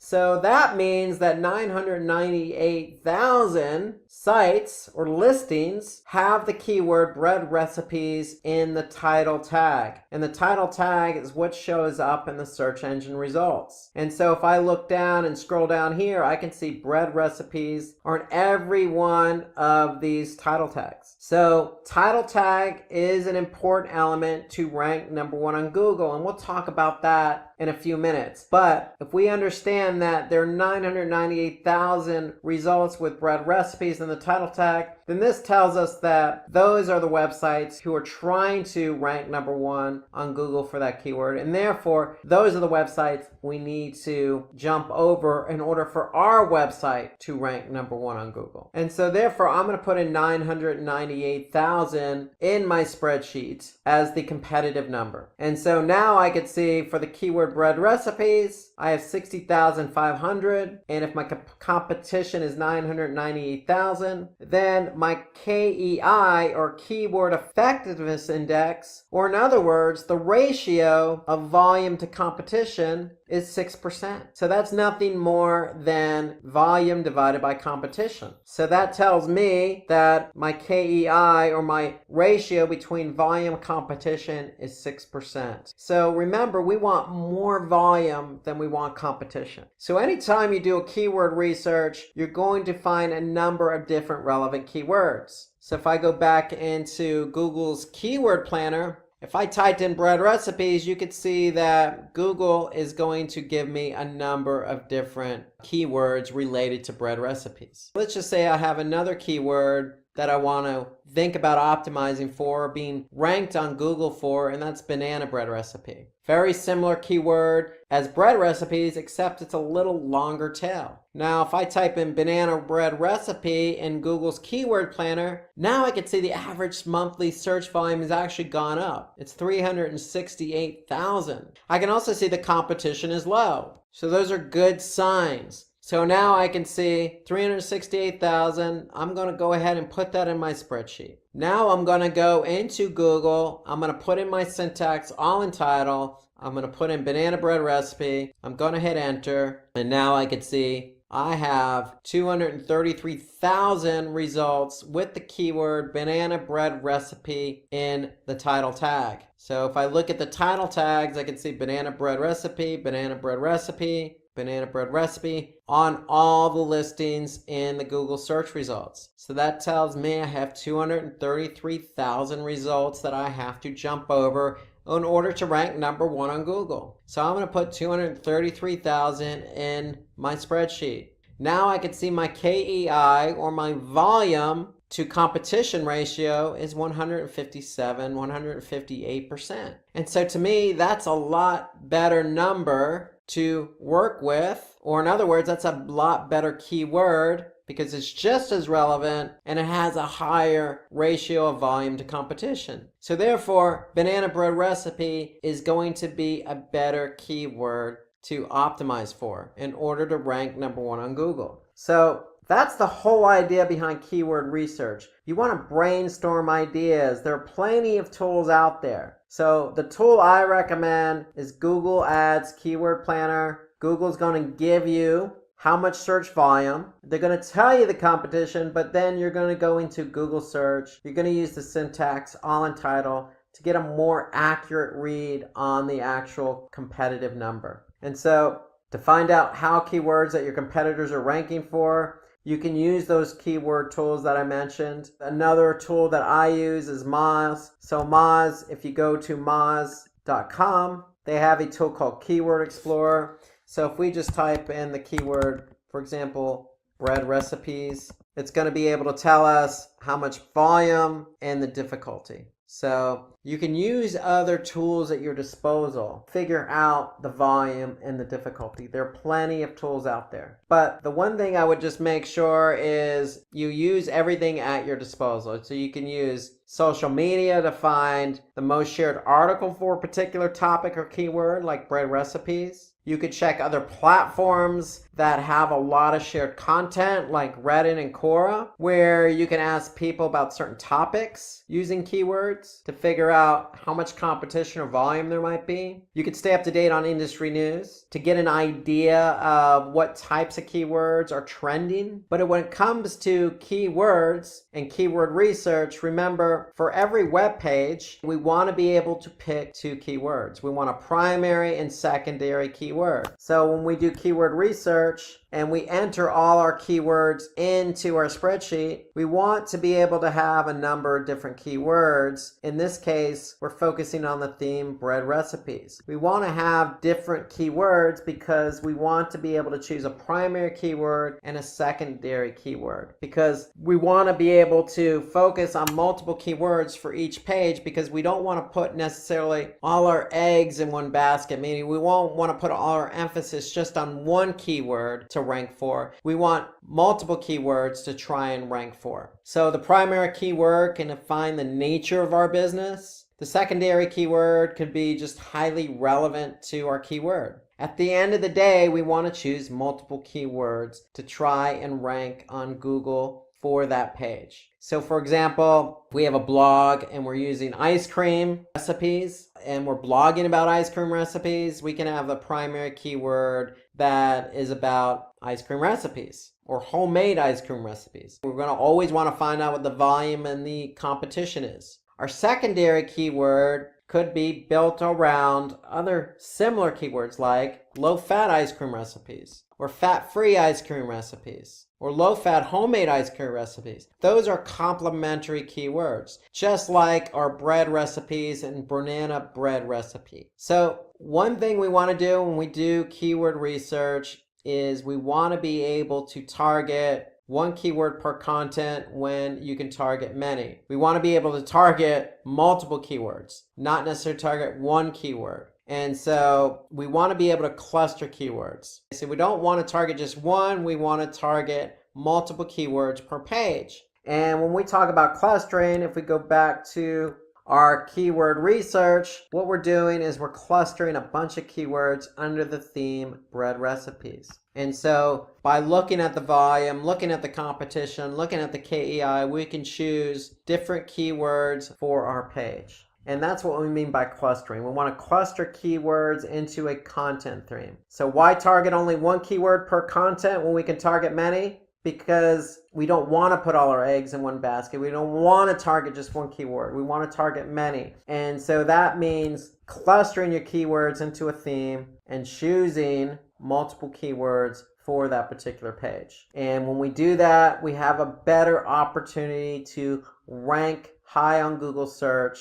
And the whole idea behind ranking high on Google search is we can get the volume. So if we know we're ranked number 1 on Google search for bread recipes or banana bread recipe, we know we stand a chance of getting a majority of the volume associated with that keyword. And if we can get the volume and get the traffic, then we can get the conversions. So let's move on to high quality content and talk about the impact content has on your ability to get your website ranked number 1 on Google. So let's just say you have content on your website and the content is ranking on page 4 of Google. And it's that blog with ice cream recipes. And if it's just content for the sake of content, it's not really informative, then it's not necessarily going to get good engagement. In the eyes of Google, they want to rank content that's very informative, it's very fresh, it's exciting to read, it's interesting.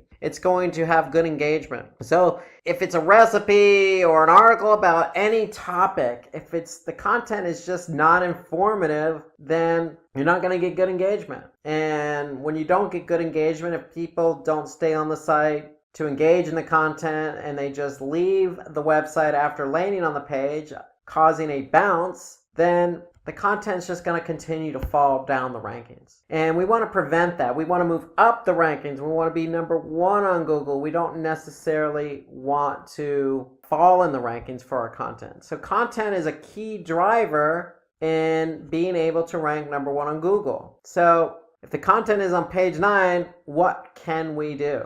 Well, we want to be able to, take that content and do something with it. We feel like we did write engaging content, so let's go ahead and share it on social media. And to me, social media is a good platform to share your content because on social media platforms like Facebook, for example, you're building a community on that platform. That community is already interested in your content. So if you're sharing an ice cream recipe, especially in the summertime, and you're engaging with your community on that platform, then the likelihood of that community on that platform is going to increase engagement. Increased engagement will send social signals to the search engine that says, hey, this content is good quality. Likewise for any other platform. Most social media platforms have engagement metrics. And those engagement metrics pass signals. Is it good? Is it not good? Do we like this content? Are we giving it a thumbs up? Are we going to want to follow it? Are we going to want to share it? And so if you share content that you feel is engaging on social platforms, then it's going to be engaging and it's likely going to cause an increase in engagement. For example, a decrease in bounces. And once you share that quality content, then the likelihood of it moving up the rankings, even as far as number 1 on Google, is going to be greater. So you always want to start out writing good quality content. So let's talk about good quality content because Google does take content seriously. They do take into account what other people think of that content. So high quality content is an important factor. So how to create good content? That's always the question. So let's talk about some best practices here. Remember, in the last segment, we talked about keyword research. So we want to perform good keyword research. Why? Because we want to choose keywords. Remember, we're choosing multiple keywords per page. One keyword could be related to our brand. One keyword could be related to the content, but another keyword could be related to a user's intent, like recipes. If you recall the example we used with bread recipes, maybe somebody's looking to type in a keyword that says, how do I make, a bread? Or how do I make a specific type of bread? Or how do I make banana bread? Or what's the best recipe for banana bread? They're question related, and we want to be able to answer those questions. So that's where choosing those right keywords that's going to respond to a user's intent. So starts with choosing the right keywords. So remember, we talked about a number of different tools when we talked about keyword research. So there's a research tool that you can use called phrase.io, and that will help you do quick research on keywords and trends and whatnot. So if you know a better research tool that you use for keyword research, then drop us a comment below. I'd be interested in getting your comments about keyword research and what research tools are out there. So if you know something better than phrase.io, drop a comment below and we'd be interested in getting your perspective. So keyword research is key, but creating content that fulfills users' requirements. So answering those questions. If it's a recipe, we want to answer that question. If it's directions, we want to answer that question. If they don't know how to do something, we want to answer that question. And that's the whole idea behind content.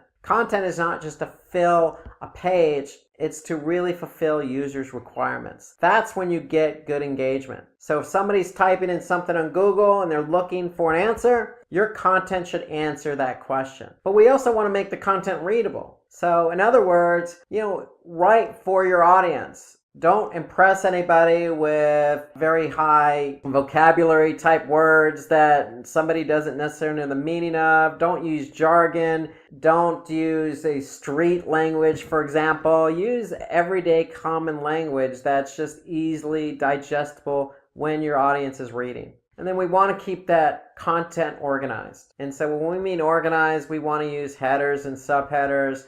Break your content into paragraphs. Keep the flow organized. If we can keep the flow organized, then it's going to be easier for somebody to read. And then it's okay to add resources, especially resources from credible sites. So if you can incorporate those resources in there, then it's just going to add the credibility to your content and let the audience know that, hey, I've done my research on this topic, and this is what this person has to say about it. This person who seems to be credible. Okay, so it only adds value to your content. So these are all tips to remember when creating content. And then the one important tip here is we want to use white hat techniques. And when we say white hat techniques, that means, if we've chosen keywords that are going to answer somebody's question, we don't want to stuff those keywords into the content. We want the content to be naturally written. So when we say opt for white hat techniques, that's what we mean. Write the content naturally. Keep it organized, keep it readable, include third-party sources, and make sure it answers a question. So there are different types of content. So there's content where you just write words. It's all text-based. You could also use an infographic. An infographic is simply just a graphic that visualizes exactly what you're trying to explain. For example, if we want to write an article about how to write good, engaging content, we don't necessarily have to write all that out as a text. We can create an infographic. So for example, here's an infographic on 20 effective ways to basically not bore your readers, but write engaging content. So you could see this is an infographic. It's all graphically laid out. So infographics tend to be easier to understand because they're visual. They're easy for the end user to comprehend because there's generally no jargon. It's usually images that are portraying the point of what you're trying to get across. And so it tends to break it up, the monotony of just text. It's more visually appealing and it's laid out and organized. So you can see this infographic has 20 different steps or rules, and they lay those out all here in this infographic. And the great thing I like about infographics is you could share them on social media, you can re-engage them as a post, you could save them on really any social platform. So infographics tend to tell a better story versus, say, just writing text. You can use video and images, so you don't necessarily have to lay it all out in an infographic. You can certainly insert a video or an image into your content, especially if it's a blog post. If it's a blog post, then sometimes video and images on its own tell the story.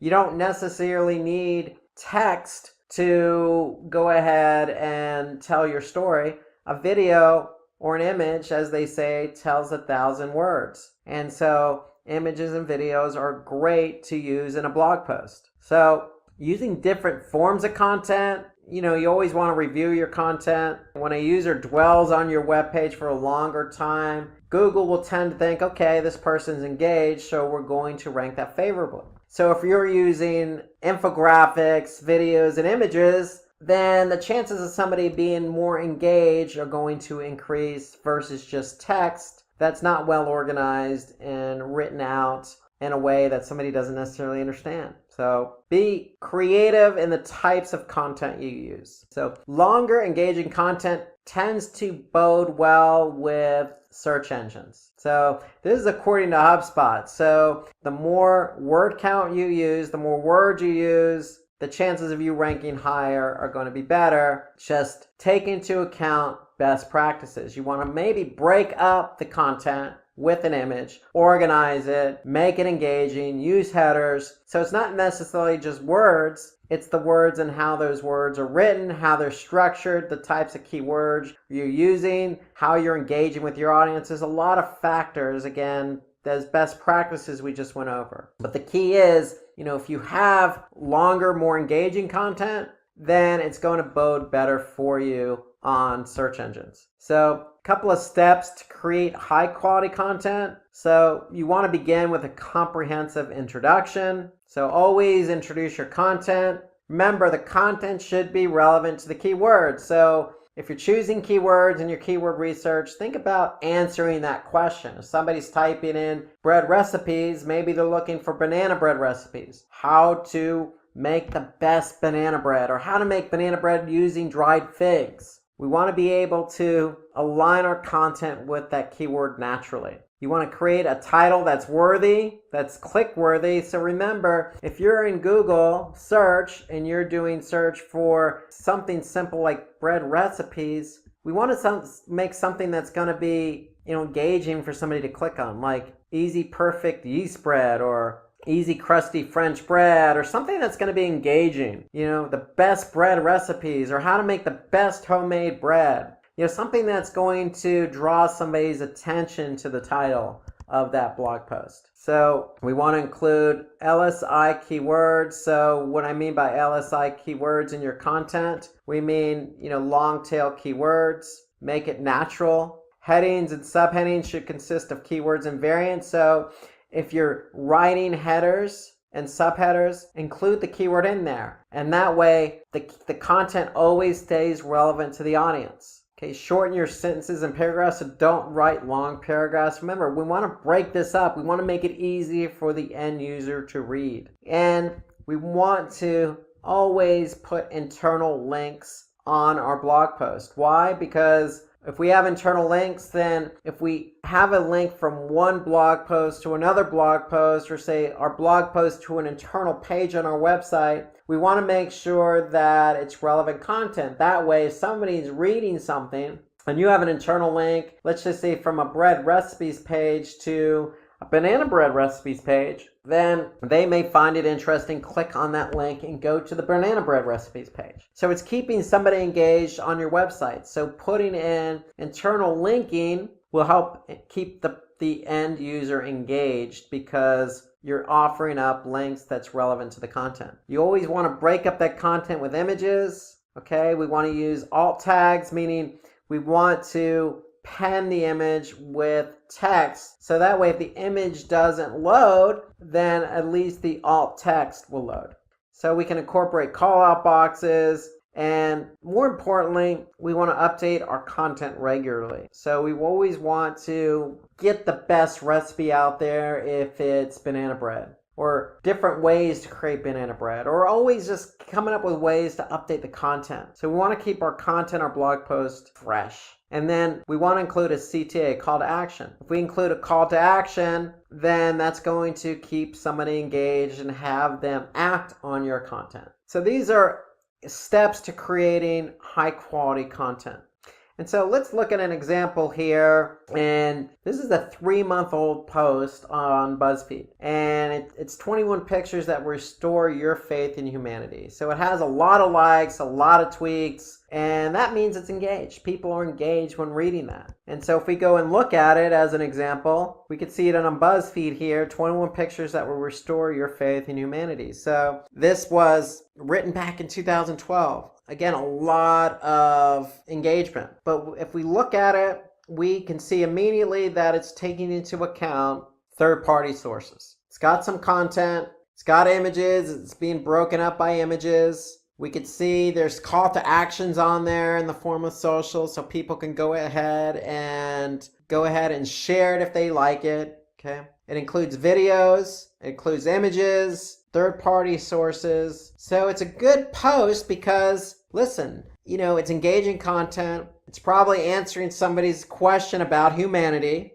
And we could see clearly that, look, there's a lot of different examples here from a lot of different sources, and we could take action on this content. So not just video, not just images, but text as well. And so it's very engaging, answers questions, takes into account the different types of content available. So this is a good post in that regard. So content's updated regularly, it's engaging, and it includes sources from high authority websites. Some do's and don'ts on the content. So take into account the best practices I mentioned about creating high quality content. Okay. Answer those questions that the end user wants to hear, because that likely is going to be their search. And so you want to be able to respond to the end user. That's part of creating high quality content. Different types of content, i.e. in the form of infographics or videos or text or images. You can add images from public domain sites. You can be relatable and use examples to clarify points, just like the BuzzFeed article. Simplify complex words. Don't use sophisticated language. Talk to your audience as if they were standing right in front of you. And use bullet points to exemplify your examples, your points. So some do's, the don'ts. Obviously, don't lift content. We don't want to lift content from another website. So that's plagiarism. So we want to have our own unique content. We also don't want to take images from other websites. And so if you do happen to find an image that works for your post and it's on somebody else's website, ideally that's not a good situation. But if you do happen to do that, then always give credit to the website. Okay, so if you took it from xyz.com, credit xyz.com for the image. And even put a link back. But ideally, you don't want to take images from other websites. Just as much as you don't want to take copy, you don't want to take images. Use your own imagery and content. But if you don't have imagery, then you can always go to stock photography. There are plenty of websites out there where you can sign up for a subscription, like Adobe Stock Images as an example. You could sign up for an account, and in some cases you can sign up for a free account and use stock imagery. Okay, don't give less information to your audience. Give your audience what they deserve, which is the information they're looking for. They're looking for the best banana bread recipes. Give them the best banana bread recipes. Incorporate your own images. Break it up with titles. Give them a good quality piece of content that they're going to be able to engage with. And so if you put long paragraphs in your content, then it's going to be less engaging. So try to avoid those long paragraphs. Remember, shorten up the paragraphs, keep the language simple, add in images, answer those questions, use third-party credible sources, but write it in your own words, and you should be on your way to creating good quality content. Okay, so now that we've talked about high quality content in order to get your pages ranked high on Google search, let's turn our attention to optimizing on-page elements and discuss some website level factors that are both going to help you rank high on Google search. So let's just do an overview of what we're talking about when we talk about on-page elements and website level factors. So optimizing on-page elements include a number of different things. But primarily, we're going to focus in on meta tags, also known as meta description tags, header tags, also known as title tags, and URLs. So those are just some of the on-page elements we want to be able to optimize using relevant keywords in order to rank high on Google search. We also want to take a look at some website factors that will affect our ranking on Google search. They include website architecture, having a secure website, having a sitemap, and taking a look at page speed. So all of those are some of the website factors we need to take into account in order to rank high on Google search. So title tag and meta description together are considered meta tags. So both play an important role in ranking high on Google. So we want to be able to write unique title and descriptions for each page on our website. When I say unique, that means the title and the meta description need to be different for every page on the website. And so if you're not quite sure what a title tag and a meta description tag is, if you go to search and just type in any particular search query, the title tag is what's going to show up here in bold, and then the description is going to show up below it, below the URL, and that's going to describe the page. So both of these meta tags are important because it describes what your page is all about, and that's what Google uses in the search results pages. So we want to be able to pay attention to the length of our meta tags. So if we go back to our search results pages, title tags are generally 65 characters. Meta description tags are generally 160 characters. So anything really longer than that, then what's going to happen is the meta description tag or the title tag will get truncated. And so if we look here, for example, we can see all of the title tags here fit the 65 character limit. But if you run over the character count on meta description, then Google is going to truncate the copy. So you want to stay within your parameters in order to avoid getting your content truncated. And so the other thing when we're writing title meta description tags, we want to minimize keyword repetition. So if we're optimizing for keyword, we don't want to necessarily just plug that keyword into the title tag and meta description multiple times. We want to make sure our title tags and meta descriptions are naturally written. So if somebody's typing for banana bread recipe with dried figs, we want to have a nice title tag and a description that is going to get somebody to respond based on their need. And so we definitely want to avoid keyword repetition, but we want to be able to use that keyword in the title tag. Because if you remember from the earlier segment, when we did the all-in title syntax to find out exactly how many competitors were using that particular keyword, well, we obviously want to use that keyword in the title tag because, again, the title tag is an important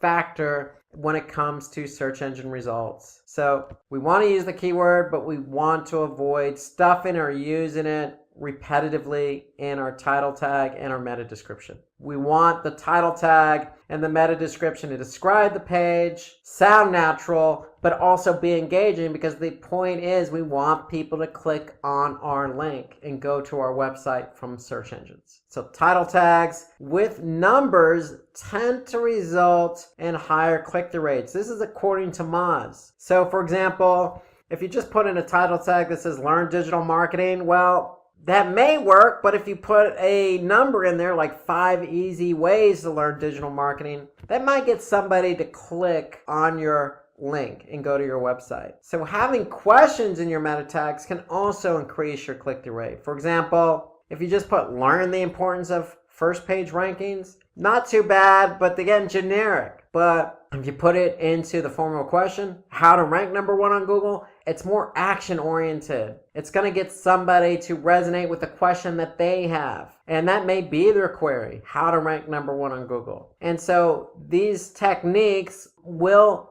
help you get higher click-through rates. And so according to Backlinko, title tag with a keyword can improve site ranking. So remember, we want to include that keyword in the title tag. Even though we only have 65 characters, we want to include that keyword, but we want to avoid stuffing the keyword in there. We want to, again, make the title tag action-oriented, maybe with a number, maybe as a question, with the keyword in there once, naturally. Not easy to do, but that's the beauty of SEO. If you can follow these best practices and write a good title tag, then the chances of you improving in your search results are going to be greater. So having only one H1 tag in your post is going to be good. So remember, when somebody clicks on a link, so let's just say they do find a title tag engaging and they click on this link here and they go to that website, you want to start out with having that particular H1 tag, because the H1 tag, especially with the keyword in it, is going to signal to Google, hey, we're organizing our page, and because it's an H1 tag, it's important. We're structuring the page according to best practices. So having only one H1 tag in your post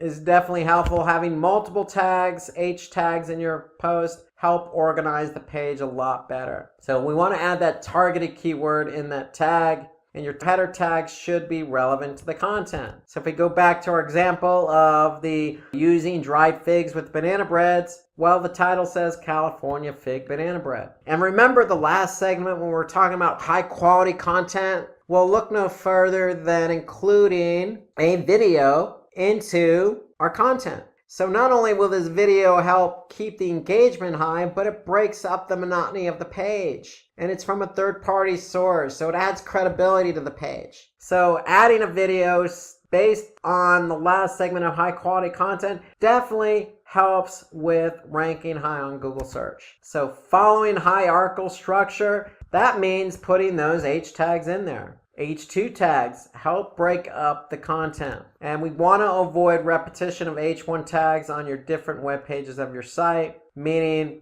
don't just put the same H1 tag with the same keyword in it and keeping it blasé. We want to make those H1 tags exciting to read, but also used appropriately to break up the content. So remember, all white hat techniques. We want to avoid hidden tags. We want to avoid stuffing keywords.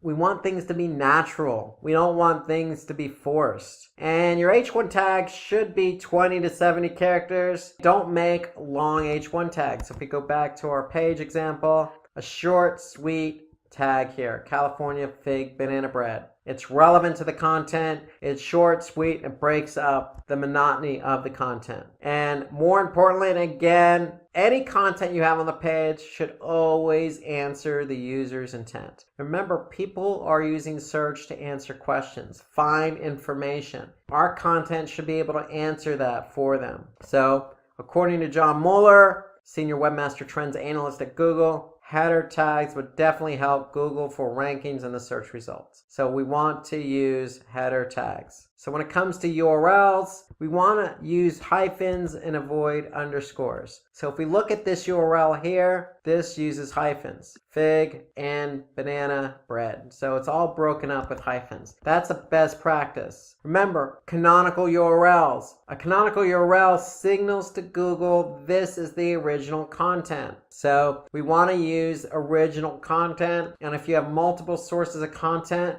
out there on, say, different websites, we want to use a canonical tag to signal to Google, this is the original content. Please index this content. And that doesn't hurt to use a favicon in URL, meaning a small icon. It helps to break up the monotony and help your URL stand out. We can add targeted keywords in the URL. So again, looking at the URL here, I could see we're using targeted keyword as part of the URL structure. Fig and banana bread. And notice the H1 tag is fig banana bread. So it's all consistent and it flows naturally.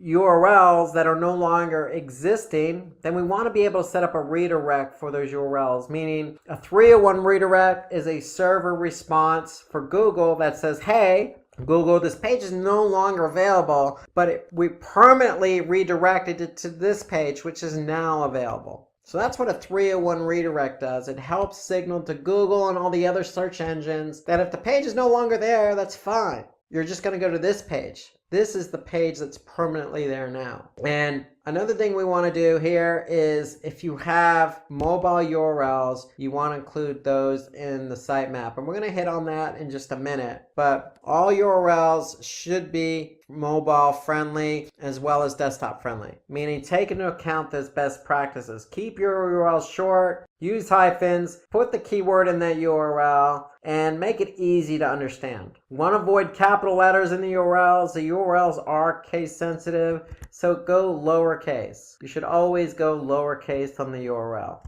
Readable URLs, again, the rule of thumb here is if you understand what the URL is, then Google's going to understand what the URL is. So the shorter the URL, the easier it is to read. The easier it is to read, the better chance you have to rank high on Google search. So according to Backlink 2, URLs that are shorter definitely help you rank. So we want to be able to shorten those URLs. Keep them short and sweet. Don't make them long and unreadable. So those are some optimized ways or on-page elements that help you optimize. Now we want to look at some website level factors that will help you optimize and rank high on Google search. So good site structure provides better crawling for search engine bots. And what do we mean by that? Well, we mean having your site organized in a fashion that Google's going to be able to find all the pages. So what do we mean by that? Create a logical hierarchy structure. So if you're selling shoes, you're going to have a home page, break the structure up into men's shoes, women's shoes, children's shoes. Then under men's shoes, you could have it by brand. It could be Nike, Puma, Adidas. On the women's side, it could be Nike, Puma, Adidas. On the child side, it could be Nike, Puma, Adidas. And so you want to keep the structure, flow, in a hierarchy. So we want to balance the amount of subcategories within each category. So the men's, if it has Nike, Puma, Adidas, the women should have Nike, Puma, Adidas. And so you want to code your site navigation in CSS or HTML, meaning we want to be able to use something that Google is going to be able to index. So most sites are built in HTML, and that's what Google likes to index. They like to index something that they could take back to their servers. And then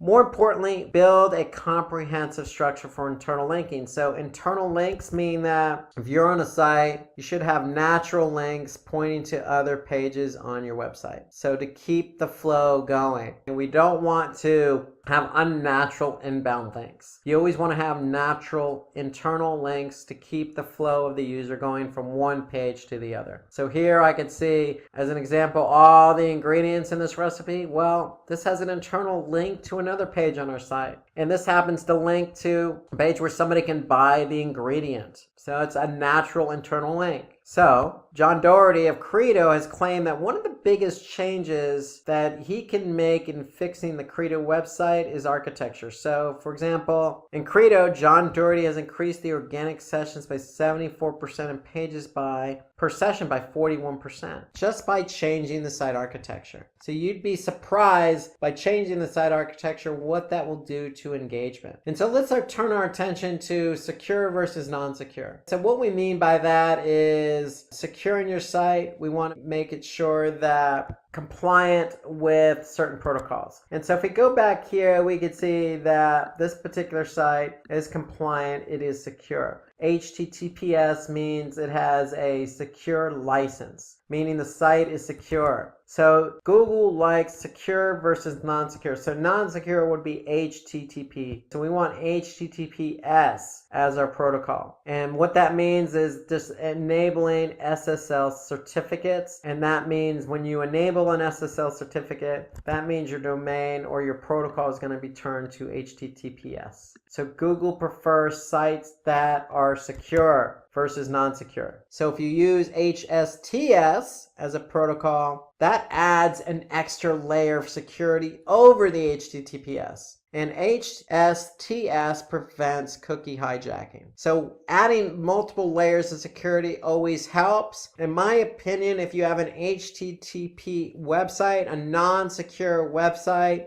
you should look into buying an SSL certificate, getting your sites flipped over to HTTPS, because what's going to happen is your URL structure is going to change. When your URL structure changes, Google's going to recognize that because they're going to index your site. And when they index your site, they're going to see those secure URLs. And that's going to work favorably in your favor and help you rank higher on Google search. So websites using secure or HTTPS have a higher chance of ranking higher. So HTTPS is a ranking signal because Google indexes those pages. So let's also talk about sitemaps. So sitemap is one of the most important ways to improve your website ranking. Why? Well, because sitemaps are a way to organize all your URLs into one file. So we're basically going to prioritize all our web pages in a sitemap. So if you go to any particular website and you type in sitemap XML, you're likely going to see all the pages on your website. So usually the sitemap is located in the root directory. So if I type in sitemap.xml, I'm going to be able to see all the pages in my root directory. And I can also prioritize them. I can also alert Google as to how often they change. And every page is going to have a date stamp associated with it. So Google can actually see how often it changes. So remember, we want our content to be updated frequently. So if content's not updated frequently or it's not fresh, then Google's going to see that date stamp, that last modification date. So we want to be able to make sure our content's updated frequently. We want to let Google know that we changed it frequently. And we want to be able to prioritize our pages, let Google know, hey, these pages are important to us. So all that can be set up in a sitemap. We want to be able to add canonical versions of URLs in the sitemap. So we want to be able to add all our original URLs in our sitemap. And so we always want to build dynamic URL sitemaps for larger websites. And what I mean by dynamic URLs, that means that if I look at this sitemap and we're always adding content, let's just say in the form of a blog, well, guess what? We want those pages to be added to the sitemap as they're published. So as we add pages to the blog or to the site, then they should automatically be added to the sitemap. And so in effect, what's going to happen is we're going to be able to see the sitemap grow with more URLs. When the sitemap grows with more URLs, then that means then Google's going to index more pages. They're going to index more fresh pages. So they're going to be able to get those pages that are just published quicker. So that's the whole idea behind dynamic sitemaps, is we want to be able to capture all the URLs just as they're published. And we want to be able to maintain our sitemaps. And so I would always recommend a dynamic sitemap, but you can always create your own sitemap just by going to a tool called XML sitemap. So if I just type in XML sitemaps into Google search, here I could see XML sitemaps generator, and I can be able, if I have a small website, just create a free and simple sitemap on my own. When XML sitemaps creates it, or your platform creates a dynamic sitemap, either way, the sitemap's going to sit in the root directory. And then what we want to do in turn is let Google know where that sitemap is. So in Search Console, we want to be able to submit the sitemap. So you're going to add the sitemap, you're going to let Google know where it is. It should be in the root directory, and it should be called sitemap.xml.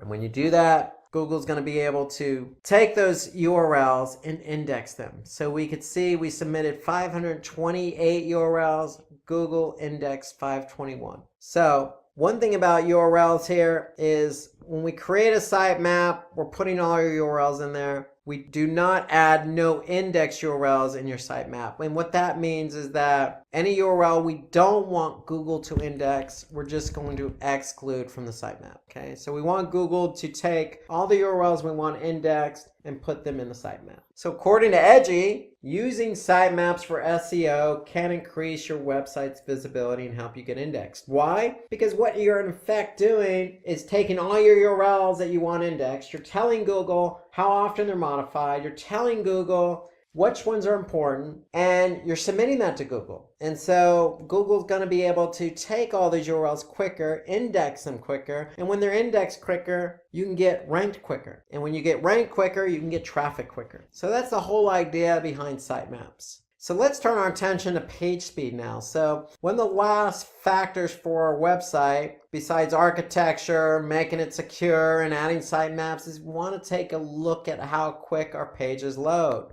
Here are some tips in order to optimize page speed, because ideally the quicker a page loads, the more engaged the user is going to be. If it takes a longer time for the page to load all the elements of that page, then what's going to happen is the user is going to get impatient, maybe leave the website, altogether or go to another page. And so we want to be able to optimize images. So any image that's of large size in terms of megabytes, we want to be able to optimize that, compress the image. So that's one way to speed up page speed. We want to use a simple website design. HTML with CSS or cascading style sheets. Just a simple design with simple hierarchy and website navigation structure. So nothing fancy, nothing complex, just a simple website design with optimized images. We want to leverage browser caching, and we want to upgrade the server response time, meaning all your files are sitting on the server. So when somebody goes to a web page,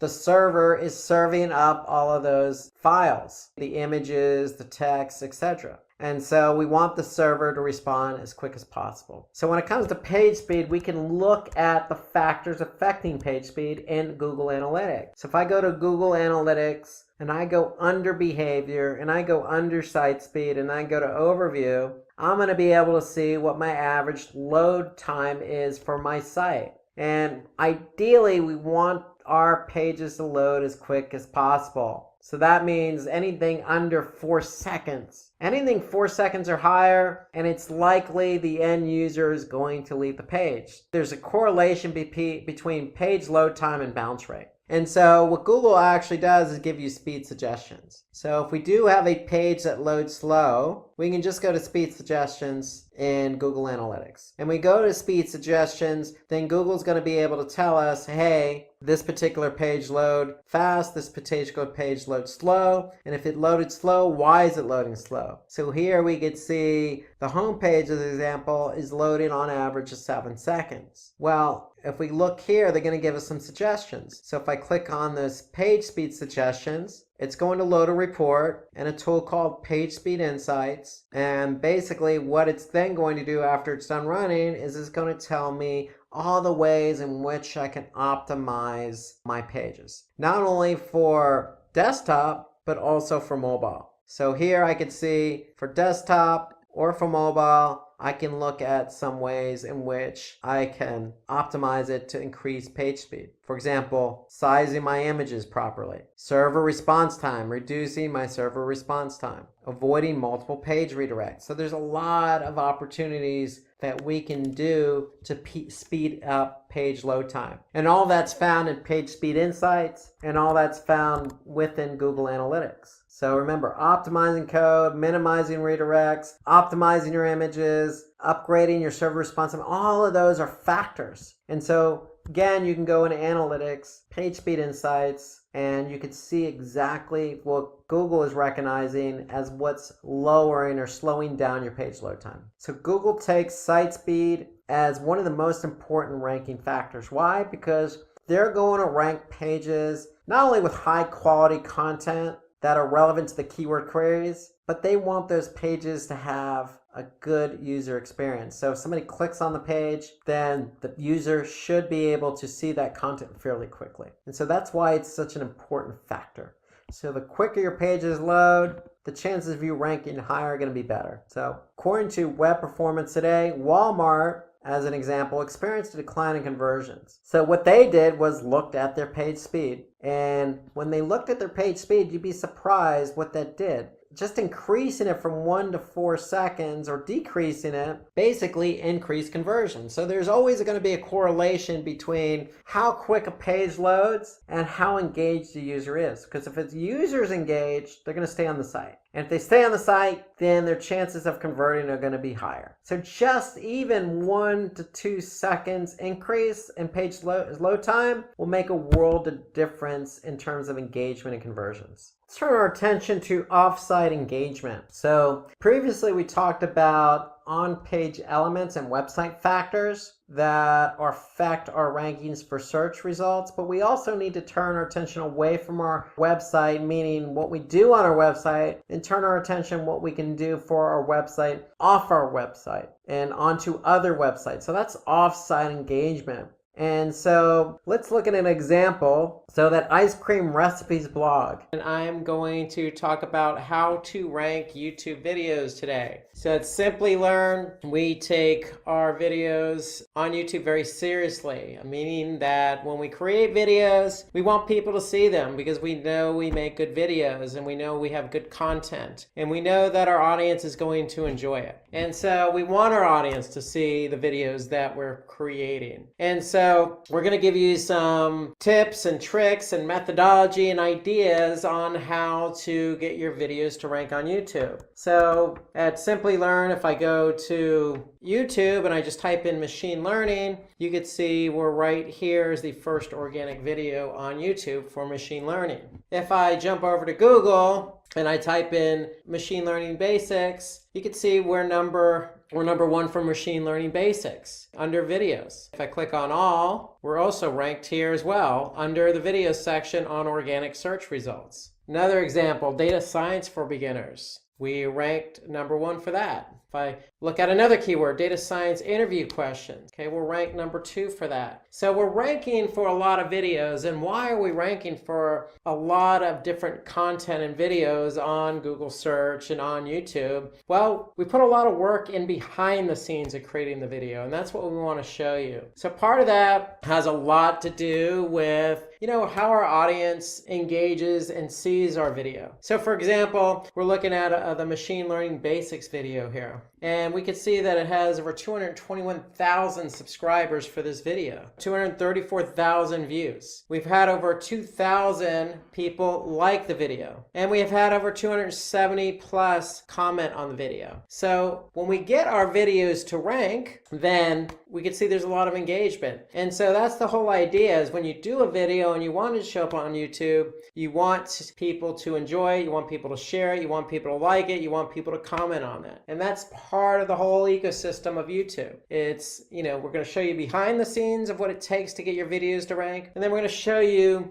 some of the metrics involved with some of these videos to help you stay ranking. So without further ado, let's go into how to get your videos to rank on YouTube. So we're going to talk about keyword research for YouTube. We're going to talk about some ways to create high quality videos. So the importance of user engagement, just as I showed you with the machine learning basics video, all the shares, all the commenting, all the views and subscriptions. Then we're going to get into how to promote your content. And then we're going to just review a little checklist for you and sum it all up. So let's get started with keyword research. So basically what we want to do is center our keywords, just like our website. We want to center our keywords around, or our content around, good keywords. So the videos on YouTube are no different than the web pages on our website. So if we have somebody who states YouTube is the world's second most well-known engine, well, it is, because it's right behind Google. It's not a search engine per se, it's a video platform, but if it was a search engine, it'd probably be second right behind Google. So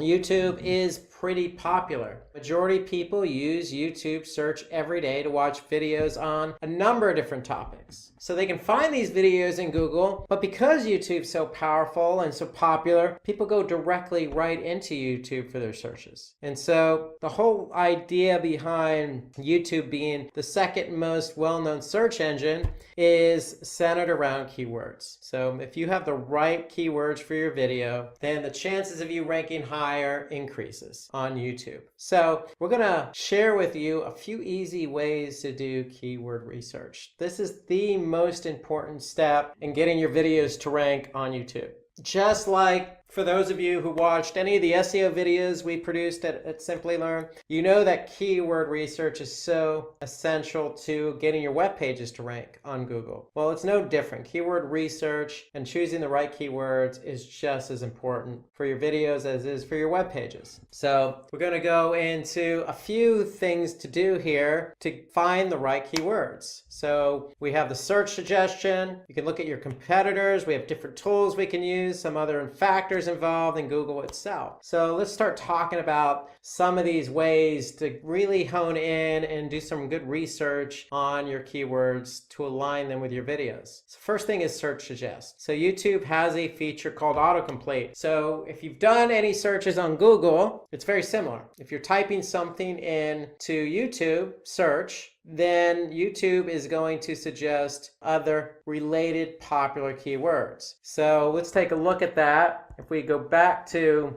YouTube for a second, and I just type in machine learning, YouTube is going to populate on the autocomplete in the search bar some other popular keywords that we can potentially use. Or in this case, if I choose, machine learning tutorial, I'm going to see a video about machine learning tutorial. So here you can see Simply Learn's ranked #1 for machine learning tutorial, but there are other videos that show up in my search result. So we want to be able to use the search suggestion box in the search box field. So when we're typing in something, YouTube, just like on Google, is going to give us those suggestions. So if we're focusing a video on machine learning, then, we have some ideas of some other keywords that we could center around, because these are our popular keywords. These are keywords that people are using to search on YouTube. So that's one suggestion. Looking at competitors is another suggestion. So we could search for keywords used by our competitors in their video title and description. So let me talk a little bit about that. What you want to do is you want to go to that particular channel of your competitor. So when you go to your particular competitor's YouTube channel, you want to be able to click on the videos tab. When you click on the videos tab, then you're going to sort by most popular, and then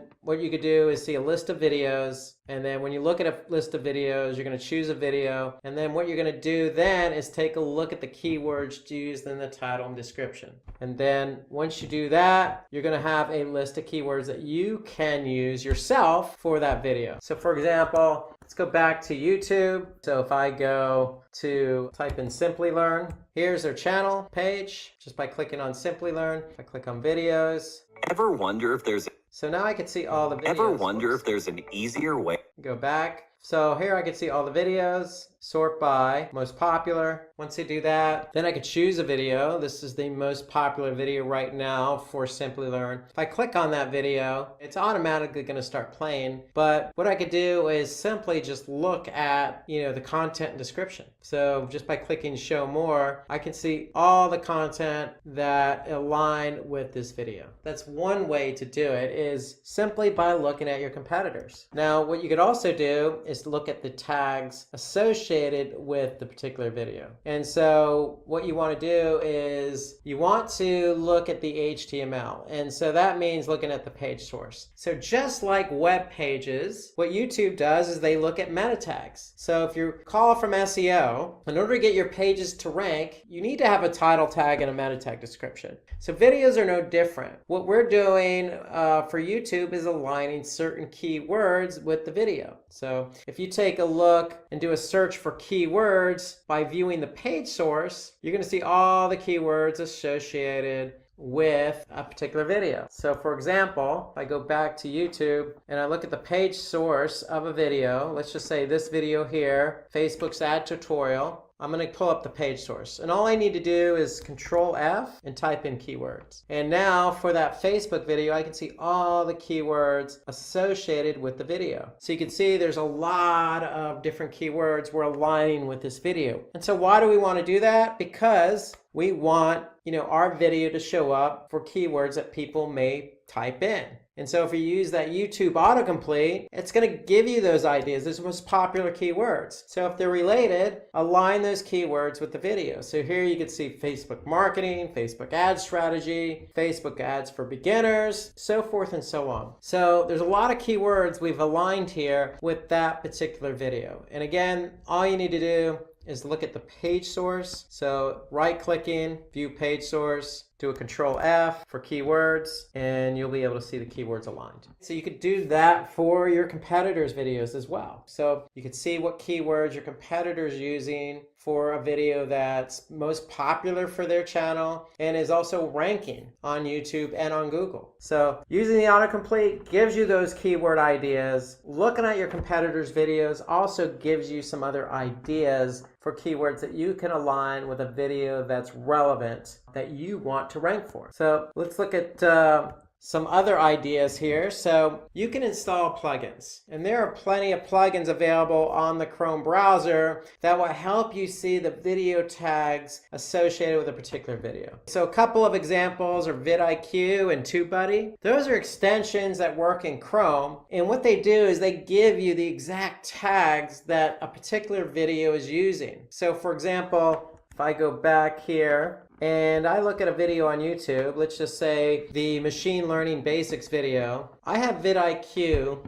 installed on my Chrome browser. So just by clicking on that, vidIQ is going to give me a lot of information about that video. They're just going to give me an overview of their particular metrics. They're going to give me some other information associated with Facebook, some engagement metrics. Really what I'm interested in is those keywords. So if I scroll down a bit, here I can see the video tags associated with the machine learning basics video. So vidIQ is telling me is these keywords are associated with this video. And not only does it show me what keywords are associated, I can also see where they rank. So for machine learning basics, this particular video ranks #1. If I go down, I could see what is machine learning and how does it work. I could see it's ranked #2. Here I could see machine learning algorithms, it's ranked #9. So I can get some ideas of the types of keywords that are being used as tags for that video. Further down, I can also see some channel tags. But really, this is the video tags are the ideal place I want to be able to look to get an idea of the types of keywords that are associated with the video that are also ranking or not ranking. So that's another way for you to really get an understanding of what keywords to use with a particular video. So autocomplete, you can look at the page source of a competitor's video, or you can use a Chrome extension. In this case, I'm using vidIQ to give me some information about the video tags for a particular video. So according to an industry study, using keywords and video tags will help you rank well on YouTube. So you have to use keywords and video tags if you want your video to rank. There's been a lot of studies. YouTube is so popular and videos are so prominent in today's world where if you have videos and you're going to upload them to YouTube, then associate the right keywords with those videos. So some important factors when we look at keywords. What we want to do is look at search volume, we want to look at competition, we want to look at relevancy, we want to look at the primary and secondary keywords that we want to use. So well-chosen keywords will help you rank. So we just gave you some ideas on how to do some keyword research. Again, those ideas were really to use the autocomplete on YouTube or Google. They're going to give you some popular keywords. You can look what your competitors are doing by looking at the page source and just looking at the keywords that are aligned with that video. Or you can use a third-party extension in Chrome. In my example, I use vidIQ that gave me the keywords associated with that video.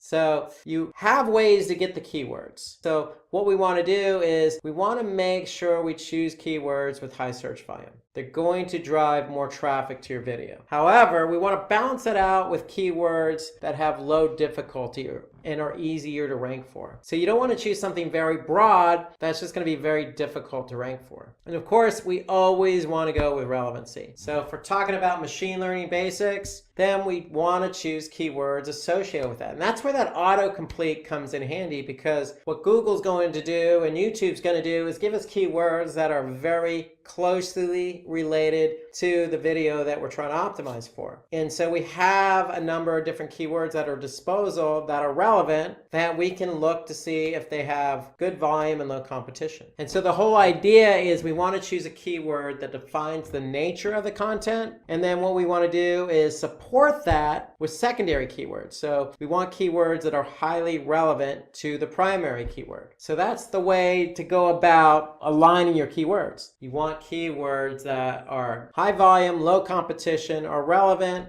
and you want to choose that one keyword that is really what the content's about, and then those secondary keywords that support the primary. So if you have a machine learning video, you could choose your primary keyword as, in this case, the machine learning basics video. So well-chosen keywords help you rank well on YouTube, just like the machine learning basics. So if I go back to our video, our machine learning basics video, if I just type in machine learning basics, I'll be able to pull it up. And so here it is. If I click on it, I'm going to go to YouTube. And so here I can see this keyword. We know humans learn from their past. Is well aligned because it's in the title, it's in the copy, and it's aligned as a keyword tagged with the video. So we know that that keyword has good volume, low competition, is relevant because that's what the video is about, the basics of machine learning. It's an introduction to machine learning. So instead of honing in on just introduction to machine learning, primary keyword is machine learning basics. And then we supported that video with those secondary keywords. What is machine learning? Because somebody who doesn't know what machine learning is probably going to type in that keyword. And then introduction to machine learning is a good secondary keyword because it's explaining the basics of what machine learning is all about.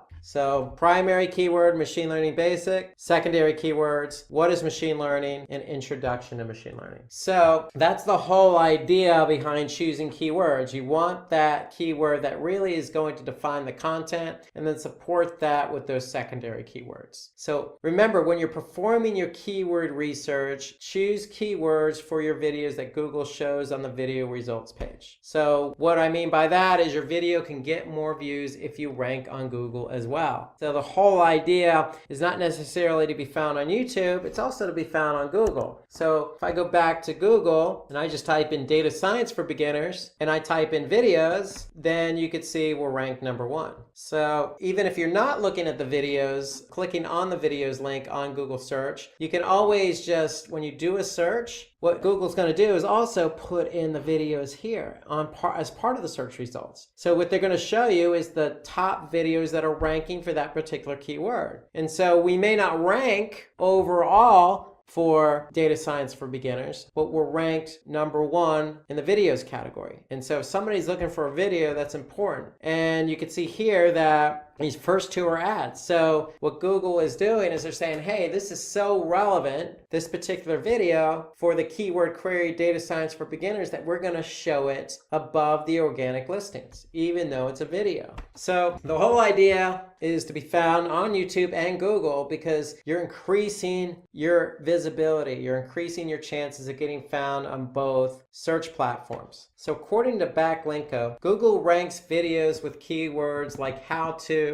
tutorials. So, a lot of the videos that you find on YouTube are going to be instructional based. And so what Google's doing is they're saying, hey, if somebody types in how to or tutorial or an introduction to, anything that's going to signal to Google that it's instructional, it's going to help you rank. So when you search for machine learning tutorial or how to become a machine learning engineer, you're going to get results related to that. Because if you look at these examples, we have machine learning tutorial in our title, or how to become a machine learning engineer. So keep that in mind. If you're creating a video and it's educational in nature, use those key terms like how to and tutorials in the video title, because that will help you rank. So let's move over now to video title. So we want to use our target keyword in the title of the video. And again, we want to make sure if it's educational to include that keyword tutorial or how to. So for every video title, YouTube has a limit of 100 characters. So we really have to pick and choose really wisely. So if we look at the video that we were focusing on a couple of minutes ago, so machine learning basics, here we could see under 100 characters, we have machine learning basics, what is machine learning, introduction to machine learning, and then the brand name. So that is the title of this particular video. So it takes into account the primary keyword, the secondary keywords in the title, and it also includes that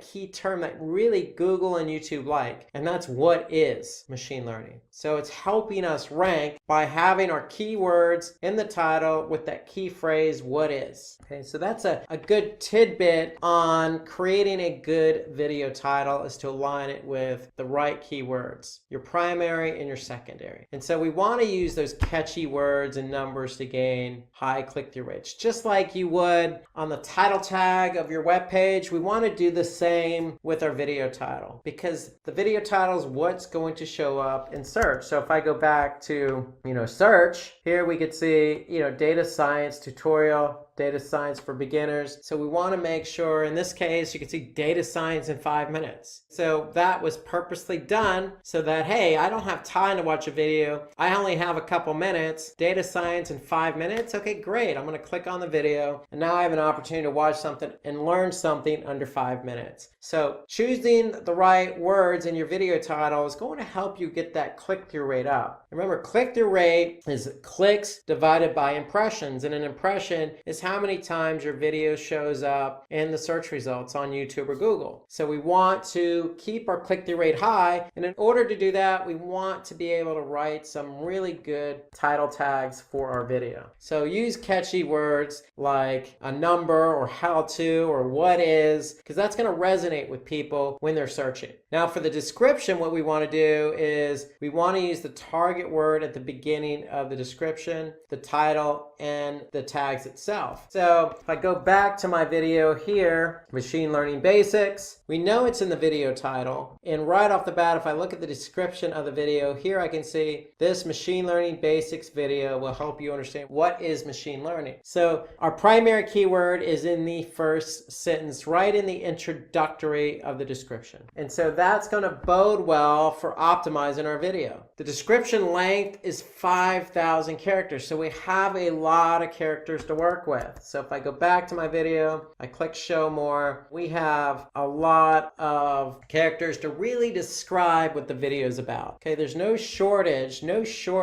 of including keywords into the content. So you have 5,000 characters. Go ahead and see if you can work in naturally your keywords. But one of the key tips here is just make sure that first sentence starts out with that keyword. That's a good tip. Of course, you always want to make it sound natural as possible. You don't want to stuff it with keywords. At the same time, work them in naturally. Work in your keywords naturally. And then include hashtags in your description to help the audience find your video easily. So if I go back here, we want to be able to include hashtags. So hashtags, it's like anything else you would use on social media. It just signals to the end user, hey, this is what the video is all about. And if I go ahead and type in that keyword, then our video has a better chance because it's aligned with that hashtag. And then there's target keywords and LSI keywords, latent semantic indexing keywords. We want to be able to use those keywords as target keywords with our video. So if you recall the example I gave a few minutes ago, we used the Facebook ads tutorial as our example. Here I could see all the target keywords associated with that particular video. So don't be afraid to use those LSI related keywords, meaning keywords that are related to the content. Use them as target keywords with the video. So between your LSI keywords, target keywords,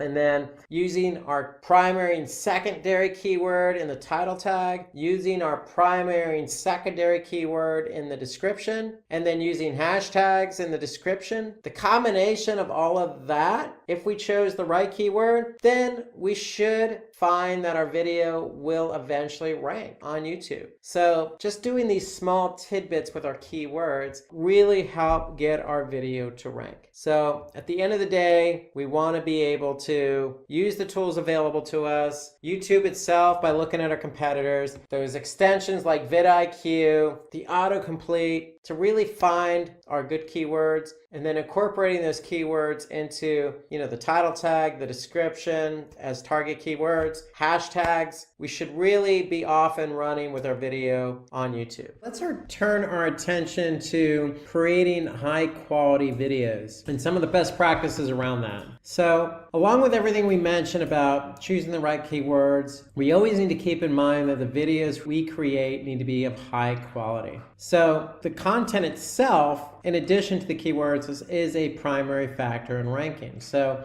in order to have keywords, we need to have content. And in order to rank, we need to have good content. So let's talk a little bit about creating content and what's involved with that and what we really mean by high quality videos. So if you have a video content that is not informative or relevant to the topic, it won't rank. So that's just common sense. So you need to create content that's aligned with the topic, obviously, and then that way you have keywords that are aligned with the content. So, but if you have content that really isn't aligned with the topic, then you're not going to rank, no matter how much you've optimized that video. So just keep that in mind. So there's a couple of things we want to look at here. So high quality content is determined by really two metrics. So if we're not sure about how good our content is and how good of high quality video we created, we want to look at audience retention and user engagement. So audience retention is simply the percentage length of your video that the audience has watched. It's the percentage your audience has watched. So focusing on audience retention is important for people who want their videos to rank high. So if you want to rank, you need to optimize for the keywords, but you got to keep in mind content. So content is related to audience retention and user engagement. So audience retention, percentage length, your video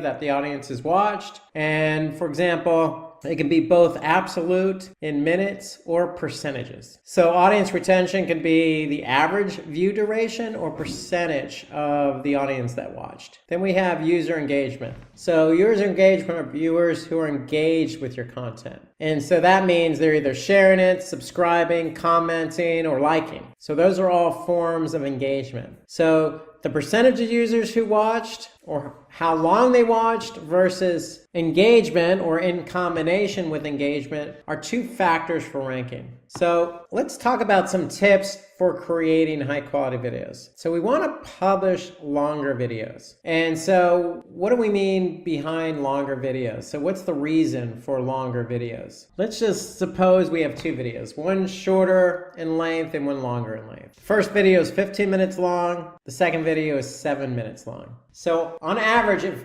viewers watch about 40% of both videos, then video X, which is 15 minutes long, will have more than twice the watch time of the video that's 7 minutes long. So remember, duration. We want, people to watch our videos longer. So if the video is longer in length, if it's 40%, then it's going to have a longer audience engagement, audience retention. So that's one of the reasons, from a metric standpoint. So even when viewers watch, both videos, the time is going to differ. So we want to take into account longer videos for primarily that reason, is because, it gives an end user an opportunity to watch the video longer, and then it's going to help us rank our videos longer. So when we talk about watch time, so if one video has higher watch time than the other, watch time is just the number of views times the average view duration. So another tip is we want to plan our video script. So we want to keep the content organized. My recommendation is, create an outline first. And once you create an outline of how the video is going to flow, then start populating with content. And so to me, that's how you can keep the flow organized, okay, is really with an outline, starting out with an outline. Videos are no different than, say, a presentation. If you've done a PowerPoint presentation, you always want to start out doing an outline. And then we want to upload high resolution videos. High resolution, we don't want to create videos that, are small resolution, like say, 400 by 400 resolution or something, something really small. We want to create something very high res. So according to Back or Linko, more than 50% of videos on the first page of YouTube are high definition. So high definition videos of higher quality are going to be shown on the first page of YouTube more often than not. So high resolution videos, organizing the content, publishing longer videos are examples of creating high quality videos. We also want to make sure that content is relevant to the title. So if we're talking about machine learning basics, obviously the content is going to be about, intro to machine learning or what is machine learning, and then the title should reflect that content. So aligning the title sets the expectation for the end user. So when they see a title what is machine learning, then when they watch the video, they're expecting to learn about machine learning and what it is. So if it meets expectations, then the chances are that person who's watching the video is going to watch it longer.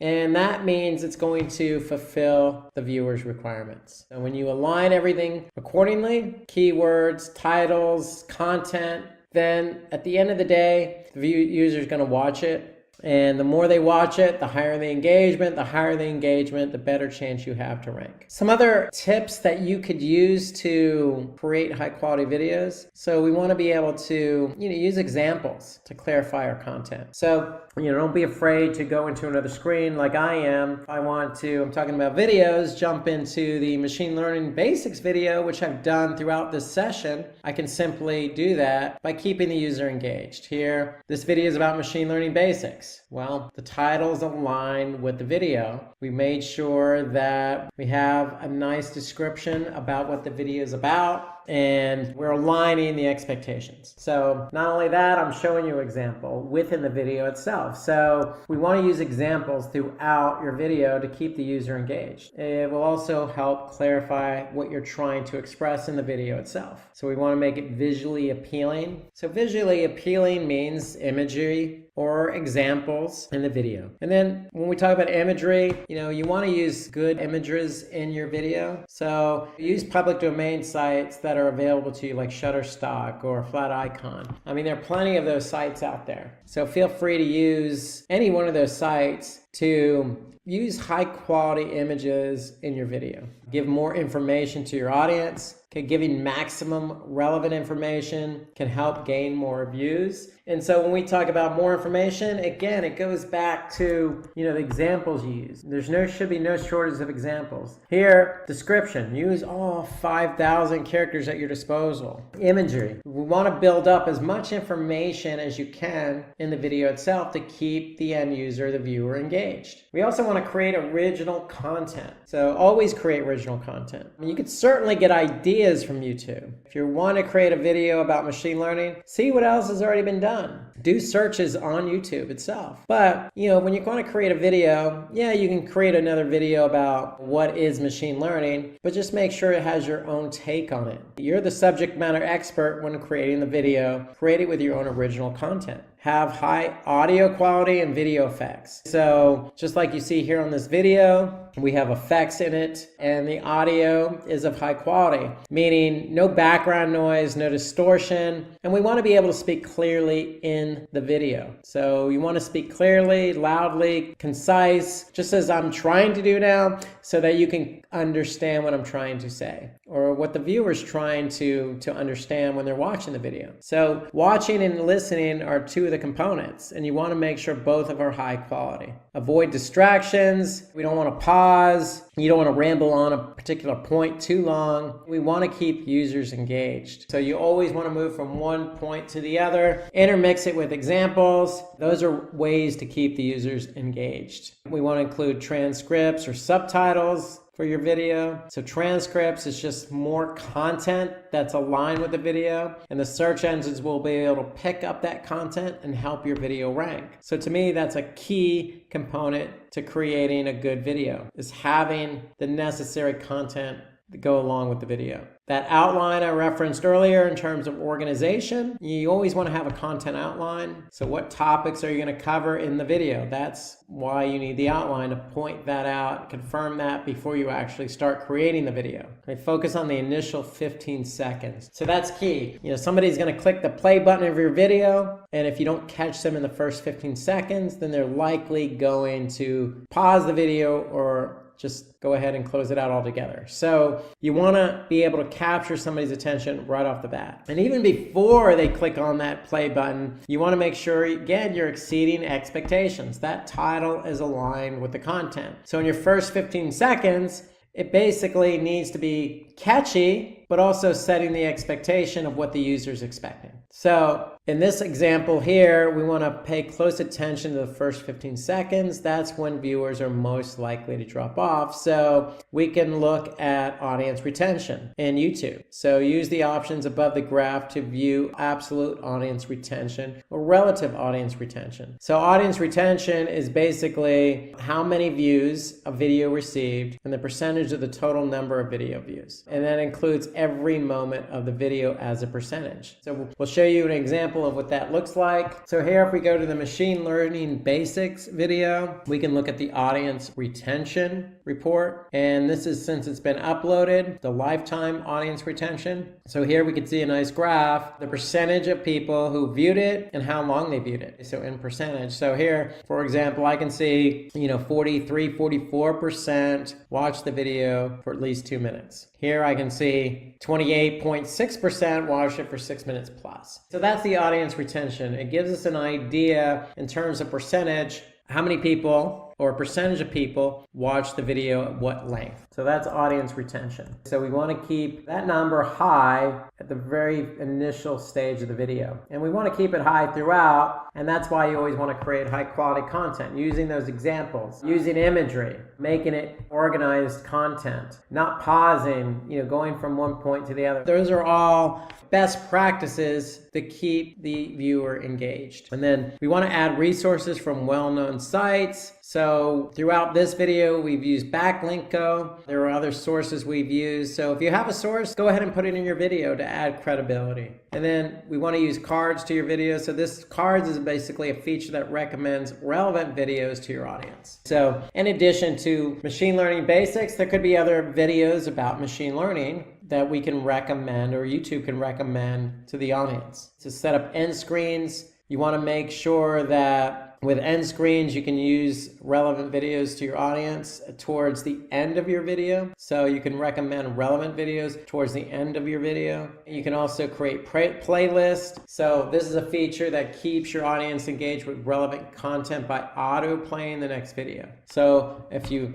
enable this feature, it's going to go from one video to another. Pattern interrupts keep the audience engaged. So basically, it allows your audience to stay within one video without having any interruptions involved. And so going back to the Did You Know, audience retention report helps you analyze how well your videos are engaging to the audience. So what do we mean by that? Well, if I go back again to my audience retention report, how engaging was it? Well, I could see 42%, 43% watched it on average of 3 minutes and 21 seconds. So to me, that's pretty good. Of course, we always want 100% of the video. The video is 7 minutes long. If almost half of our audience saw over half of the video, then I would say that's pretty good. People were engaged. So audience retention just is a good report to start looking at to help you understand how engaging is my video. And if your video is not engaging, you can always go back and edit it or fix it or tweak it. So remember, the average view duration for all videos and top performing videos listed by all time, we can look at that information as well. In addition, we can look at demographics, so we can get an overview of the age, gender, and location.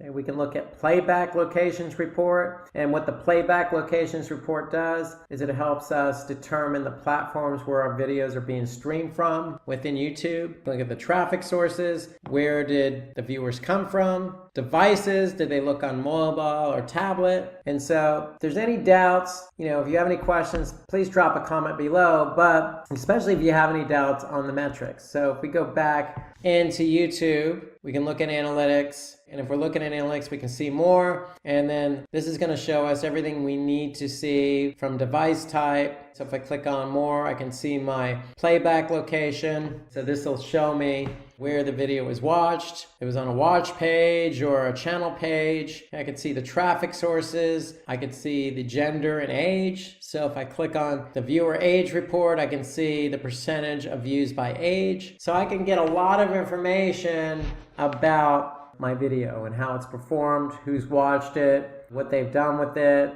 where they come from, all the information they need to know. Okay, so it's all within YouTube Analytics. So again, if you have any questions about that, just drop a comment below. Especially if you're new to YouTube, you may have some questions, but just know that every video you publish to YouTube, high quality, aligned with your keywords, you're going to be able to view the metrics by looking at YouTube Analytics. So let's talk about the importance of user engagement. So engagement is, as we mentioned, important because basically we can't rank without engagement. Our videos won't rank unless we have engagement. So that's why it's important. So engagement is somebody liking the video, commenting, sharing it, or subscribing. Each one of these is important to ranking. So yes, you need to align keywords. Yes, you need to have high quality content. So when you do both of those, and you upload your video, then it's up to the viewer. And so the hard work that you put out for the video is hopefully going to pay dividends with engagement. So you want people to do one of these four. Okay, so let's talk about what that means. So how do I get engagement? So we already talked about creating engaging content. So there are a lot of tips to creating engaging content. And so according to WordStream, if your content is entertaining, then over 3/4 of the users are going to share it. So that's part of keeping users engaged, is keeping it entertaining, is part of getting a high quality video. So remember, on that high quality video, when we say entertaining, the audio portion has a lot to do with it. Examples has a lot to do with it. Quality of the video itself has a lot to do with it. So there's a lot of components. So all those components on a high quality video are going to lead to engagement. So parts of what you could do in your videos is conduct a quiz. So meaning the quiz itself is a way to keep people engaged in your video. So that'll also help you get some more comments. So according to Backlinku, video comments help in ranking your video higher. So just as I mentioned in the last segment about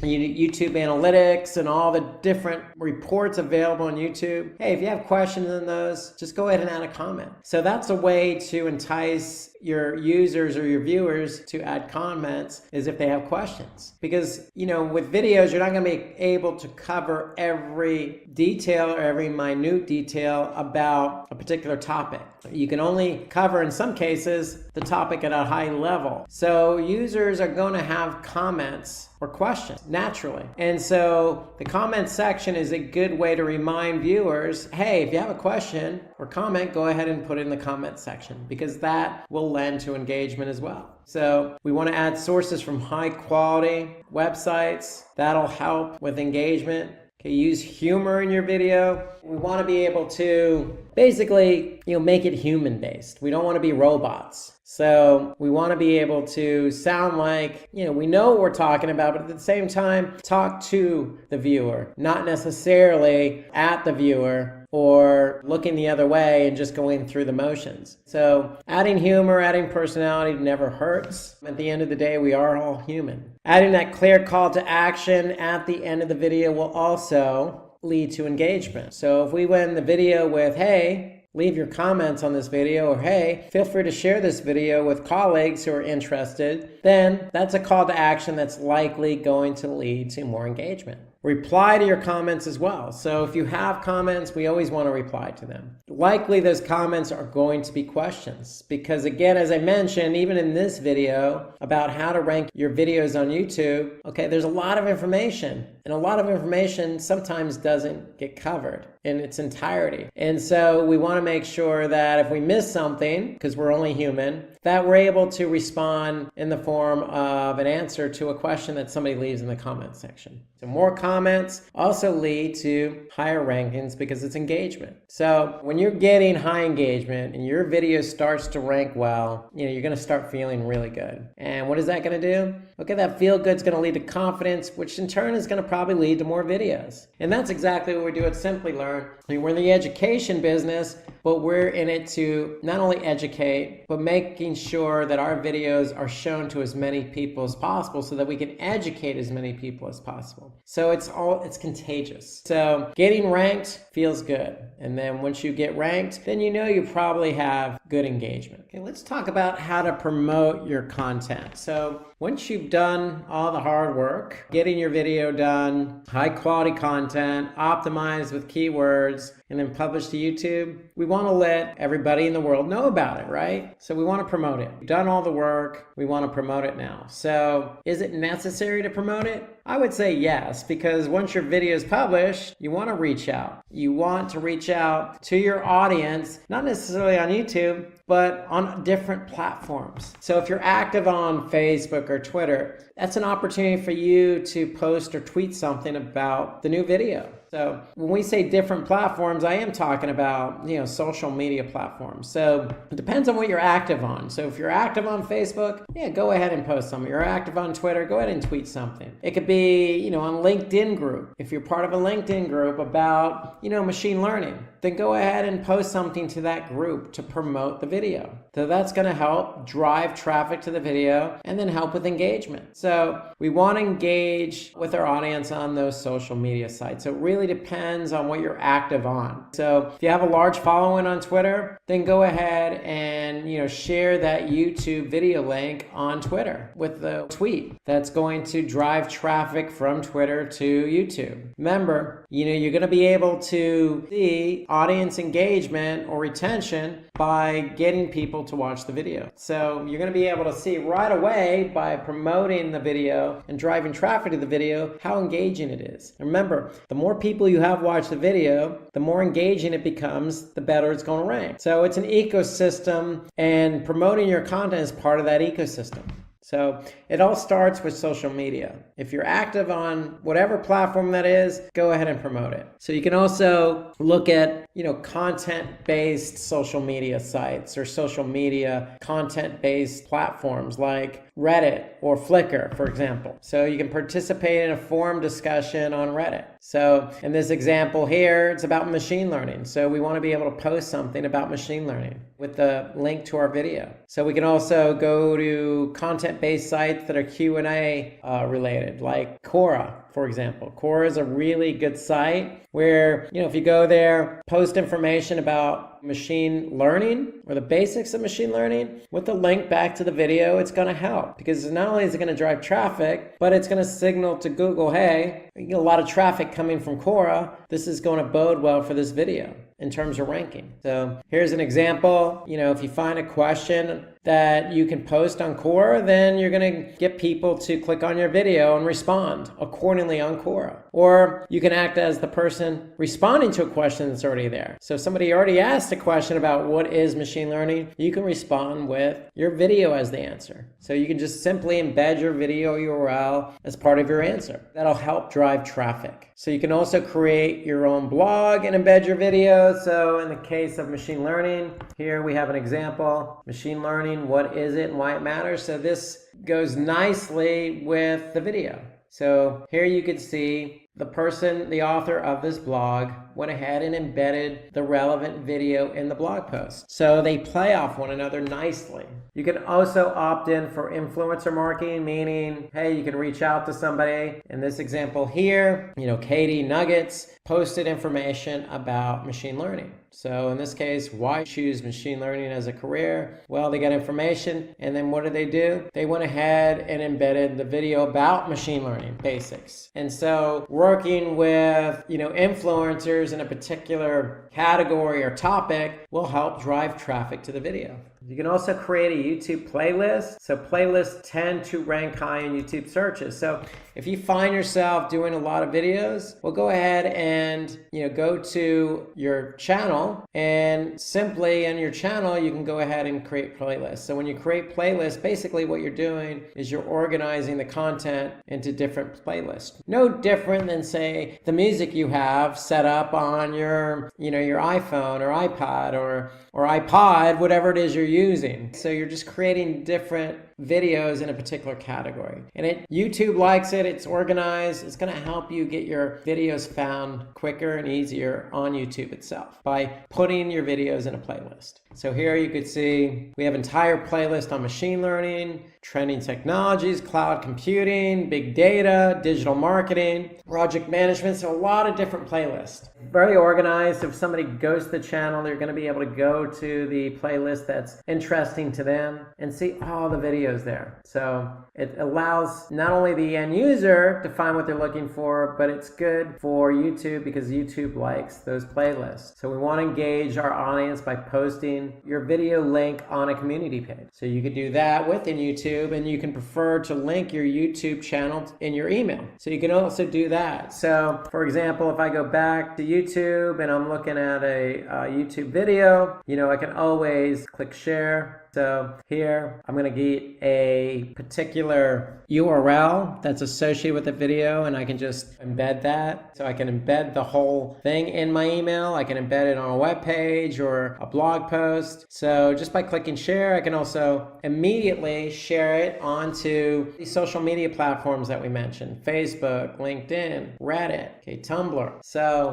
there's a lot of ways to embed the video, not just on a blog post or influencer blog post, but in our email and on social media as well. So here's an example of what we can do with a YouTube discussion. So we can also bookmark the video on a popular bookmarking site, like Stumbled Upon or Reddit, or, there's lots of other ones out there. So there's plenty of sites that you'll be able to go to and bookmark that content so that people can find it. And you can always opt for backlinks. So that means that, hey, if there's a blogger out there that blogs about machine learning, you can always, ask that blogger to create a link back to the video, and you could reciprocate, do the same thing. So that helps increase the authority of the video. So there's a lot of things you could do to promote your video. So let's do a quick review on everything we talked about in terms of ranking your video on YouTube. It all starts with the keywords. So we want to identify a list of keywords that are relevant to the video. So we can use tools to choose our keywords, but remember, we want to choose keywords that have high volume and low competition. And so where can we go to choose those keywords? Well, we can use the autocomplete on YouTube. We could check out our own competitors' videos, or we could use vidIQ or TubeBuddy or any of these extensions in Chrome to help us look at the keywords that are tagged with a particular video. So remember, we want to have a primary keyword that's aligned with the content, and we want to choose LSI keywords as our secondary keyword, or keywords that are related to the primary keyword. So we want to create high retention videos, meaning that first 15 seconds are the most important. But throughout the video, we want to use examples. We want to keep it interacting by adding quizzes, imagery, good audio, good video quality. So we want to focus on the user experience. And we also want to optimize our video content. What does that mean? Well, those keywords that we chose, we want to use them in the title. We want to use them in the description. We want to use them as hashtags. We want to use them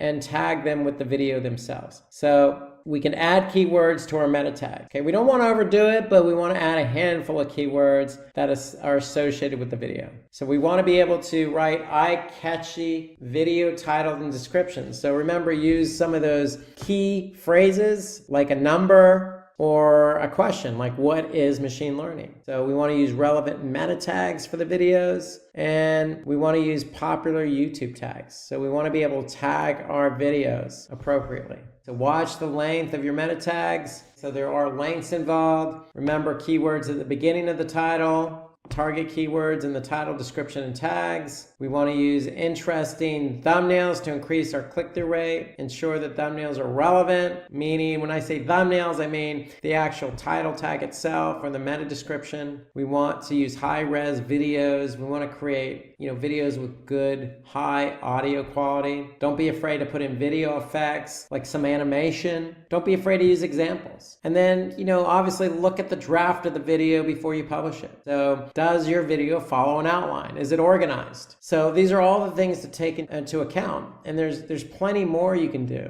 You remember, once you create and optimize that video, you want to promote it. You want to make sure that you're sharing it on social media. You create a complimentary blog, generate backlinks from, say, other blog posts. So there are lots of things you can do to promote your video. So before you promote it, you want to organize the content, create good quality content, align it with keywords. Once you publish it, keep organizing it by creating those playlists, and then reach out on social, reach out on different communities related to the topic. And all those things combined will help you to get your YouTube video ranked. And today we're going to talk about how to increase YouTube subscribers. So with YouTube, it's all about subscribers. The number of subscribers you have on YouTube, it's just one of the key metrics to measure success. So gaining more subscribers can help you achieve more view counts on your YouTube videos. So it's all about how to get subscribers. And today we're going to talk about how to get more subscribers. And before we begin, let's just show you what we did at Simply Learn. So if we look at the past 365 days on our YouTube channel, you can see we started here back in, if we look back at March 9, 2018, we had 208. And you can see just over the course of the year, it kept creeping up. And creeping up, we've gained, a significant number of subscribers over the last year. And what's our secret? Well, it's posting videos. So you can see we've posted a number of videos over the course of the year. And then our subscribers have gone basically 165% over the last year. So you can see part of it is about posting videos, because when you post videos, you have people who can watch those videos. When you have people watch those videos, you can have engagement. And then when you have engagement, you have shares and people who like it, and then other people who see it. So it's kind of a halo effect, so to speak. So getting subscribers, it takes a lot more than just posting videos. And today we're going to talk about some tips to help you increase those subscriptions. And so let's start out with some of those tips. We're going to start with creating engagement and informative content. So engaging in informative content, that's where we're going to start talking today about how to increase subscriptions. Then we're going to talk about publishing videos frequently. So with Simply Learn, you could see the past 365 days, we were consistent in publishing videos consistently throughout the month and the weeks. So another tip we're going to talk about is how to optimize your YouTube videos. So there's a lot that goes into optimization, but this is a key tip to pay attention to, because when it comes to publishing videos on YouTube, you need to align certain things like keywords and content and metadata. So optimize on our videos, we're going to talk a lot about that. Then we're going to talk about optimizing the YouTube channel. So there's some tips and tricks here you want to do to optimize your YouTube channel. Producing high quality videos, we're going to talk about that. Adding a subscriber watermark to your videos. Okay, that's another tip we're going to mention today. Engage with our audience. Okay, that's what we want to do. We want to engage with our audience. That's a really key tip. And we're saving the best for last. Promote your videos in different platforms. So all of these tips we're going to talk about today. So let's get started and talk about create engaging informative content. So that's the first place we want to start. Okay, so create engaging and informative content. So if we want to gain more subscribers on our channel, we have to create highly engaging and informative content. Why? Because if not, our audience is not going to pay attention, and they're not going to watch the video, and then the engagement's not going to be high, and they're not going to share the video, and they're not going to tell their friends or like it. And so this is where it all starts. You have to be able to plan your content, and not only planning your content, but you got to create it so it's engaging and informative. So how do you do that? Well, let's talk about that. So the first thing is you have to know your audience. Okay, so when you create a video, who you're creating the video for? I mean, that's where it all starts. So when you're creating your content, you're creating your content for your audience. You're not creating it for the entire world. Now, we know on YouTube there's a lot of cute videos about kittens and jokes and,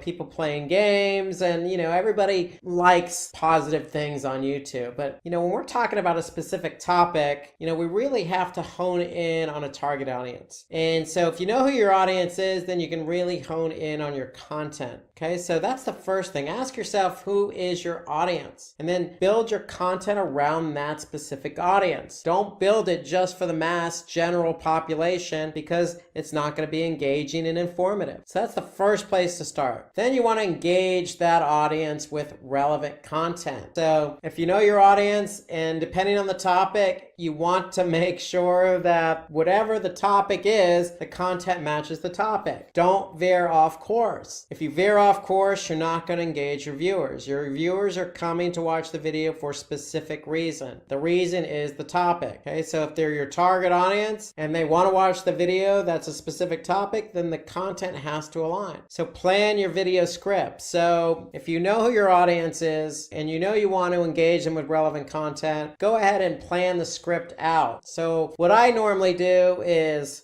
have an outline, and then once I have the outline, then I go ahead and create my slides, if I will, or my topics, points I want to talk about, and then I write out those points. I want to make sure I get all my points in, and that's what you should be doing. You want to plan it ahead of time so that you can get all your relevant points across. That's what makes a video informative. Okay, you want to ensure to give maximum information to your audience. So the key here is maximum information. So you don't want to overload the audience, but then again, you don't want to cut out information. So you want to make sure that when you're planning your script and you're writing the outline, that you're making sure you include all your points that you want to get across. Once you include those points, then go ahead and, write your script and make sure all the information for all those points are in the script. That's how you're going to ensure you give maximum information. But you don't want to overdo it. So if you feel like it's too much information, it probably is too much information. Back off a little. Use the information to create another video. So it's all about knowing your audience. So all of these points play against one another. So be clear and use more examples in your content, just like we're doing here. Okay, just like at the beginning of this session, I showed you an example of Simply Learn subscribers over the past 365 days. And so that's what we want to do. We want to be clear, but use examples to punctuate the content or the point we're trying to get across. So we want to include sources from high quality sites. So if you're going to use examples, make sure they're from relevant high quality sites. And when I mean high quality, meaning does your audience know who that source is or that site? If it's really specific and your audience may not know, then it's probably not high quality. So just keep that in mind. Always play to your audience. So you want to start your video with an interesting hook. So again, I go back to this example. If you're still watching this, then the hook worked. We showed you our subscriptions. We showed you how we grew over the course of a year. You could see our growth, and part of it was posting a lot of videos with relevant and informative content. And so you see how we did it, so you're paying attention. You want to know how to do it. And so part of what we did is exactly what I'm telling you now. We know who our audience is. We plan out our scripts. We use good examples, and we start our videos with interesting hooks. Now, when we do our videos, we also create original content. So that goes back to planning your script. Okay, you always want to,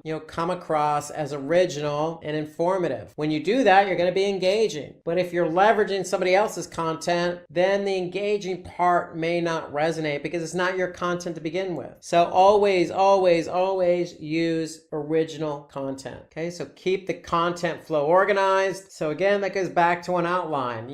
Feel free to change up the outline so the flow makes sense. Add visuals to your content and make it appealing. Always include images. To me, if you can use images in your videos and play off the video or the images, then it's just going to flow and make it a little bit more engaging and appealing, meaning the content. So visuals help guide and aid in the points you're trying to make. So don't make it so text heavy, accentuate it, balance it with some images. Use simple language and crisp sentences, meaning don't use jargon, don't come across and talk above your audience. You always want to talk to your audience and talk in a language that they're going to understand. So it goes back to point one. If you know who your audience is, you're talking to them as if they're right in front of you and not you're above them or they're below you. You want to talk at them. So add cards, end screens, and pattern interrupts to engage your audience. And so YouTube cards are just interactive panels that slide in and out when a video is playing. So it encourages interaction by the viewer. Okay, so you can add up to 5 cards, which include images, text, or clickable links. So feel free to play around with some of these features that YouTube has to offer to make your content more engaging. So tip 2, publish videos frequently. So creating and uploading videos consistently will help you increase your YouTube subscribers. So suppose you haven't published videos for more than say a month or 2 months, it's likely that audience is not going to subscribe to your channel. So think about YouTube videos as a popular TV program that comes on once a week. When a new episode comes on based on the regular schedule, it's consistency. And that consistency is what helps your users stay engaged. So for example, if I go back to our YouTube channel, what helped us gain subscribers was our consistency in publishing videos. You could see we were consistent in publishing a couple of videos a week, every couple of weeks. And so this helps users stay engaged. They know when the video is coming out. They know that Simply Learn is good for 2, 3, 4 videos a month. And the great thing about publishing videos is that when somebody does subscribe to your channel, they're going to get a notification, or YouTube has an option where they can get a notification via email. So I subscribe to Simply Learn's channel. I subscribe to other channels like Google Analytics, for example. So anytime Google Analytics publishes a video, I get an email that says, hey, Google Analytics YouTube channel just published a video. And the great thing is I'm checking my email and I'm getting this notification in Gmail. So guess what? I can watch the video right then and there just by clicking on the link in the email. I don't even have to go to the channel. But knowing that if you publish consistently and somebody does get the email once a week, then it's more likely they're going to engage, especially if the content is original, engaging, and informative. So frequent video publishing equals more subscriptions. So according to Social Media Examiner, YouTube channels that publish videos more than once a week are performing much better. So if you can afford to publish more videos more than once a week, the chances of you gaining subscribers quicker are going to be greater. So keeping a fixed frequency can help you quickly gain more subscribers. Posting videos is almost like blogging. I always say start small. If you can do 1 blog post a month, and then once you get in a routine, then you can ramp up the frequency. So from 1 blog post, you could do 2 a month, then 4 times a month, then once a week or twice a week. Same with the YouTube videos. You want to get into a rhythm.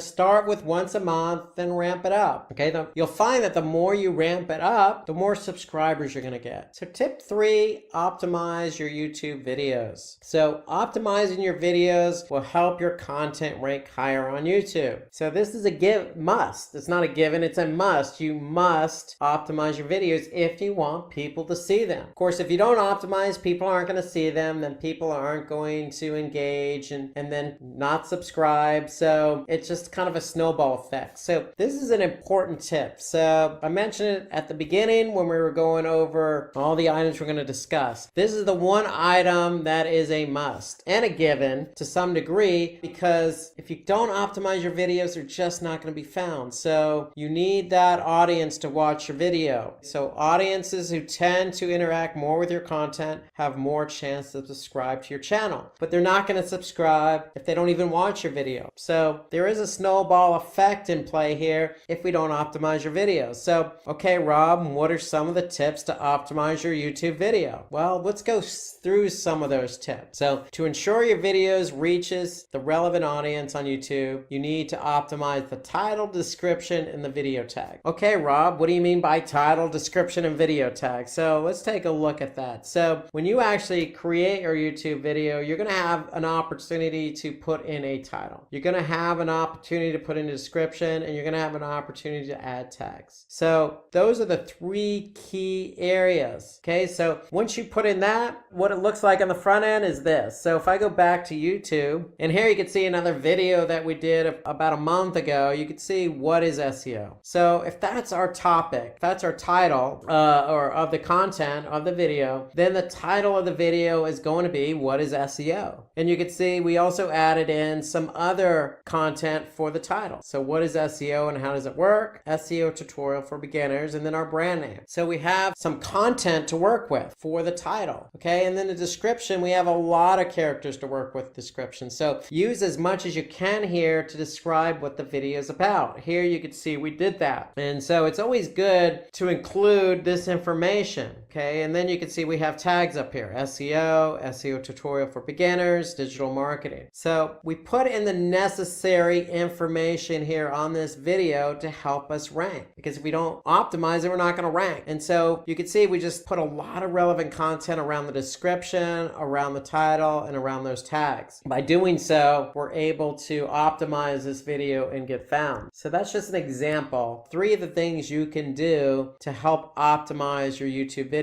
So if you want to watch more on how to optimize meta tags, then I suggest maybe watching the other video we did on the subject, how to rank YouTube videos. So this goes into more detail about how to optimize the title, the meta description, and the meta tags. But those are 3 quick fields or areas that you can use to optimize your video. So just something to keep in mind: write a long description with keywords, timestamps, and links. So what I mean by timestamps, with timestamp, an audience can choose the section of the video that they want to look for, and then links, prefer to include relevant links of your other videos. So those are just some additional tips to help keep your content engaging. So remember, when your content is engaging, then people are going to like it, people are going to share it and watch it later. So upload a captivating thumbnail. Okay, so you want to include a thumbnail that's going to grab people's attention. You want to upload a transcript of the video. So that goes back to when you're creating your content, when you write your original content, you want to keep a transcript of the content of the video so that you can upload that as well. And then add a start screen and end screen to your YouTube videos. So that way, when somebody plays the video, they're going to see it, what it looks like up front. And then when you finish it, they're going to see an end screen at the end. And so you just don't want to keep it dark and black and non-descriptive. So according to Backlinko, using an exact keyword in your video title can help you with rankings. So high ranking, more views, more subscribers. So that's what I've been saying all along. You need to get these videos optimized. So again, use an exact keyword in your video title. So let's go back again to that video I just showed you a couple minutes ago. What is SEO? So here we started out with a question: what is SEO? That's the name of the title. That's our exact title of the video. That's our exact keyword. Okay, so what is SEO and how does it work? And then SEO tutorial for beginners. So what is SEO is our exact keyword. And that's part of the video. That's the content of the video. That's in the title. And we use it throughout the description as well. So using that exact keyword in your video title can help with the ranking. So whatever your topic is, your title of the video or the topic of the video, include it in the title. So Backlinko also mentions that there is a moderate correlation between a channel's total subscribers and rankings. And so for some of you, this may be common sense. It's just like organic search. If you're not ranking, you're not going to get traffic. On YouTube, if you're not ranking, you're not going to get eyeballs on your videos and you're not going to get subscribers. So higher rankings can help you to get more subscribers, but you can't get those rankings unless you optimize. And so again, just for the sake of simplicity, going back, focus in on your title. Make sure your title matches the title of the video itself. When you're publishing your description, use all the amount of content available to you. So you can see it, this entire description has a lot of content. Maximize the content. And then use tags. Using those 3 fields, those 3 areas can help you optimize your video and gain the necessary ranking you need to get viewers, which will turn into subscribers. So tip 4, optimize your YouTube channel. So we just talked about optimizing our videos. Now we're going to turn our attention to our YouTube channel. So one of the easiest ways to ask your viewers to subscribe to your channel is really by creating a great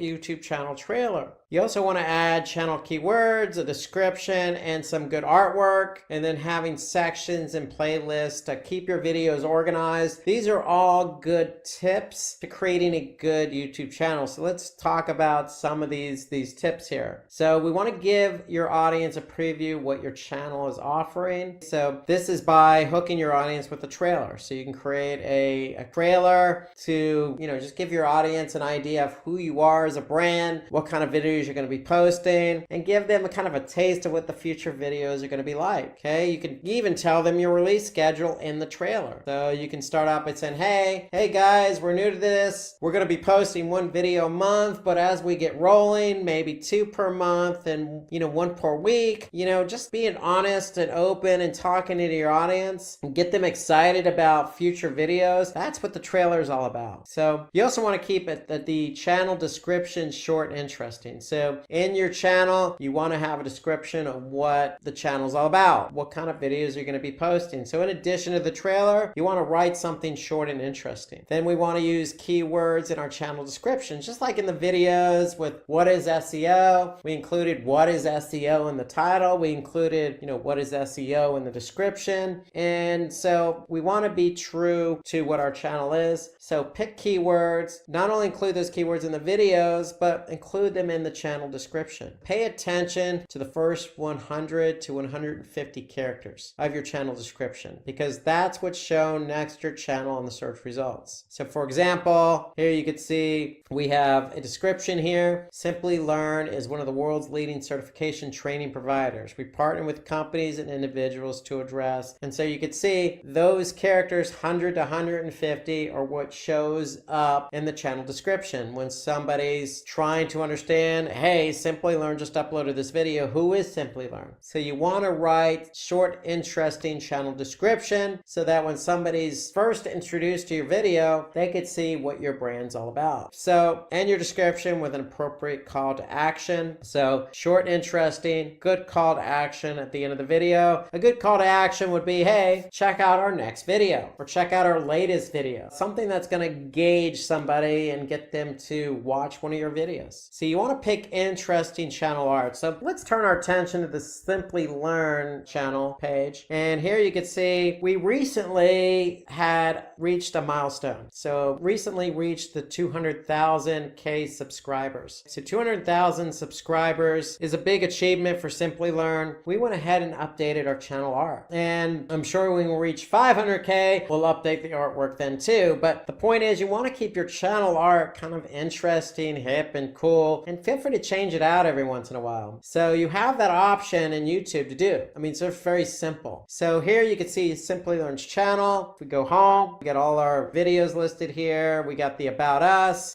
something very short and interesting about us. Here's our call to action. For more information, visit Simply Learn. So you want to make sure when you create your channel, get some good artwork in there, put your description in play, and create your first videos and get them posted up there and optimize them accordingly. Okay, so some other tips to go with that channel art and description is a profile picture relevant to your brand. So you always want to maybe put the company logo up there. Okay, so here you can see we have the company logo. Add accurate and relevant channel keywords. So if we go back to who we are, who are we? We're the world's leading certification training provider. Okay, that's who we are. Okay, we partner with companies and individuals. So we're all about training, and training is one of our keywords. So you can see at Simply Learn, we provide online training in machine learning, AWS, Amazon Web Services, DevOps, big data, digital marketing, project management, a lot of different topics. So make sure that's included in the channel description. Feature the playlist on your homepage. So if we go back to the homepage, we can see here we have our channels. So you can see we have AI, machine learning, trending technologies, cloud computing tutorials, DevOps tutorials, popular videos, big data. We have a lot of different channels. So you want to organize your videos into different playlists. So those playlists are going to feature on the homepage of your channel. So how you organize the playlist is totally up to you, but I would certainly create a playlist for different sections. So depending on your product, your services, think about how you want to organize. Don't just stick all your videos in one playlist. Then optimize the playlist titles and descriptions for search rankings. So just like the videos themselves, just like the channel description, you have an opportunity to optimize the playlist titles and descriptions. So be very keen on aligning the right keyword with the playlist title. So here you can see programming language tutorials, project management tutorials, digital marketing tutorials. So we're very clear on how we go about choosing our titles because we want to optimize those playlist titles. Okay, we can rearrange our videos in a playlist. So we want to rearrange the videos in a way that we're maybe putting the freshest, the most newest, the video that's been published last first. So almost in descending order, if you will. So we want our users to see what video has the latest in that particular particular playlist. So they're seeing the most recent first. But you can rearrange your videos any way you want. Feel free to play around with it. And of course, you can also take the video that's the most popular and put that up front so people could see that first. Vice versa, you could take a video that maybe hasn't gotten a lot of views or isn't ranked particularly high. Maybe put that video up so it can get some views and some shares and likes. So how you rearrange your videos is totally up to you. Just have some rationale behind that. So choose a playlist thumbnail from a top performing video. So for example, if I go back to our YouTube page, you can see the top performing videos here. You know, for example, this one, we got a nice thumbnail here. What is machine learning? So if I click on that, that's Think one of our wisely. most popular videos. So 3,000 likes on this video, a lot of views, 250,000 plus views. So have a thumbnail to go along with that particular video. So according to Backlinko, YouTube SEO ranking factors study discovered that channel keywords have a small yet significant correlation with higher YouTube search rankings. So channel keywords. So when you're optimizing your channel and you want to include keywords, start with your description. So if I go back to our channel, okay, if I go back about us, make sure your description has those relevant keywords in it. That's where it all starts. So in case you have any doubts, if you're not sure about everything we talked about on optimizing the channel, go ahead and drop a comment below because we do respond to every comment that gets posted on our videos. So if you're not sure how to go about optimizing your channel, when you say align keywords with the channel, what does that really mean? So if you want some clarity on that, go ahead and drop us a channel. If you're not sure about the trailer video, drop us a comment. We're more than happy to expand upon the explanation of how to best optimize your channel. Okay, tip number 5, produce high quality videos. So we need to get in the habit of producing high quality videos because viewers don't prefer to watch videos that have poor audio and video quality. It's just that simple. You need to know what it takes to produce high quality videos. If you don't, you're just going to discredit. You're not going to come across as relevant. You're not going to come across as qualified, professional. There's a lot of things attached to poor quality videos. So we need to create high quality videos for the end user. So let's talk about some ways in which you can create high quality videos. And so the first is to avoid any noise in the background. So you want to have a nice quiet atmosphere, no distractions, so people can hear you clearly and only you clearly. You want to use good audio recording equipment. There's plenty of options available on the internet. Usually I would recommend going with something paid, not overly expensive, because you get what you pay for. So if you use something free, it might not be of good quality and you might not have all the features and bells and whistles with a free option. So, use good audio recording equipment. Again, it could be online or it could be some software. Just make sure that you're able to produce good high quality video and audio. So when you do purchase that audio recording equipment, you want to have something similar to an input volume meter. That way you can see whether your audio is coming across or not. So if you're not seeing green lights, then your audio is not coming across. If it's red, it might be distorted. And so you want something that's going to signify that you're really pushing out good quality audio. You want to create your videos in 1080 pixel size. Okay, that's HD. And so you want to have at least minimum 1080. So anything less than that, it's probably going to come across as not so good. Maybe staticky, blurry, not professional, not high def. So you want to create a high def video, and 1080 is about the minimum you want to go. And then you want to plan your video script before filming. So it goes back to some of the other points I made earlier.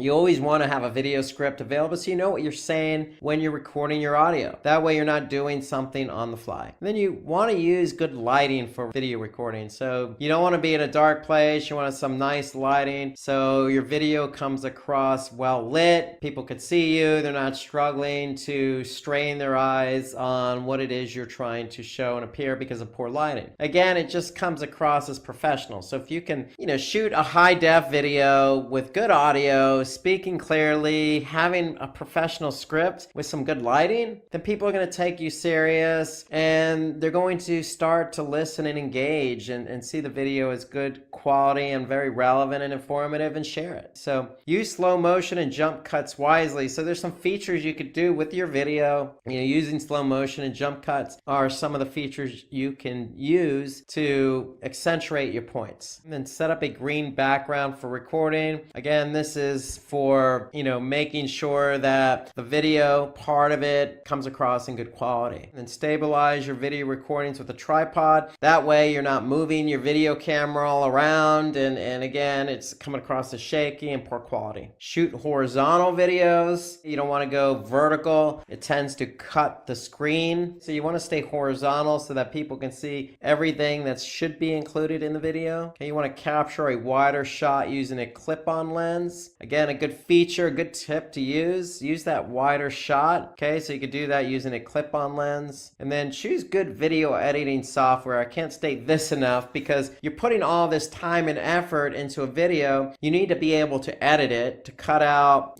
some of the things you didn't want to say, or maybe some poor quality, or you just want to have a smooth, professional output for your video. And so you gotta have good video editing software. There's plenty of options available on the internet. Again, I would go with something low cost but paid. Usually free isn't exactly the way you want to go if you're trying to create a high def, good quality video. And at the very least, review your work before publishing. I just said it a minute ago. I'll say it again. You want to be able to have a really professional video in high def. When you have a good professional video in high def with good audio, horizontal shots, nice green background image, nice well lit, it's going to come across as professional. And if you have a professional video, then people are going to take you seriously. They're going to see you as a professional. And then share or subscribe and like, and then they're going to watch more videos. And that's how you start to build up a reputation as being a very professional organization. So just following these simple tips on producing high quality videos. So you want to review your work, because if you don't, you put all that effort into it and then you're going to realize, hey, your video is low quality, and then you're going to have to do it all over again. So follow these tips, get a high quality video, and you should be on your way to ranking. In fact, according to Backlinko, YouTube preferably ranks HD videos. So you got to have that 1080 pixel size. That way, your video is going to come across crisp and clear, and YouTube prefers that. Tip 6, add a subscriber watermark to your videos. So this is a great feature in YouTube. So it's a feature that allows you to add a watermark that can be shown on all your videos. The reason why you want that watermark, because you want to keep reminding your audience to subscribe to your channel. The watermark can be whatever you want, but normally it's going to be some type of logo or brand and a call to action. And so how do you add a watermark to your video? Well, you log into your YouTube account. It's pretty simple. At the top right corner, you're going to select your Creator Studio icon, and then you're going to go to channel, select branding, and then add a watermark to your video. So if we look at that in YouTube, so here, Creator Studio, on the left side navigation, I'm just going to click channel, then I'm going to click branding, and then once you click branding, you have the ability to add your watermark, and then you can add it to the entire video, at the end of the video, at a specific start time, and then just click update, and that's pretty much it. So you want to be able to add this so that you can brand your videos with an image and then add that CTA. So this is a good feature for YouTube. It allows you to be consistent with all your videos by branding and adding that call to action. Tip 7, engage with your audience. So you want to be able to interact with your audience as much as possible. Just because it's a video and you can't see people doesn't mean you can't engage with them. So when you interact with your viewers, especially when you interact with them immediately, there's gratification. Everybody likes to be responded to. Nobody likes to be ignored. And so when somebody is responded to, there's a higher chance that your viewers are likely to going to become customers. It's just customer service. service is how you really want to look at this. Okay, so when you engage, you're creating a service for your customers. So here are some tips on how to engage with your audience. So first is at the end of every video, convey a thank you message to your viewers. Thank you for spending the time out of your busy day to watch this video. Some of our videos go an hour plus long. And so when somebody's taken an hour to watch a video, it's only the least you can do is thank them. Now, you can thank them and give them some information about where to go for more information. Because if they watch the whole video, they're already engaged and they're probably going to want to learn more. So you always want to follow up the thank you with where to go for more information, just like our videos always convey at the end. Okay, you always want to ask your audience for their feedback or ideas on the video. So with YouTube, there's a comment section and you always want to encourage comments. So comments can be in the form of feedback. So as you're watching this video, feel free to leave feedback on other ways to engage with your audience or some other tips to increase your subscribers on YouTube. So we're always looking for those ideas. We want to keep it engaging. So somebody may have some other ideas that we didn't think about. And so we always appreciate that from our audience. So we very much appreciate the feedback that our audience gives us. So not all the feedback is always going to be positive. Some of the feedback could be less than positive or even negative. There could be mistakes. So the idea behind getting feedback is you want to look at it, you want to read it, and you want to react to it. You want to react to it positively in the form of, a thank you for the feedback and looking at the feedback, weighing it, and incorporating the feedback. So you don't always want to make the same mistake twice in a video. So if there's something definitely wrong with the video that we're doing, for example, and somebody looked at it and gave us feedback on it, we'd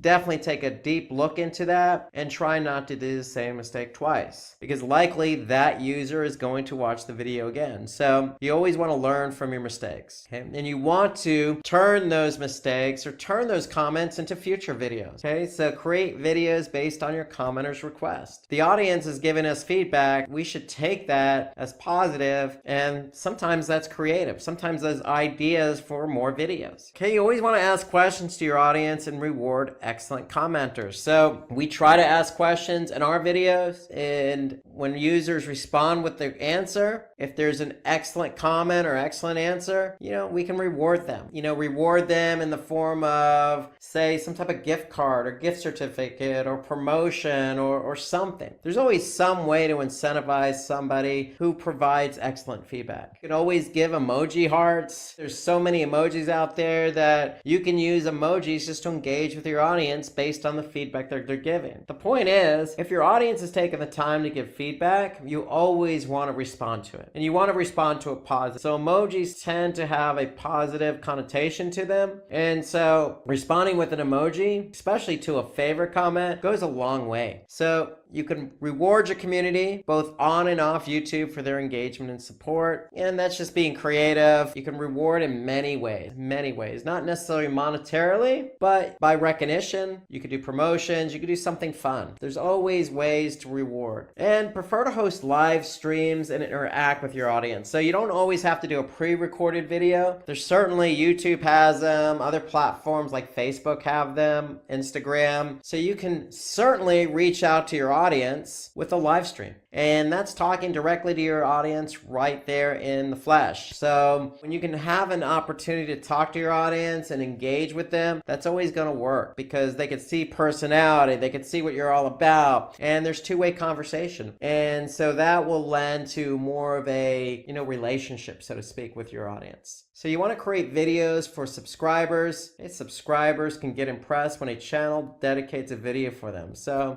take the time out to create a video just for your subscribers. Subscribers are the ones who are most likely going to engage with you. Okay, they're your loyal fan base. So if you create something for them, that's a form of a reward. So you can captivate your viewers by uploading interesting YouTube stories as well. You can also hear from your audience and get their videos and use their videos and upload them them to your channel. So according to Backlinko, video comments have a very strong correlation with ranking. So as you create a video, feel free to talk to your audience and ask them, hey, if you have any comments, feel free to put them in the comment section right below this video. I see that a lot now with a lot of videos, and I'm going to ask my audience right now to do the same thing. If there's anything you see about rewarding the audience or engaging with the audience, feel free to comment. We'd love to get your suggestions, because if you can engage with the audience even more, then that's only going to net positive results, not only in rankings, but with your subscriber base. So comments are the way to go. Solicit comments, respond to the comments, reward the comments. Tip number 8, promote your videos on different platforms. So promoting your videos on different platforms has been around for many years. It's a good strategy. Once you create your video on YouTube, you want people to see it. You want to get it out there. So if you want to increase your YouTube subscribers, this is a strategy you have to perform. So let's take a look at all the ways you can use and leverage different platforms to increase your subscribers. So before you do that, you want to research and discover how you can use different platforms. So the first thing you want to do is look at the platforms you're already using. If you're using Facebook and Instagram, that's probably a good place to start. But there's other platforms you can also leverage, and we're going to talk about those. So social media, most companies, most individuals are on in some form or fashion, amongst the most popular like Facebook and Instagram. So you can start there. So with Facebook, you can post something, include the link of your YouTube video. With Facebook, if you're a business, you have a business page, you're communicating with your community. And that's a great way to get started by promoting your YouTube video. You can also do the same on Twitter or Instagram or whatever platform you're on. Go ahead and post something or tweet something and include that link to YouTube. You can participate in forums and blog discussions. So there's plenty of forums and blogs out there where you can participate in a discussion and include a link to the YouTube video if it's relevant and natural. So for example, here, there's a blog about machine learning. You can include, if you have a video about machine learning, in the response to that conversation. In this example, we've done that on Reddit. Okay, you can list your video in relevant and reputable directories. There's plenty of directories out there. There's plenty of video directories, okay, that you can just go ahead and publish your video on. You can use testimonial link building, okay, so somebody can provide a testimonial, include the link of your video. You can opt for influencer marketing. So if there's somebody that is associated that likes your brand or product and has a large following, you can ask them to post the video on your behalf. It's a great way to reach an audience fairly quickly. Okay, you can earn backlinks from relevant and authoritative websites. So for example, if you look at this website here, Techgenics, okay, there's a article here about, certificate of achievements, okay, for AWS. So if you scroll down, we could see our video is included here in this particular web page. So this is a high quality web page, okay, that's generating a backlink for us. Not only is it generating a backlink, it's also generating traffic and awareness for the video. Go ahead and find out if there's any websites that are relevant to your video topic and see if you can collaborate with them on producing a web page to include that video. You can also take advantage of email marketing by adding your YouTube link in the email signature. For example, it's a simple email. Any email client like Gmail or Yahoo or even Hotmail or Outlook is going to have an ability to, or give you the ability to add a signature. In the signature, you could simply just include a link to the video or to your YouTube channel. It doesn't have to be to a specific video, but it's a way to get people to your YouTube page or to that video. So the whole idea is more eyeballs, more potential subscribers.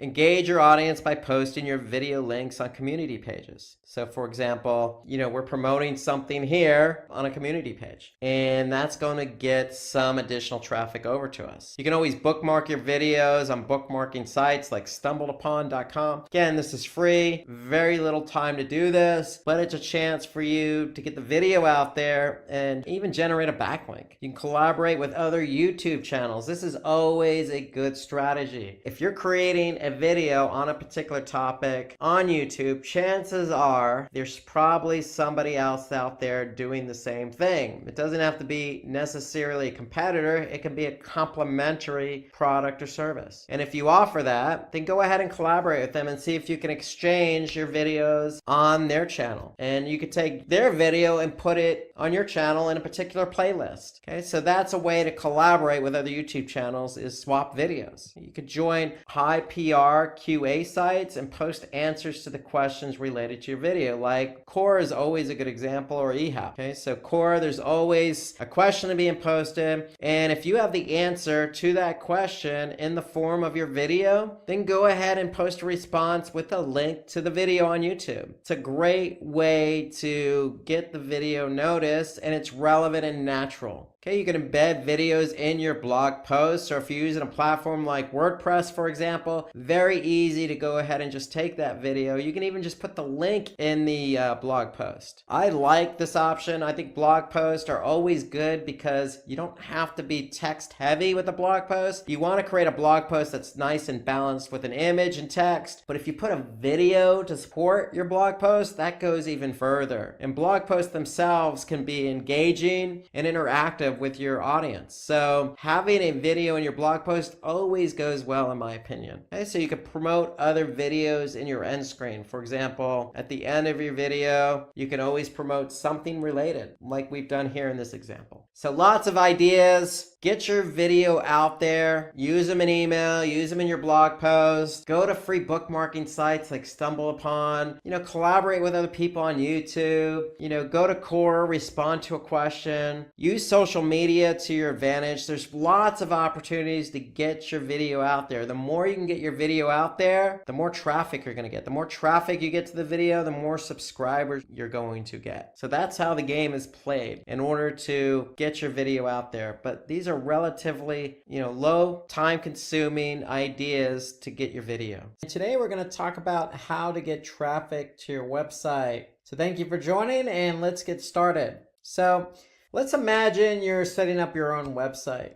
Okay, you're clicking away, you're developing, using some good tools. You're developing, you're designing, you're doing some QA, you're testing, you're sharing with friends in an alpha version, and then finally, your website is all set up. Congratulations. Well, when you hit enter and your website is finally published, what's going to happen? Well, a few days later, you're checking your website and you're looking at analytics and you notice your traffic's very low. Okay, well, you're scratching your head because you've done all this work with your website, but you're not getting any traffic. So the reason is you spent all your time developing and designing the website to make it look good, but you didn't do anything or any planning or any strategy around bringing users to your website. So the two go hand in hand. You just can't build a website without thinking about how to drive users to the website. And so before I tell you how to bring traffic to your website, let me tell you why this is so important. Okay, why do we want to bring users to our website? I mean, it has to be on equal ground as web development and design. Is somebody who goes to your site and then does something when they get to your site. So you have users, and when those users get to your site, they're generating page views and traffic. And you want to turn that traffic into engagement. Okay, so each page's traffic is configured independently of all their pages. So when somebody goes to your website, they look at a page, that's a page view. And certain pages on your website, you want to turn that page view into a conversion. Okay, whether that be, looking at a video or purchasing something. So think of these pages on your website as salespeople. They're trying to convert visitors who come to your website. But first, we need to get the visitors to your website. So when you get visitors to your website, again, you can generate sales, which means revenue, or you can increase brand awareness, or you can earn revenue through sponsored posts and advertisements. So if you have, for example, a lot of content on your website, you can turn that into revenue by hosting ads on your website. So when somebody clicks on that ad, you're going to earn a percentage of that click, okay, or what that click is worth. So having a website means a lot of good things for you. But first, you got to get the traffic there. And so what we're going to do is we're going to tell you how to drive traffic to your website. So there's lots of different ways in which you can bring traffic to your website. Well, the first is paid advertising. So paying to advertise your products, services with ads is one of the easiest ways to drive traffic to your website. So some of the options available are search ads, social media ads, or display ads. So search ads are ads that are displayed in the search engine results. So when a user types in a keyword query, you want your ad to show up based on that keyword query. Okay, so an example is digital marketing course. Somebody types in digital marketing course and Simply Learn is the first ad that shows up. How do we know it's an ad? Because you can see the word ad next to the domain. So when somebody clicks on that link, Simply Learn is going to pay Google. So that's how search advertising works. Okay, the next is social. So social media marketing involves increasing traffic or engagement or brand awareness, or lots of different strategies. But instead of doing this on search, you're doing it on a social media platform. Okay, so for example, you can advertise on any particular platform. And the way you advertise could be with an image, it could be with a video. So in this case, you could see Cobrio is doing a sponsored ad here, how to succeed with Google Ads. And then another form of advertising is display. So display means creating ads that are placed on specific websites. So with display, unlike search, you have a choice in the ad format. With search, you only have text ads. But with display, you have text ads, image ads, rich media ads, video ads. So you have lots of different options in which you can advertise on other websites. So the idea here is to get your ad in front of the right audience. When they could see your display banner, your banner ad, then it's going to be more visual, more appealing, generate some brand interest, and hopefully you can get somebody to click on that ad and over to your website. So that's paid advertising, again, through search, through social, through display, but you can also promote your site on social media. So once your content has gone live, you could take advantage of different social media platforms. I mean, it really depends on what you're trying to promote, because what you're trying to promote needs to align with the appropriate social media platform. So Facebook is best suited for industries like food and beverages and news and media, and if you're selling a product. So you fall into one of those categories, and Facebook could be the right platform for you. If you're involved in, again, beauty or food and beverage or e-commerce, then you can also leverage Instagram, which is part of Facebook's ecosystem. So if you advertise on Facebook, you can also advertise on Instagram or Instagram. So it doesn't have to be and Facebook and Instagram. It could be Facebook or Instagram. You also have LinkedIn as a platform. LinkedIn is great for B2B. So if you're trying to promote industry news or tips and best practices or job postings, then LinkedIn is the place for you. It's a B2B platform. It's great for targeting specific industries, targeting specific job levels or job descriptions. Okay, so LinkedIn is great if you're into B2B, focusing on the business side of it. So you also have YouTube. Now, YouTube is part of Google's ecosystem. YouTube is a video platform. Okay, so it's great if you're trying to promote gaming or entertainment, or if you're a vlogger. Okay, so YouTube's a great way to promote your site by getting your product out there in the form of a video. Okay, then you have Twitter. Twitter, to me, encompasses a lot of different industries: beauty and fitness, news and media, entertainment.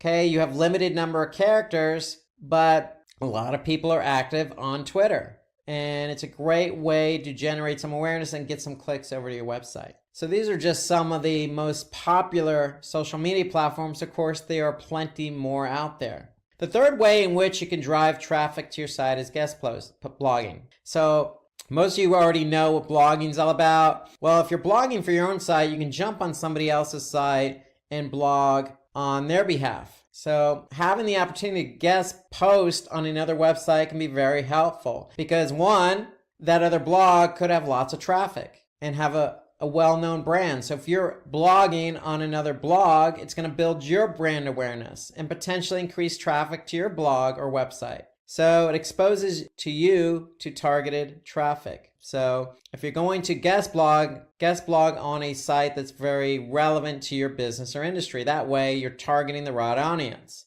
Okay, you can expand your personal network. So getting yourself out there, getting your brand out there in front of a different audience. And then obviously for SERPs, because it generates a backlink. So SERPs, search engine ranking pages, means that, hey, if you want to rank organically, you're going to have to generate some backlinks. So guest blogging is a way to generate some backlinks to your site. And in effect, that's going to help you get your pages ranked higher, because Google's going to recognize the relationship from one blog to your blog and build up your relevancy. So some other benefits here to guest blogging is you can grow your social media following, because you can then promote that on social media that you're guest blogging.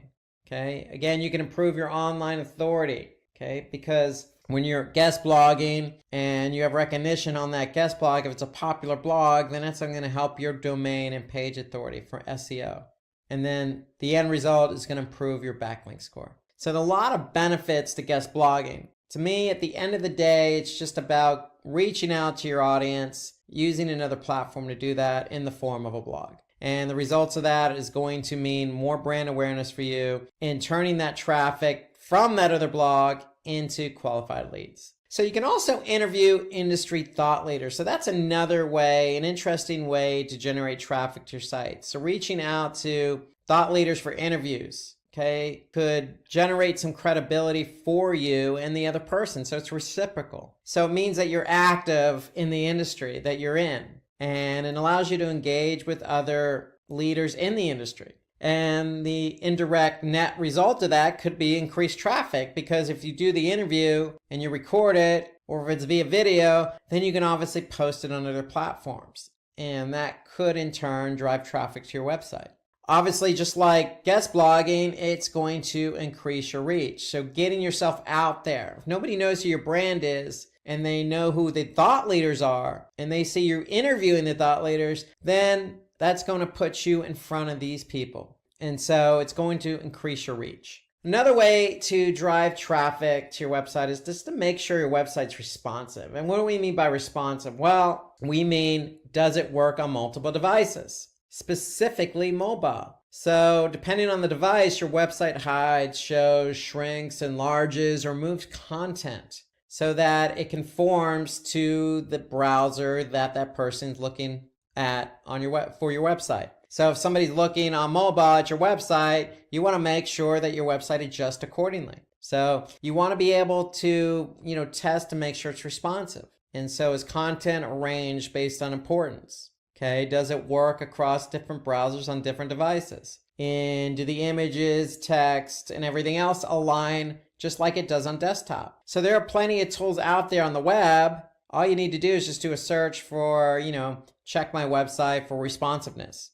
So you can use plenty of tools to check to see if your website is responsive towards multiple devices. Why is that important? Because if somebody goes to your website via mobile and your site doesn't align properly, or the content's all stretched out, and somebody has to maneuver their browser just to see your website, then chances are they're not going to come back. Chances are they're not going to convert. Okay, so you want to be able to revise your device browser combinations. You want to make sure that everything works accordingly. You want to be able to test those fonts, make sure they look good. And then you also want to make sure that people can navigate. So if they're on mobile, are they going to navigate just as easy as they can on desktop? And if you have any pop-ups, you want to probably make sure they're removed. So that way when somebody's looking at your website, they're not getting interfered with on mobile. And then, of course, you want to make sure that these pages load. Okay, so they load just as quick on desktop as they should on mobile, and vice versa. So they should not take a long time to load. So moving on from responsiveness on mobile to building a brand community. So brand community refers to a group of people who identify your brand and use your brand as a platform to exchange ideas and contribute content. Some advantages of having a brand community are promoting brand evangelism and loyalty. It can be a source of feedback, loyalty, and ideas. So build a community, build a brand community who, identify with you. Okay. So continue to, treat these people as loyal customers. Okay. Maybe give them a promotion to use specifically just for them that they can use on your website, or talk directly to them because you know that they're followers, they're repeat customers, they purchase from you multiple times. So talk to them differently as well. You know who these people are. And that's what building a brand's all about. It's about identifying your brand with other people. Okay. And identify people who identify with your brand, and messaging and talking to them as if they're part of your own community, your own family. So you can use user-generated content that provides future marketing strategies. So the feedback you get from your own community could be in turn used to promote or used in future marketing strategies, i.e. advertising, i.e. post on social. Okay, it can also provide PR opportunities. So it's a chance for you to, put out press releases based on the community that you built. So any brand, regardless of who it is, should be able to identify with their audience, their target audience, and that target audience eventually going to become part of a community. These are a group of people who identify with you, what you're trying to sell, what your cause is, what your mission statement is, what your service is. They identify with you. So leverage them and reciprocate. Identify them, talk to them separately, give them what they deserve, the respect and loyalty that they deserve as well, because they're communicating and they're following you as a brand. So the next thing you could do to drive traffic is be active in the comment section. So engage in relevant and thought-provoking conversations on other blogs and sites. It doesn't necessarily have to be another blog per se. It could be other sites like Reddit or Quora or Medium. Sites that have a lot of content that are broken out by industry, that allow you to engage in conversation, that allow you to either upvote or share or respond. Okay, so be active, because when you're active, people are going to see that, hey, you're a leader in the industry. You know what you're talking about. You have some brand equity. You have some thought and some knowledge on the specific topic and subject. So it just puts you in a better light when you can respond and be active on these different platforms. Okay, let's turn our attention to search engine optimization, also known as SEO or organic search. So in order to drive traffic to your site, you're going to have to implement an SEO strategy. Why do you want to implement an SEO strategy? Because it can help you improve your overall searchability and visibility on search engines. And obviously that comes with advantages. One of those advantages is obviously more traffic to the site. Search is still king in terms of volumes of people using search on a daily basis. So you have a great opportunity to be found. It also builds trust and credibility, because still a majority of the people who do a search click on an organic search listing. And so if you're found organically and you're ranked number 1, then chances are somebody's going to click on your listing. And it provides increased engagement and traffic. And so what that means is more traffic, more engagement. And engagement is something you define. It could be, again, a download of a document, or the clicking on the play button of a video, or submitting a form, or signing up for a newsletter, or calling. These are all forms of engagement. So the amount of traffic you drive from organic search to your website is only going to improve engagement. Okay, so you can also provide an improved user experience. And what do we mean by that? Well, if you're getting lots of traffic from organic search, you have a really good opportunity to do A/B testing. And when you do A/B testing, you can improve user experience, meaning you're showing one variation against the other from people coming from organic search. And so this is helpful in that, if you're running an A/B test, the variation has a chance to improve or outperform the original. And if it outperforms the original, you're improving user experience. And then it helps target quality traffic. So SEO, to me, or all search, is the only medium in which you're meeting somebody halfway. You're addressing what they're looking for. So if somebody's looking for a pair of red women's Nike shoes, the 2019 model, and you have that particular product to offer, well, you have a chance of showing up via organic search. Somebody types in, women's red Nike shoes, size whatever, at the year 2019 model. Then, of course, they're going to probably likely click on your listing because you have what they're looking for. And that goes with any keyword, any industry, any business, any segment, any type of product you're selling. So again, you have a chance to really be visible for what people are looking for. And so that's the beauty of search engine optimization. You have a really good opportunity here to meet people halfway, to drive quality traffic, to get them to enjoy a good user experience, all the while generating engagement. And along with SEO, we want to be able to build backlinks. So SEO is a two-pronged approach, meaning you have two strategies in one, on page and off page. And so off page involves backlinking. So backlinks are just links that direct users from other websites to your own website. So with that, inherently, it's going to drive traffic, qualified traffic to your website. Because if somebody's on a relevant website that's linking to yours, and they click on that link and go to your website, it's likely going to be qualified, meaning they're going to be relevant.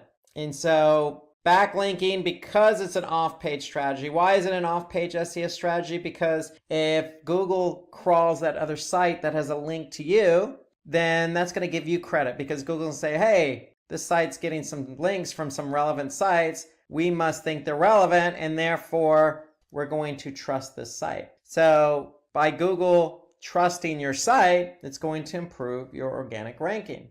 And with the organic rankings being improved, meaning it's going to mean faster indexing. So what does that mean? So you want to be indexed by the search engines. And so the quicker Google can find your pages, even if it's on somebody else's site, then that means they're going to follow that link, go to that page on your site, and take that page back to their servers to be indexed. Okay, so the quicker you can get indexed, the quicker you can get found. And then it helps with referral traffic. So again, we noticed that our efforts are on SEO, organic search, but if you're getting traffic from another website, hey, that still counts. That's referral traffic. Okay, so that's a side advantage to having backlinks, is good traffic from other sites. Okay, so those are inherently some of the reasons to do backlinking. Okay, never hurts. I mean, there's brand awareness reasons to being on other sites as well. There's industry leadership, meaning if you post content on Reddit, okay, you're coming across as an industry leader, but yet generating a backlink,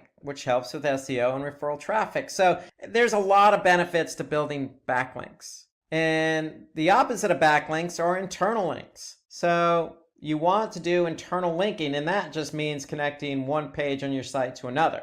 And why is that beneficial? Because it can help direct visitors to other pages they wouldn't normally otherwise find via your navigation. So if you're active on a blog, don't be afraid to include multiple internal links. You want to move people through your site. You want the flow of traffic to go from one page to another to another. And so when you do internal linking, just like with backlinks, it's going to improve the indexing of your website. Google's going to follow those links and index those pages. And Google does give credit from an SEO perspective, from an internal linking perspective. So if one page is linked to another and that page has really good relevance in the eyes of Google, then the other page is probably going to benefit from that. The other reason you want to do internal linking, again, you want to move people from your one page of your site to the other. And when you do that, it's going to reduce bounce rates. So bounce rate is simply the rate at which people land on a page and then leave. So if I have 100 people land on my home page and only one person went to another page and the other 99 left the site,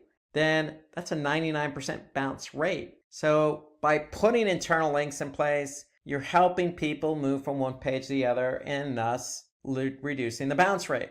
And that's what you want. You want to keep people on your site. You want to be greedy. It also drives traffic to older posts. So again, when we say older posts, we're really referring to blog posts. So if you have a relevant blog post and you're writing a new blog post, then link the two together. If it's relevant, link it. Regardless of how old it is. You want to show Google that these older blog posts, just because they were written a year ago, doesn't mean they're outdated and old-fashioned, okay, or useless. You want to keep them alive by linking to them. So to me, that's a good strategy for internal linking. link to older blog posts. Show people you're an industry expert. You've been doing this for a while, and then you have lots of content to share. Okay, so the longer you can keep somebody on your website, the more likely it is they're going to engage and convert. And some other inherent benefits: improves page rank. So what we mean by page rank is simply just a rank that Google gives pages. So the more internal linking you have, the better off you are. And then it helps spread link juice across websites. And what we mean by link juice, again, just like backlinking, it builds relevancy. So just keep all these inherent benefits in mind to internal linking. The end result is keeping the flow of traffic on your site, and all these other benefits will fall into place. Okay, so another way in which you can really hone in on traffic to your website is long tail keywords. And long tail keywords to me are more than just one or two keyword phrases. Okay, so they're usually 3 or longer keywords in a phrase. Okay, so long tail keywords really nowadays account for most web searches. People really take the time to even pose questions as a search query. Say it's unlikely somebody's going to go into search and just type in the word shoes. They might type in red shoes, but that's unlikely. What they're probably going to type in is, red Nike running shoes 2019 or some variation of that. Okay, that's a long tail keyword. And some of the advantages of using long tail keywords to be found for are less competition. So if you're using broad keywords like red shoes, then who doesn't want to be found for red shoes? Well, you don't want to be found for red shoes because it's too broad. You don't know what type of shoes somebody's looking for. You just know they're looking for red shoes. It could be running shoes. It could be work shoes. It could be, boots. It could be slippers. Okay, it's too broad. So long tail keywords help narrow it in. And the more narrow and focused a keyword is, the less competition it's going to have.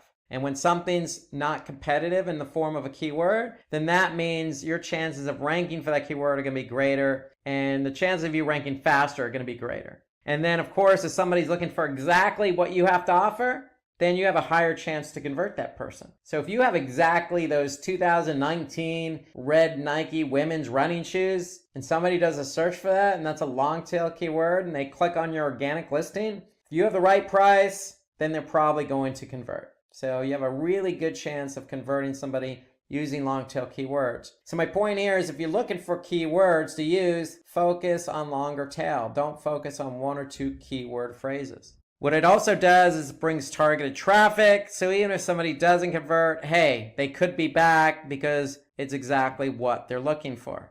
And if you're focusing on longer tail keywords, like I just mentioned, stay away from the shorter ones. It's just easier to optimize your page for SEO. So remember, SEO is a 2-pronged approach: on page and off page. We talked about off page with internal linking and backlinks. On page is all about making sure those keywords you choose are integrated in with the page you want to be found for. And so if you're using a long tail keyword, it's just easier to work that keyword in. So it enables easier on-page optimization. Okay, let's switch away from SEO to email marketing. So let's focus on email marketing as a form or method of driving traffic to your website. So email marketing has been around a long time in terms of digital marketing. Why? Because it provides an effective way to convert leads into sales. Why? Because you can send personalized emails to a target audience. So when you send an email to somebody on a regular basis, you know who that person is. So what are you doing in the email? You're writing a specific message to that person. Well, email marketing is the same thing, except you're just sending an email to a larger group of people. And when you send an email to a larger group of people, you're still going to personalize the message, right? You're not going to send a generic email to 1,000 people. Okay, nobody's going to do that. So make sure your email's targeted. And if it's targeted, it can be cost effective.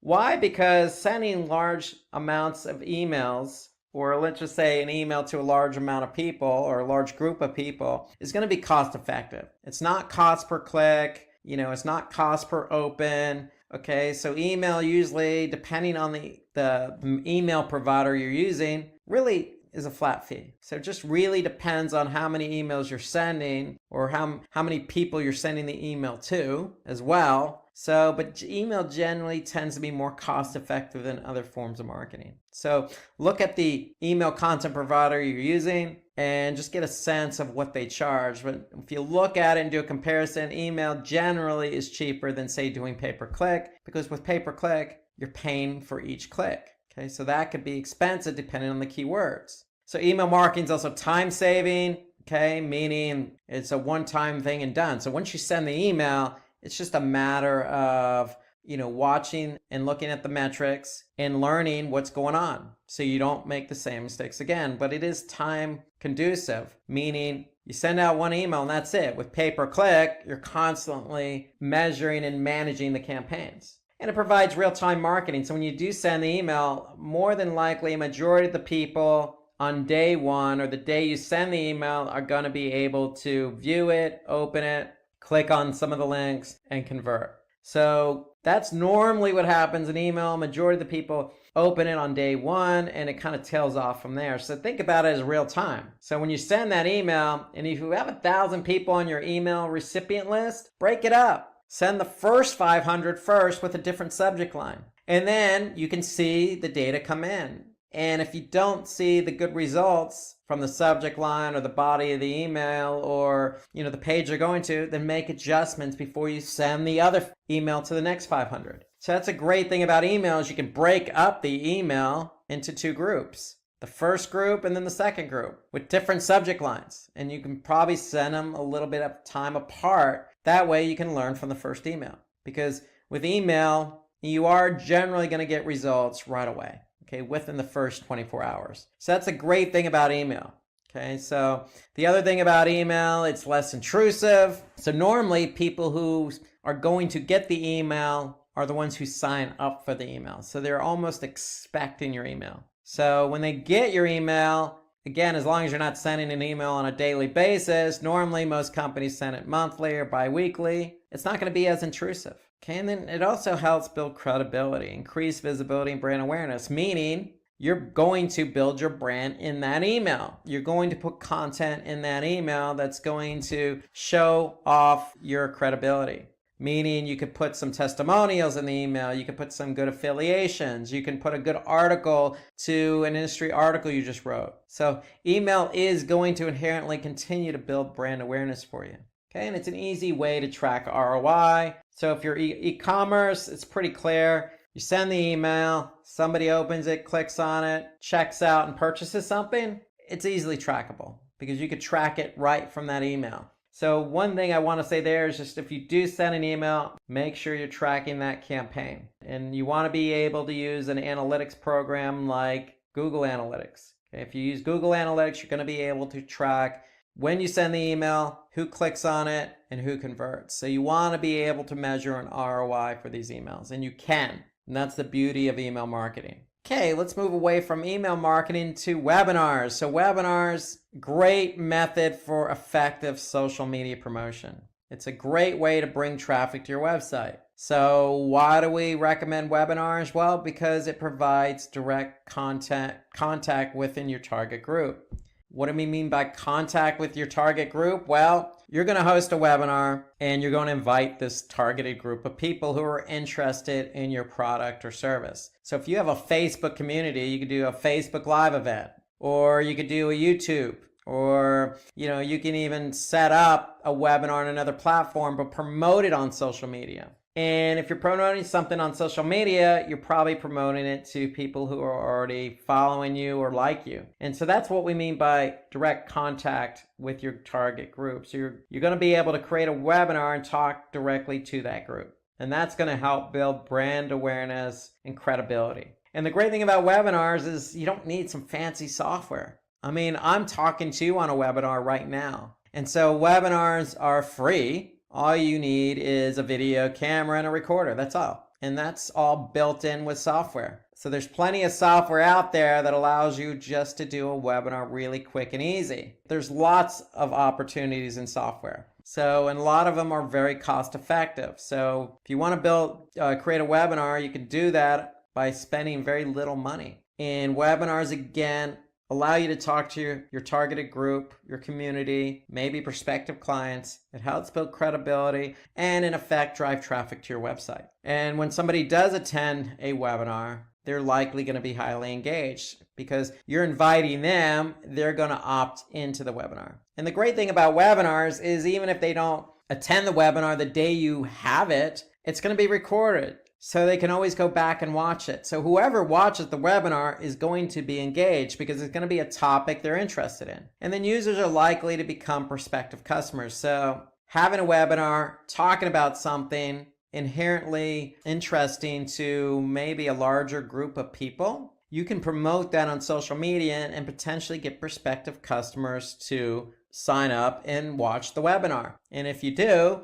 they're going to be engaged and then take the next step. Oh, I like what this person has to say. They seem to be credible. I like their personality. I like their brand. I like their product. I'm going to go check out their website. Okay, so webinars allow you to kind of pull in more people as well as just your community because you can promote the webinar and you can promote it in advance and you can leverage social media for that. Okay, so something related to webinars is incorporating video content. So videos have been proven to be a really good way to attract new visitors. And it makes your website very engaging when you have videos on your website as well. So if you create video, you have an opportunity to post it on various video platforms like YouTube or Vimeo. Okay, there's plenty of video platforms out there, or just embedded in a blog post, or embedded in a Facebook post, or a tweet. Okay, so you can do a lot with video. And having video on your site is going to increase engagement. Okay, when you increase engagement, good things happen. That's going to lead to increased conversions and sales or ROI. Or just like we mentioned, the webinar can help build trust with your audience. So even that webinar you could post on your website. So you want people to engage by watching this video. If they watch the video, they're going to gain trust in you because you're talking directly to that person, that user, that audience, that visitor to your website. And when you can build trust, it's going to increase engagement. And that's the beauty of video. Unlike text or imagery, videos really do engage with the audience. And so the more video you can do, the better off you are because again, you can leverage social to draw attention to your brand and product and service. And then you can have that video on your website to increase engagement, which in turn increases conversions and sales and improves ROI. So always think video. There's plenty of video software out there that you can leverage. And the great thing about video too is, hey, most people are using mobile phones these days, smartphones. And so video works just as well on mobile as it does on desktop. So keep that in mind. Video is going to be engaging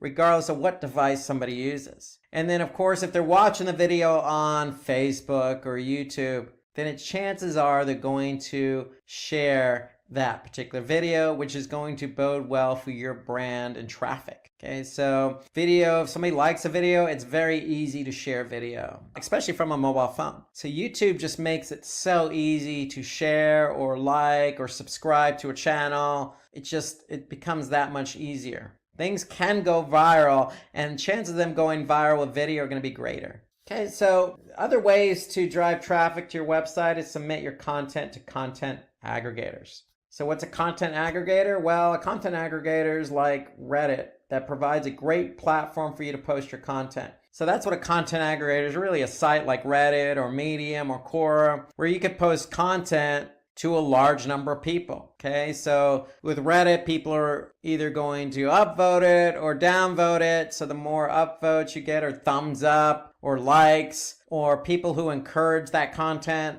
the more of a chance it has to be found. And so first thing out of the gate, if you do provide content to a content aggregator like Reddit, make sure it's good quality content that's interesting. And that should be the case across the board, whether it's a social post or blog post. Make sure the content's unique, professional, and interesting. And then if you do, say, put something on Medium or you do put something on Quora, and it is professional and interesting and thought-provoking, then people are going to react to it. And then that, again, could lead to traffic. But even if it doesn't lead to traffic, it helps build brand awareness. So if you have content, just like videos, leverage it. Put the content out there. Okay, and when you put content out there, it's only going to, especially if it's good content, it's going to put you in a good light. So don't be afraid to share your content on the likes of Reddit or Medium or Core or some of these other content aggregator websites, because good things are only going to happen.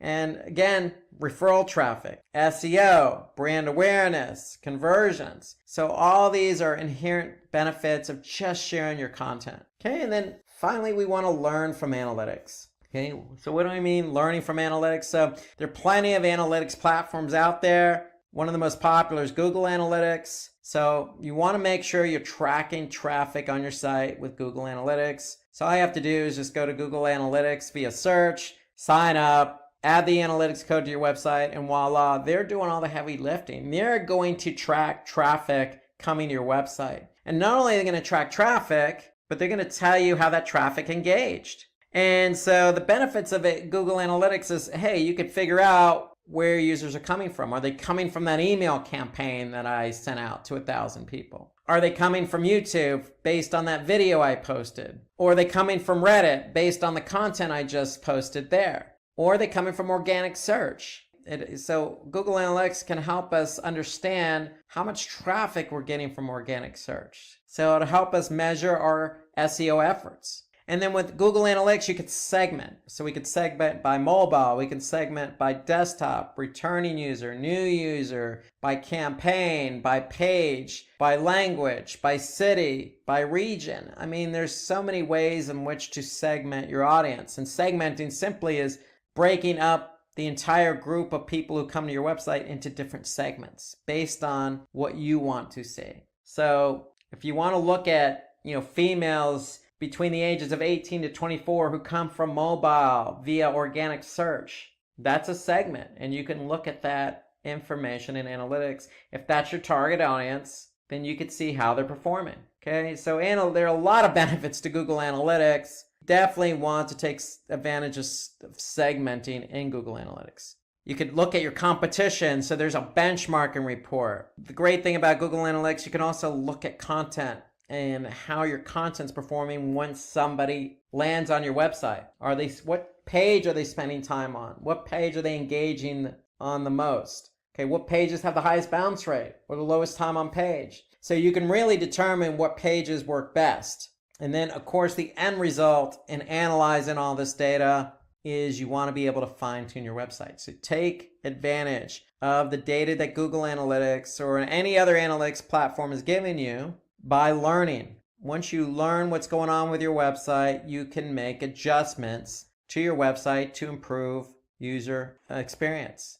Okay, so we went over a lot of different ways to drive traffic. Okay, you can incorporate all this to your website immediately. Today we're going to talk about SEO tools. So let's get started. So if you're doing SEO and you're doing on-page and off-page SEO for an organization or a website, you're going to need some tools to help you. So you can't go at it alone. You can't do anything manually. You have to lean on tools to help you work more efficiently, help you gain an advantage. And so if you're doing SEO, you're going to need tools for keyword research. You're going to need tools to help you with the technical aspects related to SEO. You're going to have to use some tools for off-page SEO, including backlink monitoring and analysis. And then there's tools for helping you track where your keywords and pages rank. So there's tools for every element of SEO. And today we're going to take a look at some of the best tools out there on the market to help you do your job better. So let's start with the keyword research. So with keyword research tools, you can do your job a lot more efficiently, finding the right relevant keywords. I mean, that's really key to SEO, is finding keywords that are relevant to your business, product, or service that you want to rank for. So you want to be able to choose keywords with high search volume and low competition. So where do you get those numbers? You get those from certain tools. You also want to get forecasts for certain targeted keywords. You want to be able to generate a list of latent semantic indexing type keywords, or keywords close to the keyword you're trying to target. You want to be able to select primary and secondary keywords wisely. So having a list of keywords with certain data points will help you do that. And you want to be able to identify the keywords that your competitors are also ranking for. So good keyword research tool will help you do all of those things. So what are some of the tools out there? Well, look no further than some of the free ones that Google offers, like Google Trends. So Google Trends is a good tool that you can lean on. So if we look at Google Trends, all you need to do is trends.google.com. You could type in a keyword. I can look at the volume or interest of that keyword over time. Here I'm looking at football versus American football, and I could see how it's trending. Then I could see, how it trends in specific regions of, say, the United States as my market. I can also look at other related queries similar to football or American football. And so Google Trends is a good tool, helps you look at the volume, helps you look at what specific regions, helps you look at other keywords. If you want, you can simply just do a keyword search, or you can actually just see what's trending just by looking at the latest stories and insights. So we could see International Women's Day,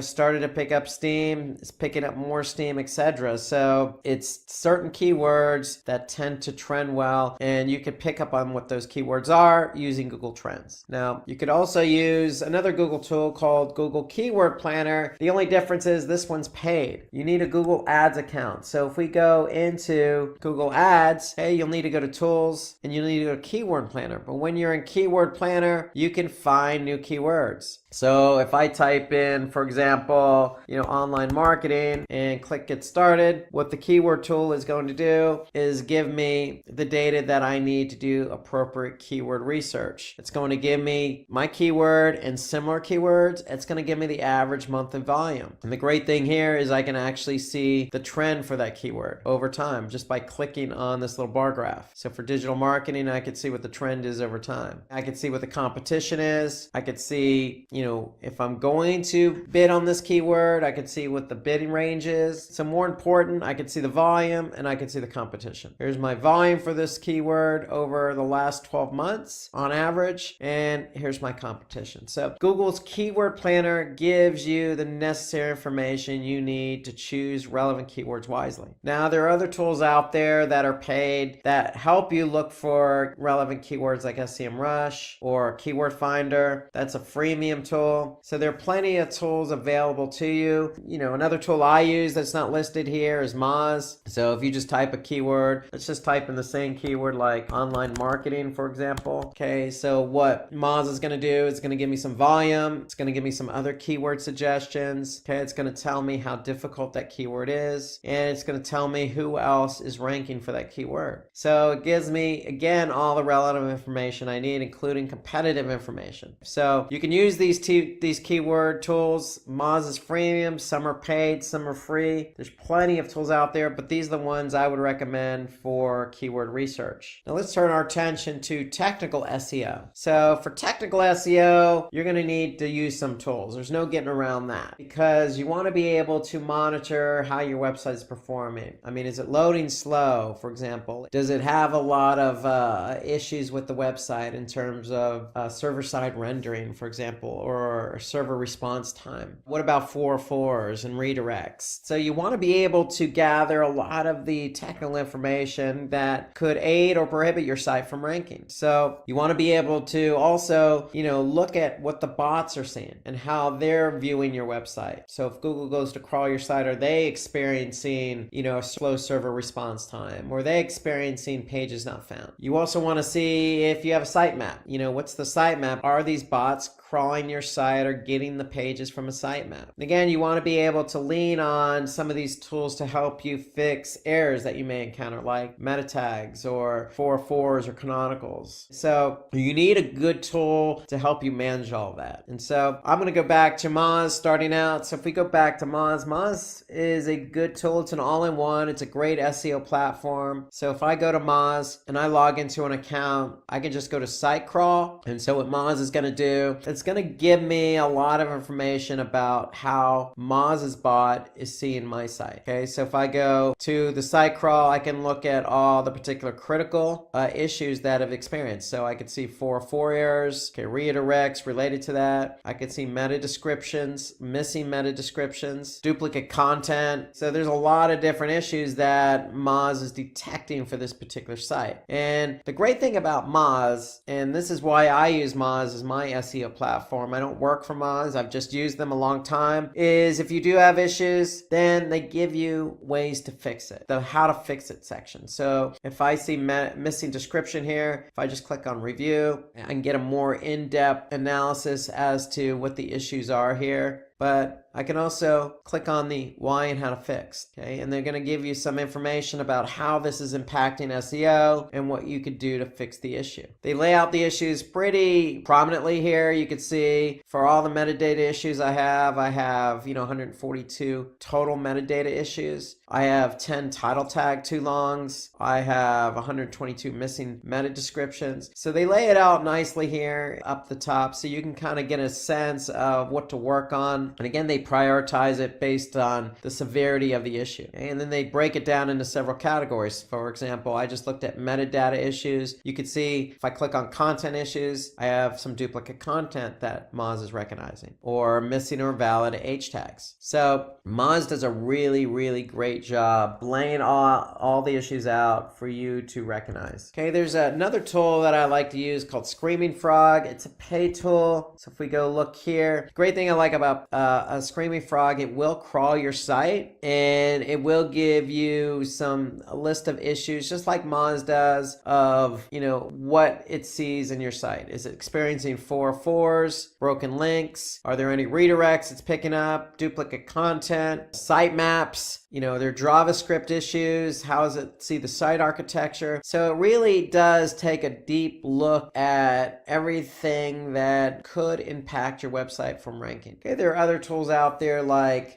Deep Crawl or WooRank. They're both paid. And so paid tools are really great as well. It just depends on, your pricing structure, what your budget is. But really, when it comes to all these tools, they all more or less overlap and do the same thing. You just need to rely on one of them to make sure that you're able to see what the issues are. Now, there's nothing wrong with using two of them, just as a second reference point to see if both are picking up the same issue. And of course, I like to use Search Console. I always like to lean on Google Search Console because that is the source. So Search Console will also, give you some feedback on how Google's bot is crawling your site. So that's under the crawl error section here. So you can also, use Search Console to upload a sitemap. So that's a key to SEO. You want Google to be able to find your web pages quickly, so you can simply just signify to Google where your sitemap is located. So the Search Console does a lot more, gives you some HTML improvements, gives you some backlinking, and then the process of updating the Search Console user interface. So there's a new user interface that you can use with Google Search Console. The great thing is it's free and it has everything you need to know about your website and how it's affected by SEO, organic search. The only thing you have to do with Search Console is verify the site. But once you verify it, it has all the relevant information you need. So let's talk about backlink monitoring and analysis. Okay, so this is related to off-page SEO. So you're going to need a good tool to help you monitor your website backlinks. And backlinks are simply just links from external sites pointing to your site. And you need to keep an eye on what sites are linking to yours. Are they spammy related sites? Are they good or relevant sites, or anything in between? So you need to really be able to analyze what the good links are and what the bad links are pointing to your website. And you can also,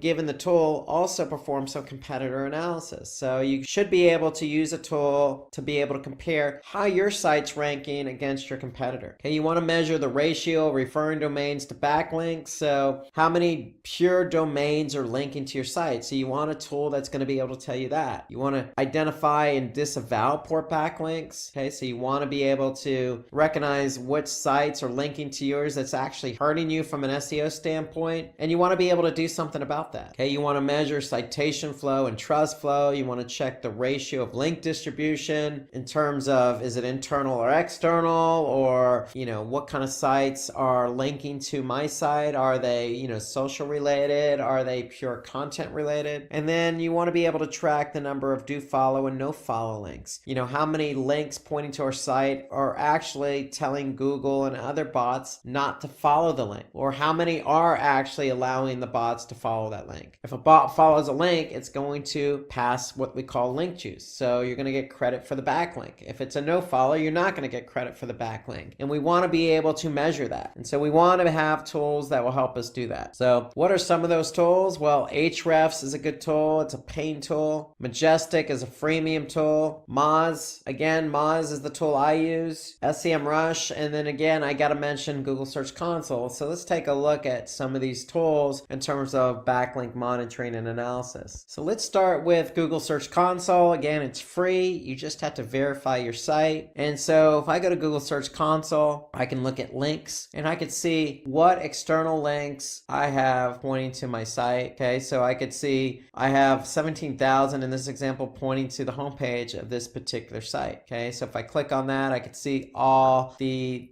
top sites pointing to my homepage. Now, from an off-page SEO perspective, do you want every backlink or external link pointing to your homepage? No. So you want links pointing to internal pages. So you want to be able to measure that. So I could see what the top linking sites are, and I could also see what the anchor text is. So do I want my anchor text always to be my brand name? No. I want it to be, keyword we're trying to target. Search Console also gives you some internal links. Okay, what are the top link pages for internal links? So from an SEO perspective, you always want to have a nice balance of internal linking. So this report helps you understand what pages are getting links and are the links evenly spread. So this is Google Search Console. This is the links report. This is totally free. This is provided by Google. All you have to do is verify your site. Now, if we go over to Moz, we type in a domain, any domain. So I just typed in Simply Learn. Okay, Moz has some metrics that are important to off-page SEO, including domain authority. So the higher your domain authority, the better off you are. And so what helps a domain authority grow is how many quality links are pointing to that domain. And so here we could see over 7,500 linking domains to Simply Learn. So what's important is we just don't want any site. We want quality, relevant sites pointing. Okay, so we could see how many total inbound links and then how many ranking keywords we have. Okay, so here Moz is going to give me kind of an idea of what my domain authority has been over time. They're going to tell me the top followed links to this site. So they can tell me, what are those links pointing to my site and what's the page authority of those sites. Okay, here I can get a nice graphical breakdown of the linking domains by domain authority. So you want pages with high domain authority pointing to your site. So here I can see 69 linking domains between 91 and 100. So that's really good. We want high relevant domains linking to our site. So just like Search Console, I could see the top anchor text being used. Okay, and I can see the top pages that have,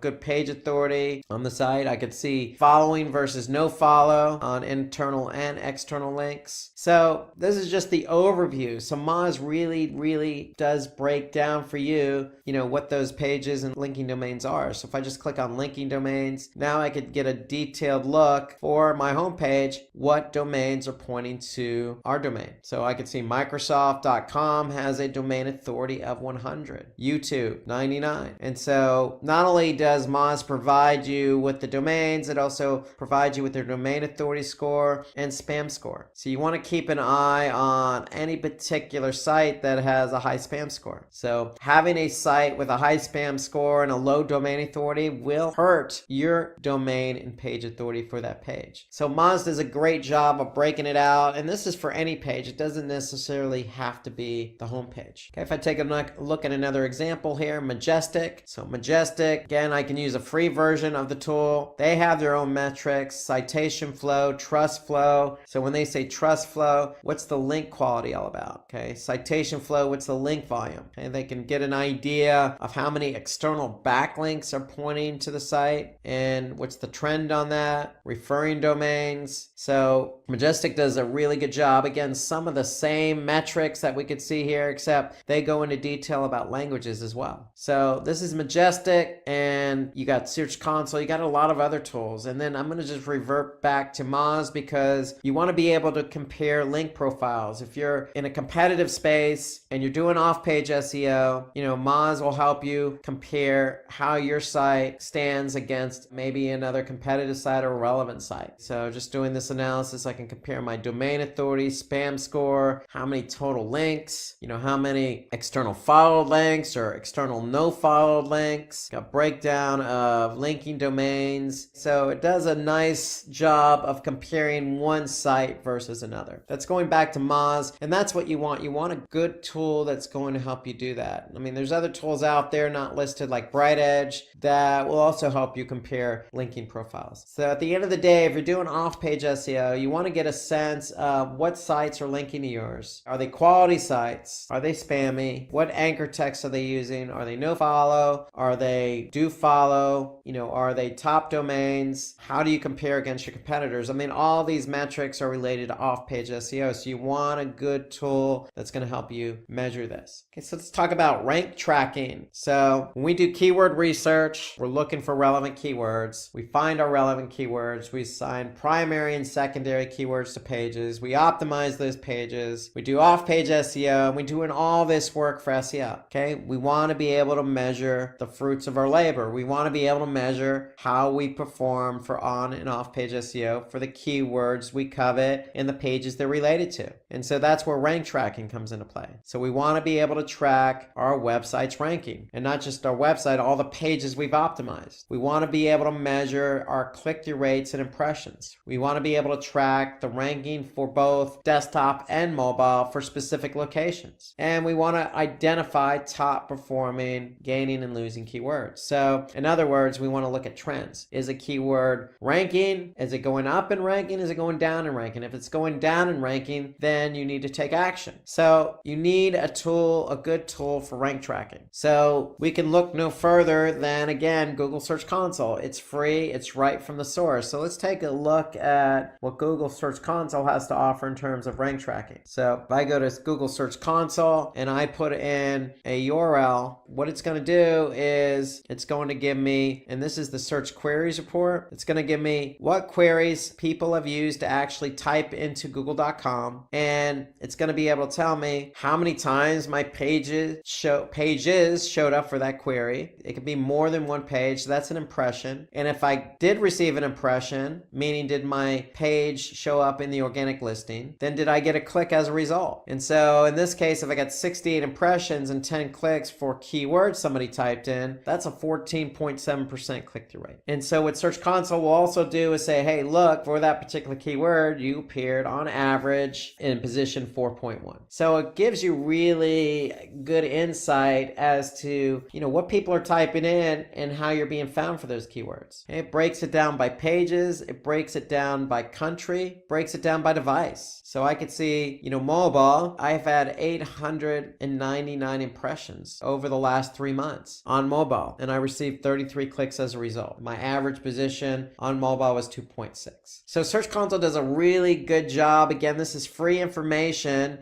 providing you the actual keywords somebody's using on Google search as a query, and how many impressions you're receiving for that keyword, how many clicks, click-through rate, and then average position. So in theory, the higher you are positioned on Google, the more clicks you're going to receive. So if I'm not positioned properly for a keyword, let's just say page 2, then I'm probably not going to receive as many clicks as I would like. So that's Search Console. There are other tools out there like Ahrefs, again, does a good job of tracking. AMZ Tracker. We look at Wincher. So there's some good tools out there. I'm just going to show you another one again. I'm going to go back to Moz, for example. So Moz has a tool called, so if I go back into the account, so Moz has a rankings tool that you can look at to see where your keywords are ranking. So if you've already chosen keywords and optimized pages for those keywords, then you want to be able to load those keywords into Moz. And so Moz allows you to do that. And so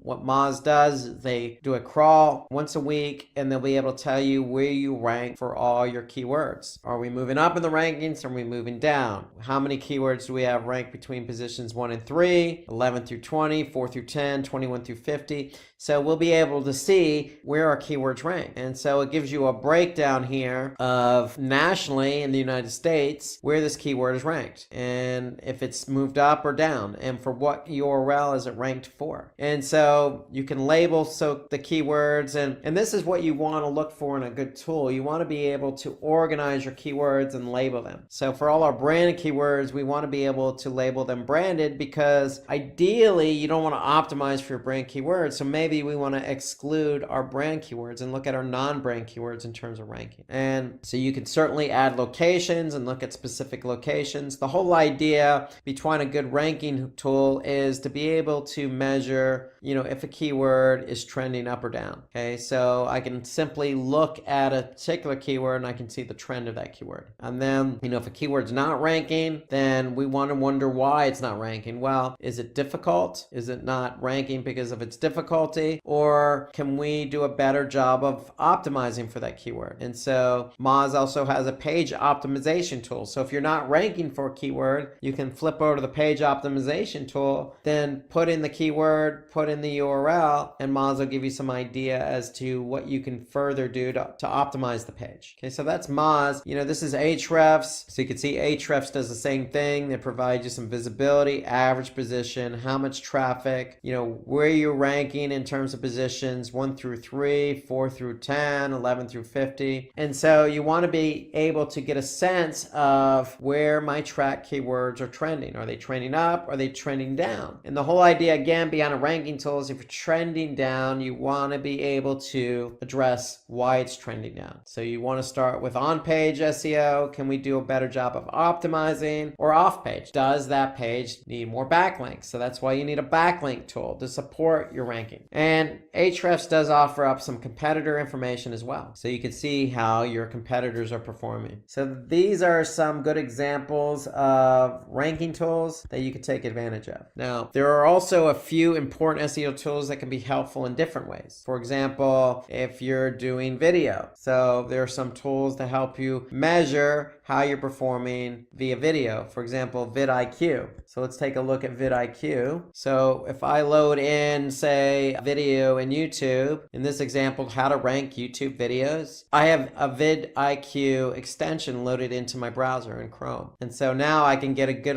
sense of how many views, the duration, the engagement rate, the like ratio, how many people shared it on Reddit. But further, I can look at how the video was optimized. So they're telling me the title's too long here, maybe shorten it up, but we have tags, we have descriptions, we have cards, we have end screens. It's been shared on Facebook. It hasn't been shared on Twitter. Okay, it is public. We do have pinned comments and we do have hearted comments. And so this gives me an idea of how we did in terms of optimizing this particular video. Okay, so if we wanted to tweak it, we could tweak the title tag, make it a little bit shorter to help it rank better on YouTube. So you want to be able to use a tool like this because if you have videos, then you want those videos to rank. And so you can certainly watch this video on how to rank your YouTube videos. And in that video, we do allude to vidIQ. So you want to be able to use a tool like this because, YouTube, it is a video portal, but it's the second largest search engine behind Google. So if you do have videos, you want to be able to rank for them and you want a tool that's going to help you measure and help you understand if you are ranking, if you're not ranking, why are you not ranking? Now, for content optimization, there are tools you can use like SEO Site Checkup or Site Analyzer are some good tools. If you already have Moz as an example, just going back to Moz, as you already know, I use Moz a lot. So they have a page optimization so you could check the content and how you're optimized your content. So it's going to give me some good feedback on, is your page title, meta description, are they in line? Okay, so it's going to give you some good feedback on that. You also have, again, I have to allude to Search Console. You can always look at a particular page in Search Console to see if it has any errors as well. So is it duplicated meta description? Is it a duplicated title tag? Is it any pages missing title tags or meta descriptions? So when it comes to content, you can look at Search Console, you can lean on Moz, or you can lean on some of these other paid versions like Site Analyzer. When it comes to traffic traffic and metrics, look no further than Google Analytics. There is a free version of Google Analytics as well as a paid version. So if I go into Google Analytics, it's going to tell me all of my website behavior. Okay, who's coming to my site, how they got to my site, how they behaved once they went to my site, and are they achieving the goals I set out for them to achieve via conversions. And so you want to look at first in Google Analytics how much traffic you're getting. So if I go to Google Analytics, if I go to acquisition, all traffic channels, I should be able to see how much traffic organic search is driving over a period of time. So I can see how many users, how many sessions. Then if I click on landing pages, I can see what landing page they went to. Today we're going to talk about SEO tips and tricks. So let's get started. And throughout this series, we're going to have a few tips to share with you. And we'll start out with tip number 1, opt for smarter ways to do keyword research. And so if you listen to any of our SEO tutorials in the past, you know that keyword research is the first step, but the most crucial step in starting SEO. So when we do keyword research, we want to be able to basically find keywords that we feel are relevant to our business that we want to be found on search for. And so here are a few tips that can help you do that research in a more efficient manner. The first thing we want to do is identify a list of keywords that are relevant. So we only want to focus on relevant keywords for our business. That's a given. So what I would suggest is, as a best practice, maybe, put down some of those keywords in a spreadsheet. So think of them as a theme of keywords, because when you do research, you're going to want to include a theme of keywords related to one another so you can pick the best ones out of that theme. And so as an example,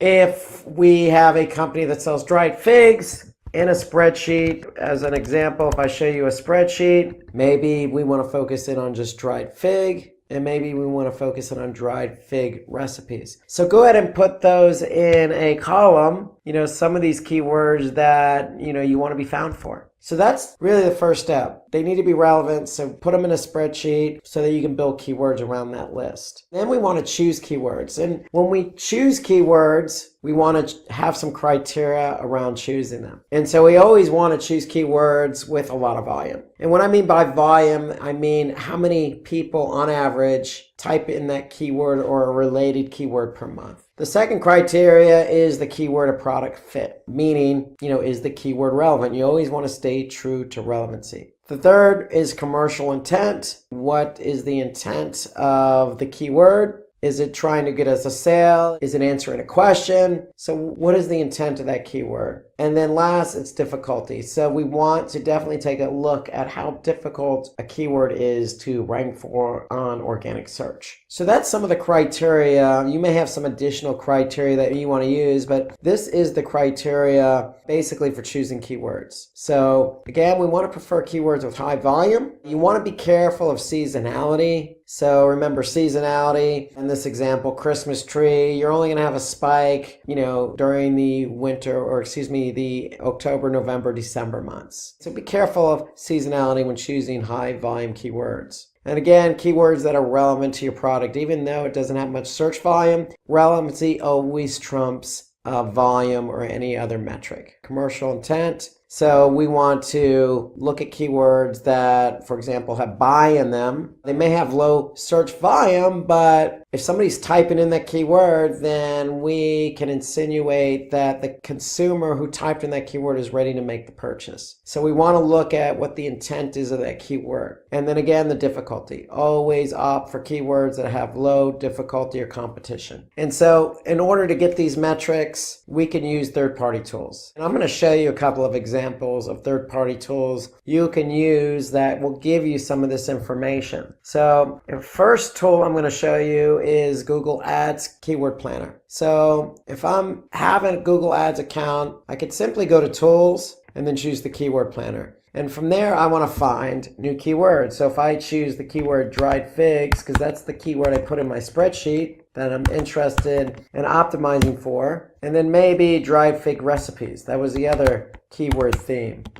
So if I enter those two keywords in just to begin with, basically what Google is going to give me is the average search monthly volume. So here I can see dried figs. I have an average monthly search volume, 8,100. That means on average, over the last 12 months, that's how many people have typed in that keyword. Here I can see a little bit of a trend. I just hover my mouse over that graph. I could see, again, for seasonality impact, if there is any seasonality, what the volume is on average per month. Then I could see the competition is high. And because this is Google Ads, because it's paid search, they're going to give me a sense or an idea of what I should be bidding on that keyword. Now that's another topic for another day, but it's good information to have because if you're not ranking for a keyword, you could decide to bid on it for paid search. So don't discard the bidding information. Go ahead and put it in a spreadsheet for later use. But for now, we're focused in on keywords that are relevant, how much volume, how much competition, okay? So once I get this information here, I can simply go back to my spreadsheet and put that information in there. What's the volume for dried fig? What is the competition? Now for competition, notice that Google Ads gives us a high or low. Now, if we're trying to measure ratio between volume and competition, we want to get an actual sense of what that competition is. So what I always do as a best practice is go into Google search. If I go to Google search and I type in dried figs,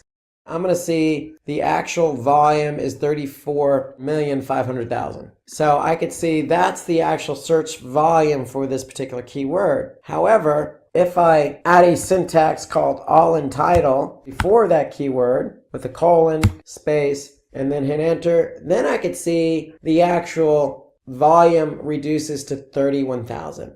And basically what this tells me is that 31,000 listings or results have the keyword dried figs in the title tag. So if a web page has dried fig, our targeted keyword in the title tag, then ideally we can insinuate that that page is trying to rank for that keyword. So therefore, in order for us to rank #1 on Google, we have to jump over 31,000 results. So we want to be able to include this information into our keyword analysis. So if I go into our keyword analysis here and I go ahead and enter in that information. So what's my keyword? My keyword is dried figs.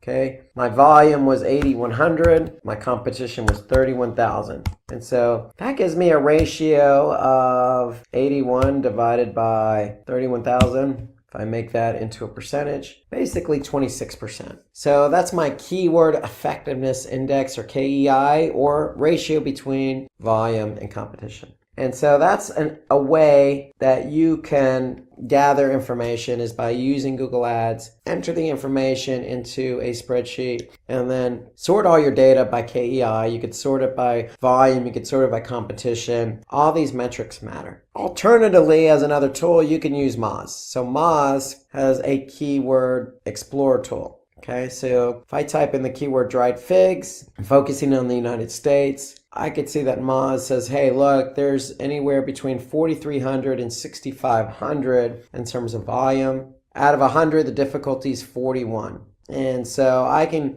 expect a click-through rate of 41%. And so basically, the great thing about Moz's Keyword Explorer tool is I can also look at the SERP analysis, search engine results pages, what SERP stands for, and I can analyze the SERP for a particular keyword in Moz. So I want to be able to understand what my competition's doing. So here I could see if I really want to try and optimize for that keyword, I could see what the other pages are ranked for that keyword on page 1. I can also see what local results show up for that keyword. So here I could see that we have a number of different sites listed here. So if we want to be #1, these are the sites that are basically above us that we need to climb over to be #1 on Google. So I find that the Keyword Explorer tool in Moz is very helpful for understanding your competition, as well as getting an alternative check on volume and competition, or difficulty, if you will. And so remember, we want to identify a list of keywords that are relevant. I can't stress that enough.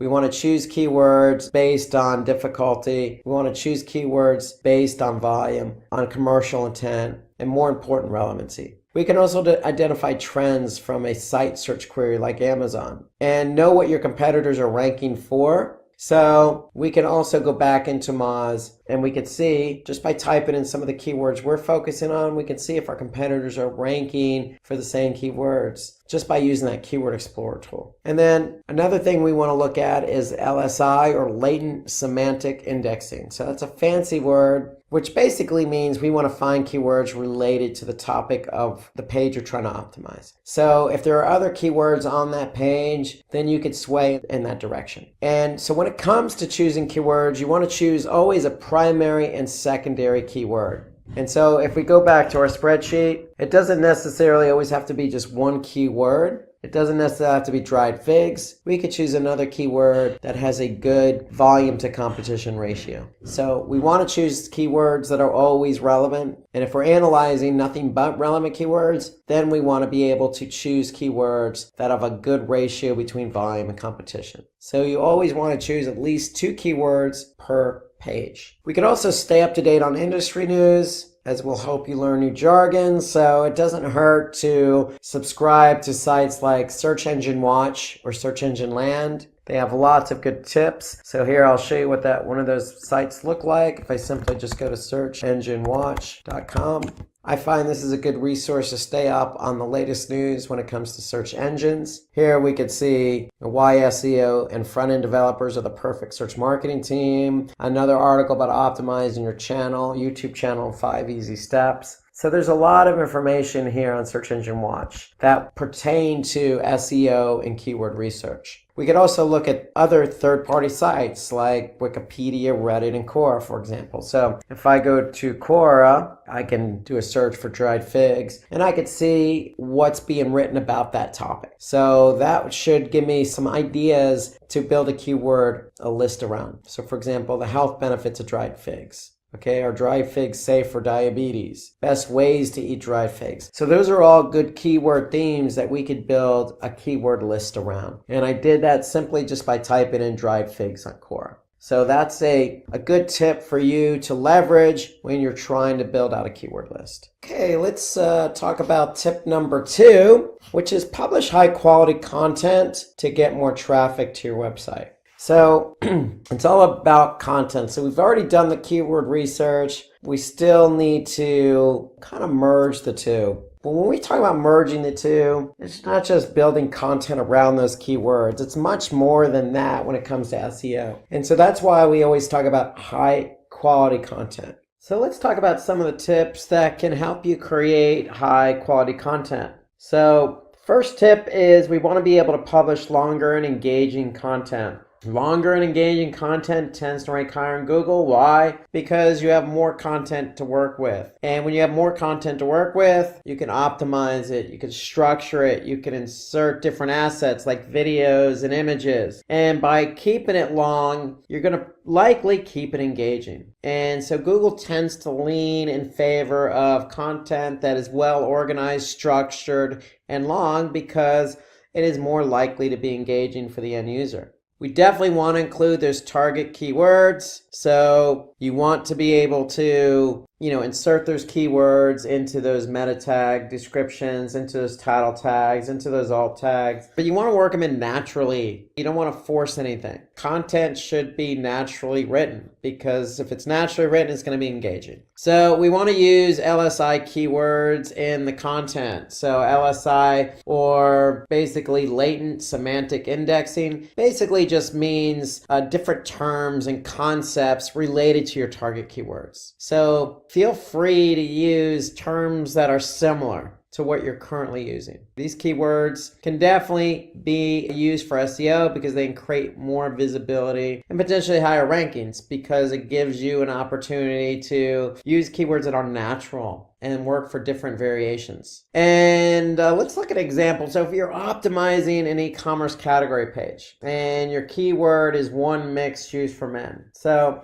we want to use keywords closely related to one mixed shoes for men. For example, running shoes for men or sport running shoes for men. outdoor sports shoes or air cushion shoes. Let's take a look at an example of Amazon. So if I go to Amazon, I could see the One Mix shoes for men page. And if I look at this page, I can see a lot of product, and each product has basically some content associated with it, i.e. the title of the particular product. And so you want to be able to use different descriptors for this particular product. For example, men's running shoes, or breathable lightweight gym sports shoes, or lightweight casual sneakers, or walking casual sneaker. All of these are LSI related keywords. They're similar to what we're trying to optimize for. So you don't necessarily always have to be brand heavy or stick with one keyword. You could definitely show variation, especially on the e-commerce side if you're dealing with different products. So we want to make the content readable with the help of visuals, subtitles, and bullet points. So if you're e-commerce, you want to make sure that page is laid out properly, easy to read. Here I could see the descriptor along with the title all kind of merged together. And so there's no breakout of, okay, this is the product name, this description. It's kind of one all in one, which I like. It just makes it more natural sounding. Okay, and you can see these are all broken out.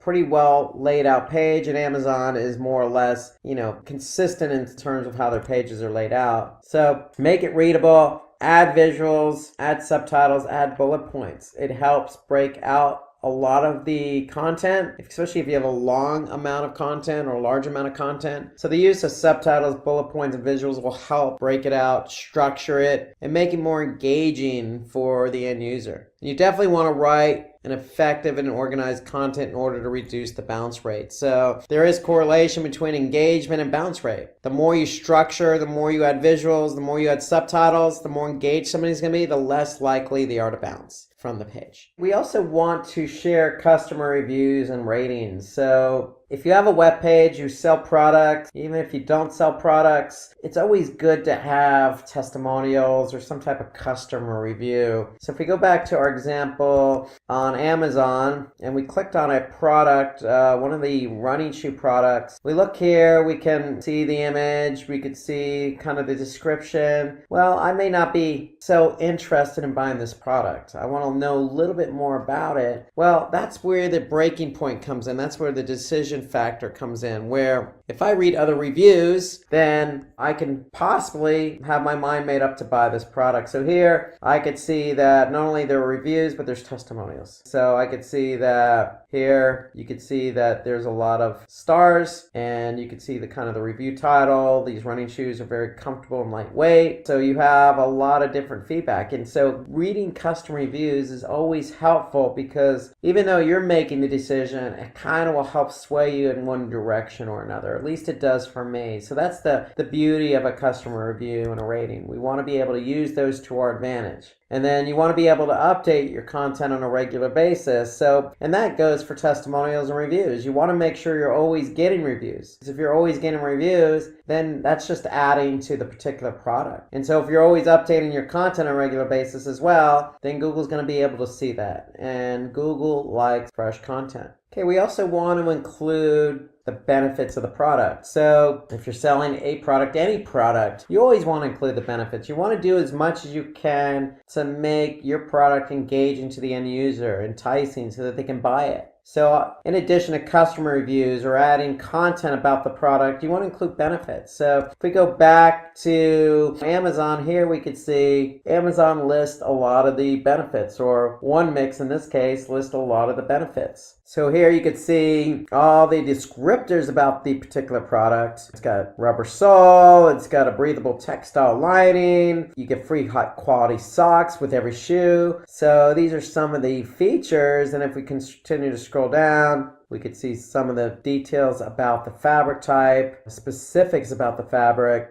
and there's a lot of information on this product page, even a sizing chart. So a lot of different features that will help the end user make the decision. So don't hold back. Add as much information as you possibly can, as much information as you have available. It doesn't hurt, because in the end, what you're trying to do from a product perspective is sell the product. And you can't really sell it unless you have information that's going to convince the user that this product is what they want to buy. So include the warranty, size recommendation, return policy, and some offers. So it should all be listed on the page, easy for the end user to see. So can't stress it enough, provide as much product information as possible. We go back here. Here it has a sizing chart, what colors are available, again, some of the descriptors. If I scroll down, here I can see some more of the benefits, waffle rubber, outsole, soft deodorant insole, again, fabric type. It's got all sorts of information. It's got images about the fabric itself, the shoe itself, how it's structured. So a lot of information about this, and it even does a comparison. And so there's a lot of information about this particular product. So don't hold back. Add as much as you can to convince the end user. So in the case of the One Mix on Amazon, they had a sizing chart. They had an FAQ. They had additional information. What other products that customers view from One Mix? And then testimonials. So these are some of the basic bits of information you want to add on your page. If you don't have customer reviews, it's okay. Add FAQ in its place. Again, the end result is to convince the customer to purchase the product. And then build a comprehensive internal linking structure of web pages. So every product page should link to similar products. So if I go back here I could see other products from One Mix. So you should always have a linking structure so that if the end user doesn't want to particularly buy that particular product, then you have links available so they can go to another page. And then add different varieties and related short videos of the product. So if we go back to our product page, they have different varieties that they're showcasing here. They have the size chart. They even have a size convertible chart. So if you're dealing with metrics, you can go over to US metrics, feet, vice versa. You can add a video, show a video of, if you're selling running shoes, show a video of somebody working out. It doesn't have to be a full-blown commercial per se, but it could be a short 30-second video of what the shoe looks like on somebody else's feet, so that they could see somebody walking with those shoes on. So video doesn't have to be a big production. You can do it right from your phone. So review your content before you publish. This goes without saying. You want to do that. Just you make sure you include everything possible. Because when the content does get published, remember, Google's going to index that content. When they index it, it's going to show up in the search results. So we want to make sure we have all the information readily available, not only for the end user, but for Google as well. We want to be able to analyze our meta tags and URL to improve click-through rates. So this is important because the meta tags, i.e. the title tag and the meta description, and the URL is what shows up in Google search results. So if we have title tags, that's the first important element. That's what shows up in the search results. So what we want to do is we want to optimize the title tag. And when we optimize it, we want to use modifiers. And when I say modifiers, I mean, feel free to use the word best or cash back or free shipping or discount. So for example, if you're selling running shoes, 25 best sneakers or up to 70% off or free shipping or buy shoes on discount, very action oriented, but it includes these modifiers that are going to help somebody click on that link. So some tips for optimizing the title tag. In addition to the modifiers, we want to watch the title length, and we want to include those target keywords in the title tag. So remember, you're likely going to have 2 keywords to work with. You want to have at least one of those keywords in your title tag. So with the modifier, up to 60 to 65 characters in length with that targeted keyword should get you a good title tag that's going to get somebody to click on it. So let's look at an example. So if I type in the keyword best recipes for dried figs, here I could scroll down. Here's my title tag. It stands out. My URL is right underneath that, and underneath the URL is the meta description. And so here I can see some modifiers. 188 best autumn dried fig recipes, or 25 fantastic fig recipes, or 10 best cooking dried fig recipes. So these are all modifiers that are going to help somebody get the click. Get them to click on your link and go to your website. So when you don't hit the 65 character limit, if you go over that, Google's going to cut off the title tag. So we want to avoid that at all possible. So the whole idea is, like 10 best cooking dried fig recipes by Yumly. That's a good enticing title tag. Okay, takes into account a modifier, includes the targeted keyword, and is under the 65 character count. Some additional tips for writing meta description. We always want to provide a unique description for each web page of the website. So no duplicate meta tag descriptions. Every page needs to be unique. Then we also want to be specific about what we're offering. So if you have, say, you're selling headphones and you have a particular set of headphones from a different specific brand, include that in the meta description. If you have that particular product from that brand on sale, include that in the meta description. So you want to be as specific as possible. The whole idea behind a meta description is to describe the page, but also to get the end user to click on your link. So here's an example of using modifiers and describing a page. If we look at Amazon again, we can see this example here. And if we look at it on Google search results, so if I type in Amazon Bluetooth headsets, $10 are on sale. Here we can see a lot of Amazon listings in Google search. Here you can see the use of modifiers in the title tag and also in the meta description. Here we could see that, this particular headset, Bluetooth headset, is on sale, 50% off. So if something's on sale, feel free to include it. Be descriptive about the page, let people know where they're going, and use those modifiers. Don't be afraid to use numbers in the meta description. Even if it's the price itself, even if it's not on sale, but it is the price, include it. It's not going to hurt. The more information you can include in a meta description, the better chance you have of somebody clicking on that link. Use numbers, symbols, percentages off always help. Use catchy words like discount or cashback. You're competing with other listings on the page. So if you have something on sale, if it's on clearance, list that it's on clearance. Here I can see they even included the coupon code. So feel free to list as much specific information about that page as possible. The whole idea is you're competing with your own web pages, but in other cases with competitors. So the meta description along with the title tag and the URL helps separate out you from the rest of the listings on search engine results. And we don't want to keyword stuff. We want to keep it within 160 something characters or 65 characters because Google will break off the meta description just like they do with the title tag. And so we want clean, natural, written meta descriptions that separate you from the competition. So that means including the keywords, but making sure those keywords are naturally included in the meta description. So if I go back again to valleyfig.com and I could see the meta description.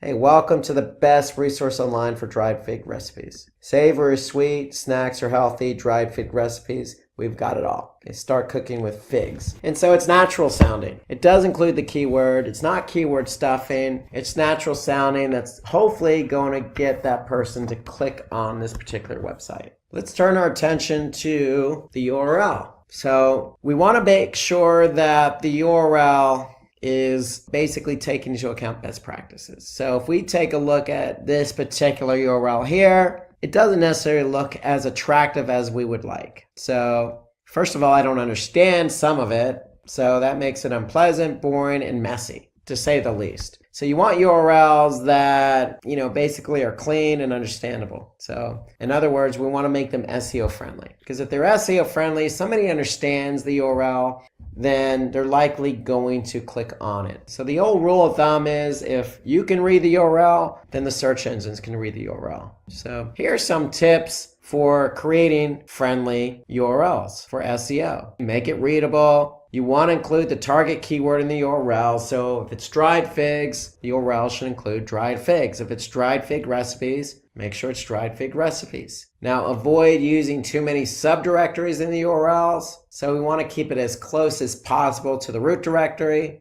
and match the URLs to titles most of the time. So let's go back to our example here. Here we can see this is valleyfig.com/recipes, not necessarily dried fig recipes, but recipes nonetheless. It's in the root directory. Okay, so at all costs, Now, this is in some cases unavoidable, given that you may be dealing with an e-commerce website that's calling, content from a database. So if that is the case, you're going to have some dynamic parameters in the URL, which is fine. Just make sure you avoid having too many of those dynamic parameters. It's understandable to have parameters, but the rule of thumb generally is no more than 2 different parameters in the URL.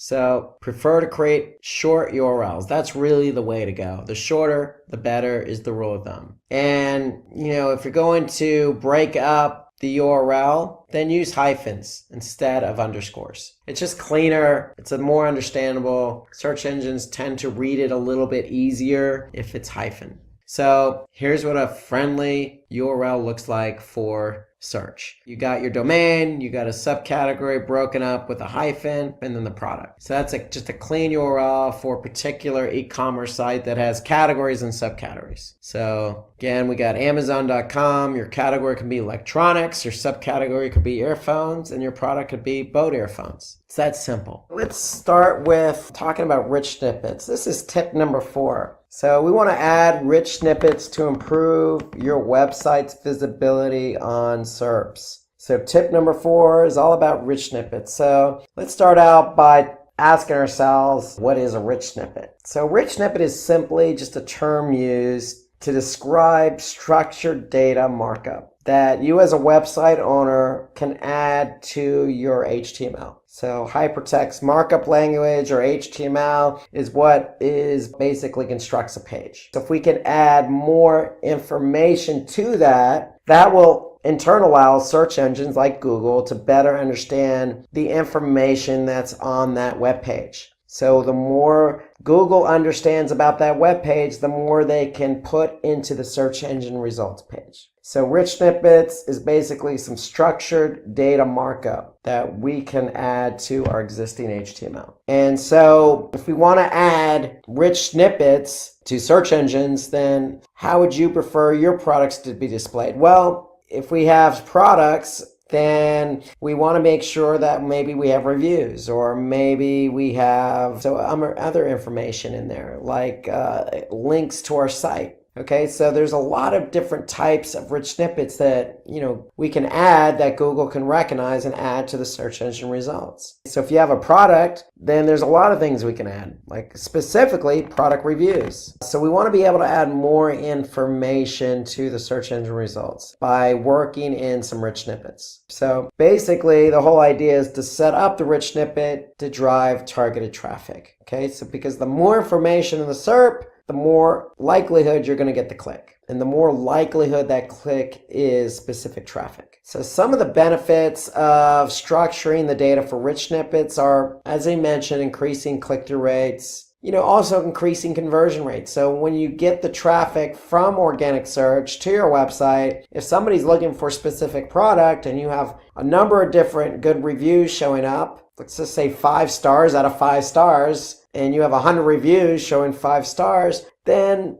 somebody's probably going to take some trust in your brand, and your conversion rate probability is going to go higher. It also helps improve your search engine visibility because you're adding more information. So in other words, the more Google knows about your page, the likelihood it's going to rank that page. And it's more likely that that information that's contained in that rich snippet is going to get featured in either the knowledge graph, which is that graph on the right side, or any featured snippet, which usually shows up at the top of search engine results. So in other words, the more information you give Google, the more they can use that information on their search results page. And there's no disagreeing that the more information that you have in your search engine result, the likelihood of getting more traffic increases. So for rich snippets, you could always start with images. So some of the common properties that you can add to your product page, if you have a product page or just a page itself, is an image. You can always start there. You can always add a description.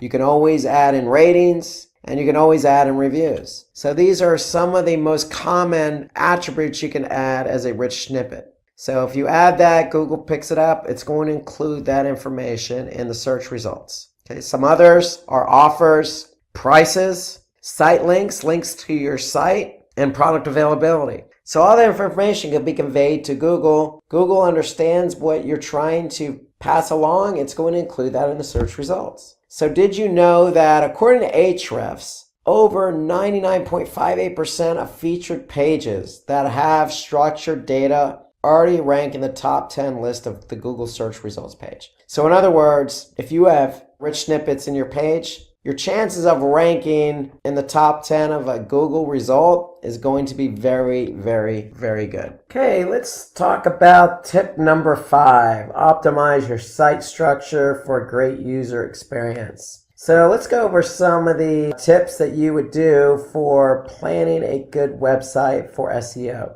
And so tip number 1 is you want a URL structure that follows your site's navigation hierarchy. So obviously homepage, interior pages. So depending on what type of site you have, obviously the navigation needs to follow that site's navigation, that site hierarchy. And it all starts with a homepage. You want to optimize your homepage to drive traffic to your product pages. So the homepage is nothing more than a doorway into your website. And so the site's navigation should link to all those different products. So if you have an e-commerce site with subcategories or categories, subcategories, then you want to be able to make sure your navigation reflects that. You want to build a comprehensive structure for internal linking as well, because when you're from the home page, obviously you want to be able to easily navigate to other pages. However, when you're on other pages, you want to be able to have a link pointing back to relevant pages and not necessarily on the home page. So this serves two purposes. One, for the end user. Obviously, you want the end user to navigate through your website seamlessly, right? Second, for the search engines. They're following links. They want to be able to understand how your website flows and links together. So you don't want a scenario where it's a one-way street from the home page to interior pages. You want basically home page to interior, interior to other relevant interior pages.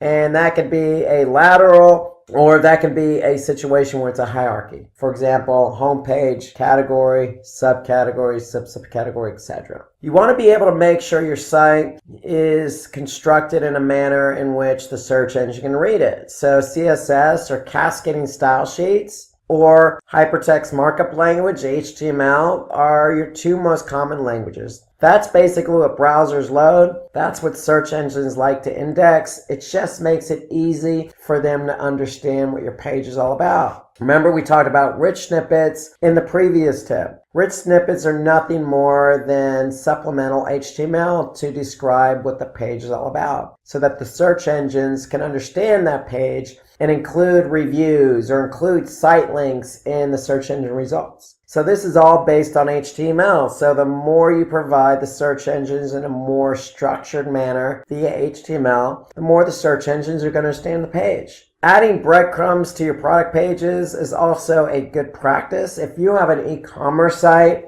and you have a category, then a subcategory, then a subcategory, then a product page, well, it's probably not a bad idea to make sure you have a breadcrumb so that way somebody can easily go right back from the product page to, say, the category page or to the subcategory page directly without having to hit the back button or having to go through the navigation. Some good examples, I think Amazon does a good example of using breadcrumbs, given the amount of products they have on their site. So go check out Amazon if you want a good example for breadcrumbs. And then canonical tags. We want to make good use of canonical tags, and that's in order to avoid duplicate content. So a canonical tag is nothing more than a link element, basically, or an HTML element that basically prevents duplicate content issues. So in other words, if we have a canonical tag as a meta tag, basically we're telling the search engines, this is the preferred or canonical version of a web page. Okay, so use this web page. So it signals to the search engines which page they should basically index and pay attention to, and avoid all the other pages that have similar content. So that's the idea behind a canonical tag. So that's a good best practice. And then optimize your site for desktop and mobile. I can't stress the mobile part enough. Most users begin their journey on mobile. So if you're not sure about what the search engines like or don't like, you can always refer to Google Search Console for an example. So if you go to Google Search Console, they have a report called mobile usability. So if you click on mobile usability, you can see what pages they like, what pages they don't like from a mobile perspective. And if you have errors, they're going to tell you what those errors are. So if your website has text that's too small to read, they're going to tell you that these are the pages with this error. And so that allows you to go and address those errors, because from a Google perspective, if a page has a mobile usability error, then Google will not index that page. So leverage Google Search Console to get a sense of what type of errors your site has from a mobile perspective.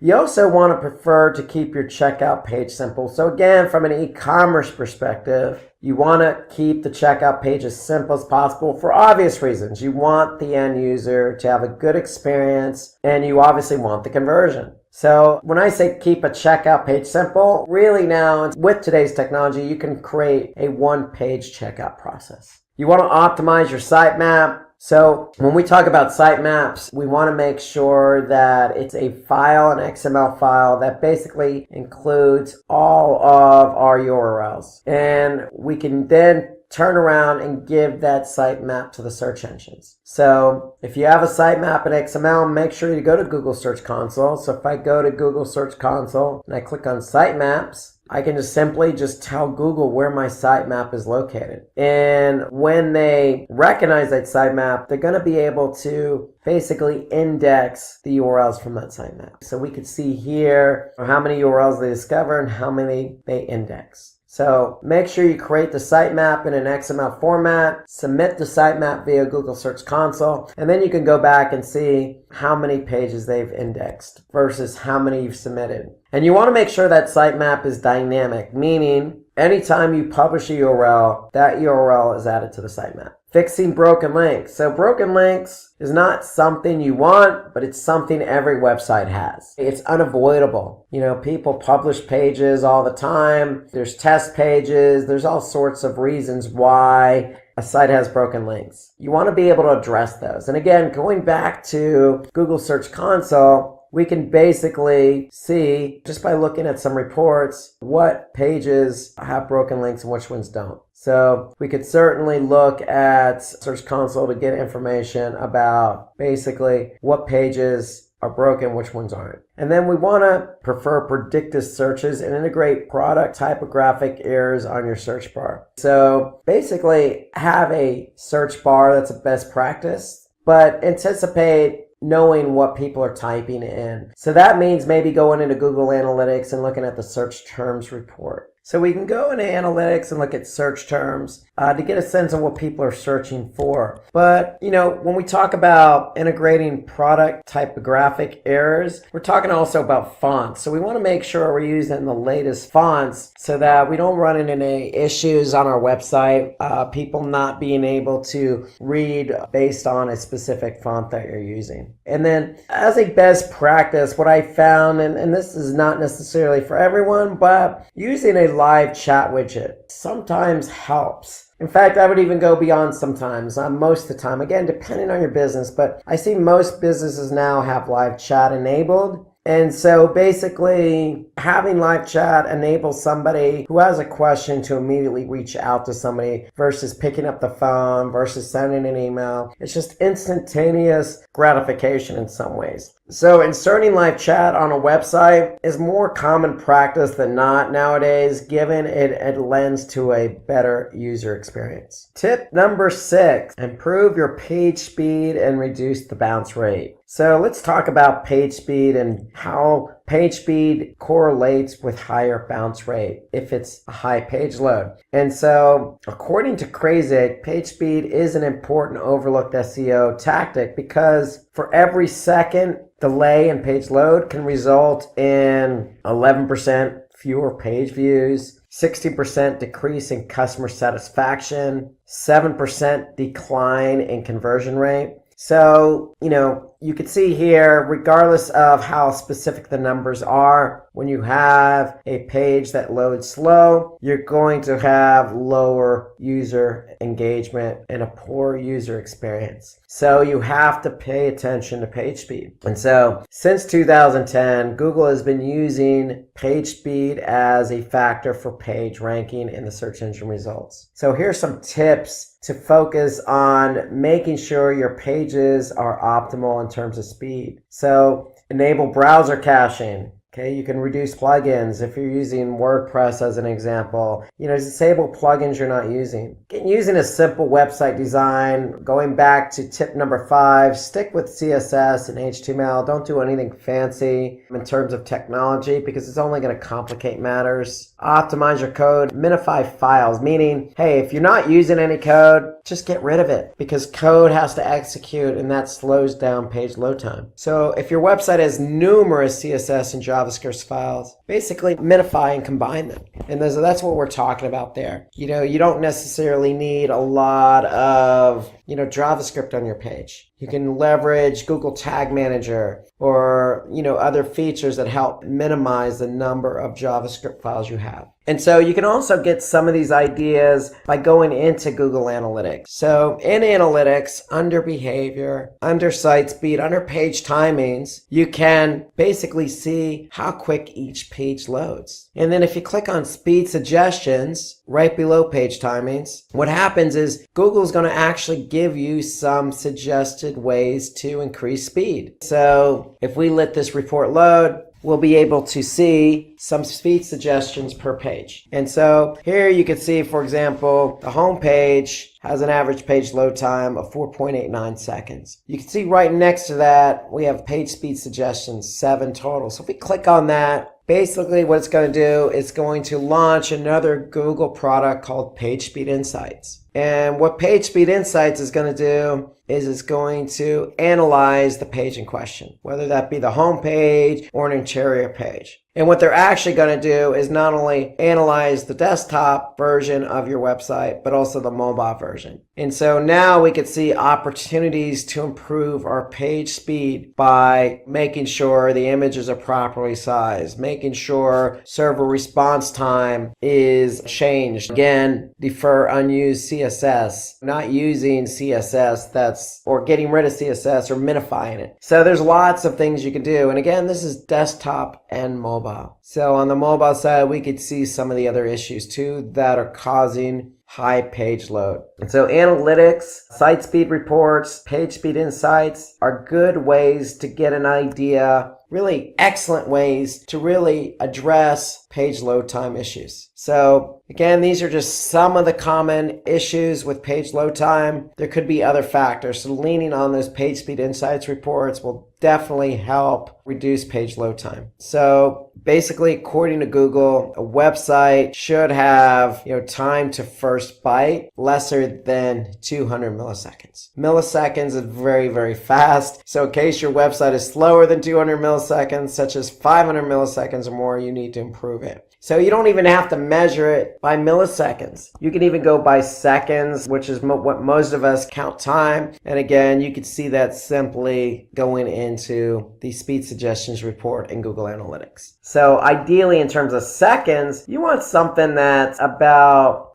4 seconds or less, 3 seconds or less, obviously as fast as possible. So case study, Walmart. Walmart reported the following results. So Walmart experienced a 2% increase in conversions for every 1 second of page speed improvement. So think about that. There's definitely correlation between page load time and speed. So in conversions and user engagement. So the quicker your page loads, the higher the engagement. So with that improvement, they also experienced an increment in revenue. So meaning the pages load, people had a better user experience, they were able to check out easier, and that led to more revenue. So they were able to measure revenue against milliseconds. And that's something you can certainly do in analytics. You can correlate revenue with bounce rate. You can correlate revenue with page speed. Tip number 7, Build quality links and increase the domain authority of your website. So Google's top 3 search ranking factors includes link building. So you need to have quality links from quality sites pointing to your site. And so that's a factor in terms of ranking. So that falls under off-page SEO. You need to build references and links on quality sites. And so building quality links to your content can give your product or category pages or even content or blog posts a boost in the SERPs. So it's all about quality over quantity. So it's always building quality links, not quantity. So let's talk about what kind of strategies you should implement. So if you implement these strategies, then you're going to likely see a lift in the SERPs. So earn backlinks from relevant and authoritative web pages. So what's authoritative? Well, authoritative is subjective to some degree, but it's also measurement in others. So you could use Moz as a good tool to measure page authority or domain authority. So if I go into Moz, Moz has a page and domain authority score between 1 and 100.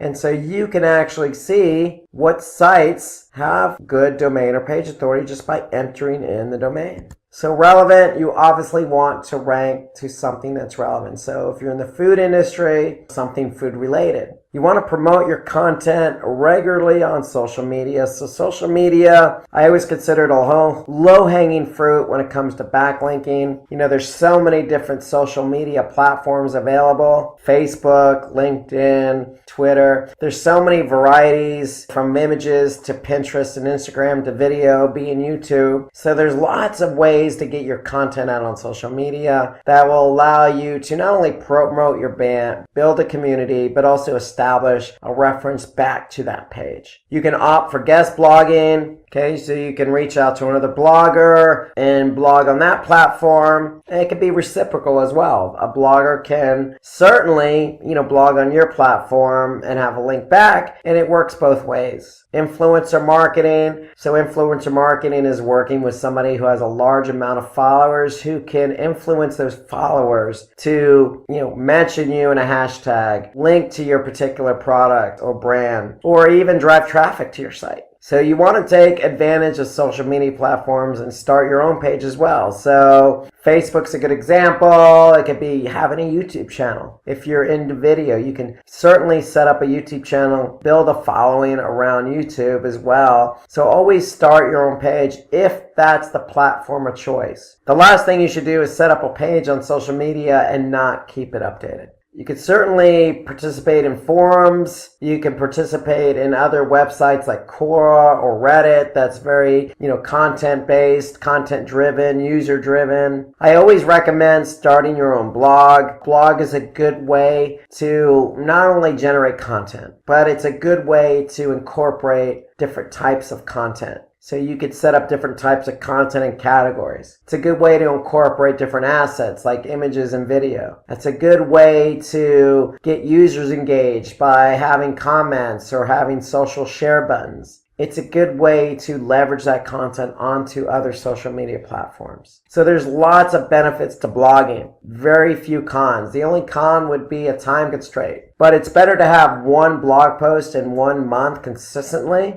than not blogging at all. So getting listed on high quality link directories like Yahoo directory is still a way to add a link from a high quality site. And then make use of broken link building. So again, on the last tip, we mentioned Search Console. Search Console certainly has reports available for you that allow you to see what pages on your site are no longer there and allow you to see what pages they're linking from. Okay? You can also do testimonials. There's lots of ways to generate quality links. In a way, you almost have to get creative, but creative in a way that's going to generate quality, not quantity. Quality is the key. So even if it's one source, whether that be somebody else's blog, so be it. As long as it's quality, that's what counts. So let's talk about some of the key takeaways from today's tips. So remember, tip number 1, we want to opt for smarter ways to do keyword research. So remember, remember, we want to look at volume. We want to look at competition. We want to create themes, put them in a spreadsheet. So we want to be smarter in the way in which we choose our keywords. Tip number 2, remember, publish high quality content to get more traffic. When we say high quality content, remember, break up the content, use different assets, organize it, structure it, make sure it's answering somebody's questions. Then we talked about in tip number 3, analyzing your meta tags and URLs. So we want to make sure that title tag, meta descriptions are creative. Use modifiers like numbers or promotions. We don't want to go over character counts. We want to make them unique and distinct so that somebody clicks on them. Then we talked about rich snippets in tip number 4. Remember, rich snippets are just additional HTML that communicates the search engines. So the search engines can understand exactly what's on your page. So if you have recipes, if you have reviews, if you have videos, if you have images, if you have ratings, all these things can be added to the SERPs just by communicating with the search engines via rich snippets. Tip 5, optimize your site structure. We want to make sure that you have good inbound links. You want to make sure you incorporate breadcrumbs. You want to make sure users can navigate your site more easily. And then in tip number 6, if your pages load fast, then it's going to enhance the user experience. It's going to increase user engagement and increase conversions. And then tip number 7, we want to build quality links. Quality to increase the domain authority. So remember, we can use Moz to measure domain authority. It's all about quality, whether that be via influencer marketing, guest blogging, directories, social media, setting up a social media page. There's always something you could be doing to generate a quality link to your website. Thanks, Rob. With that, we've reached the end of this complete SEO tutorial.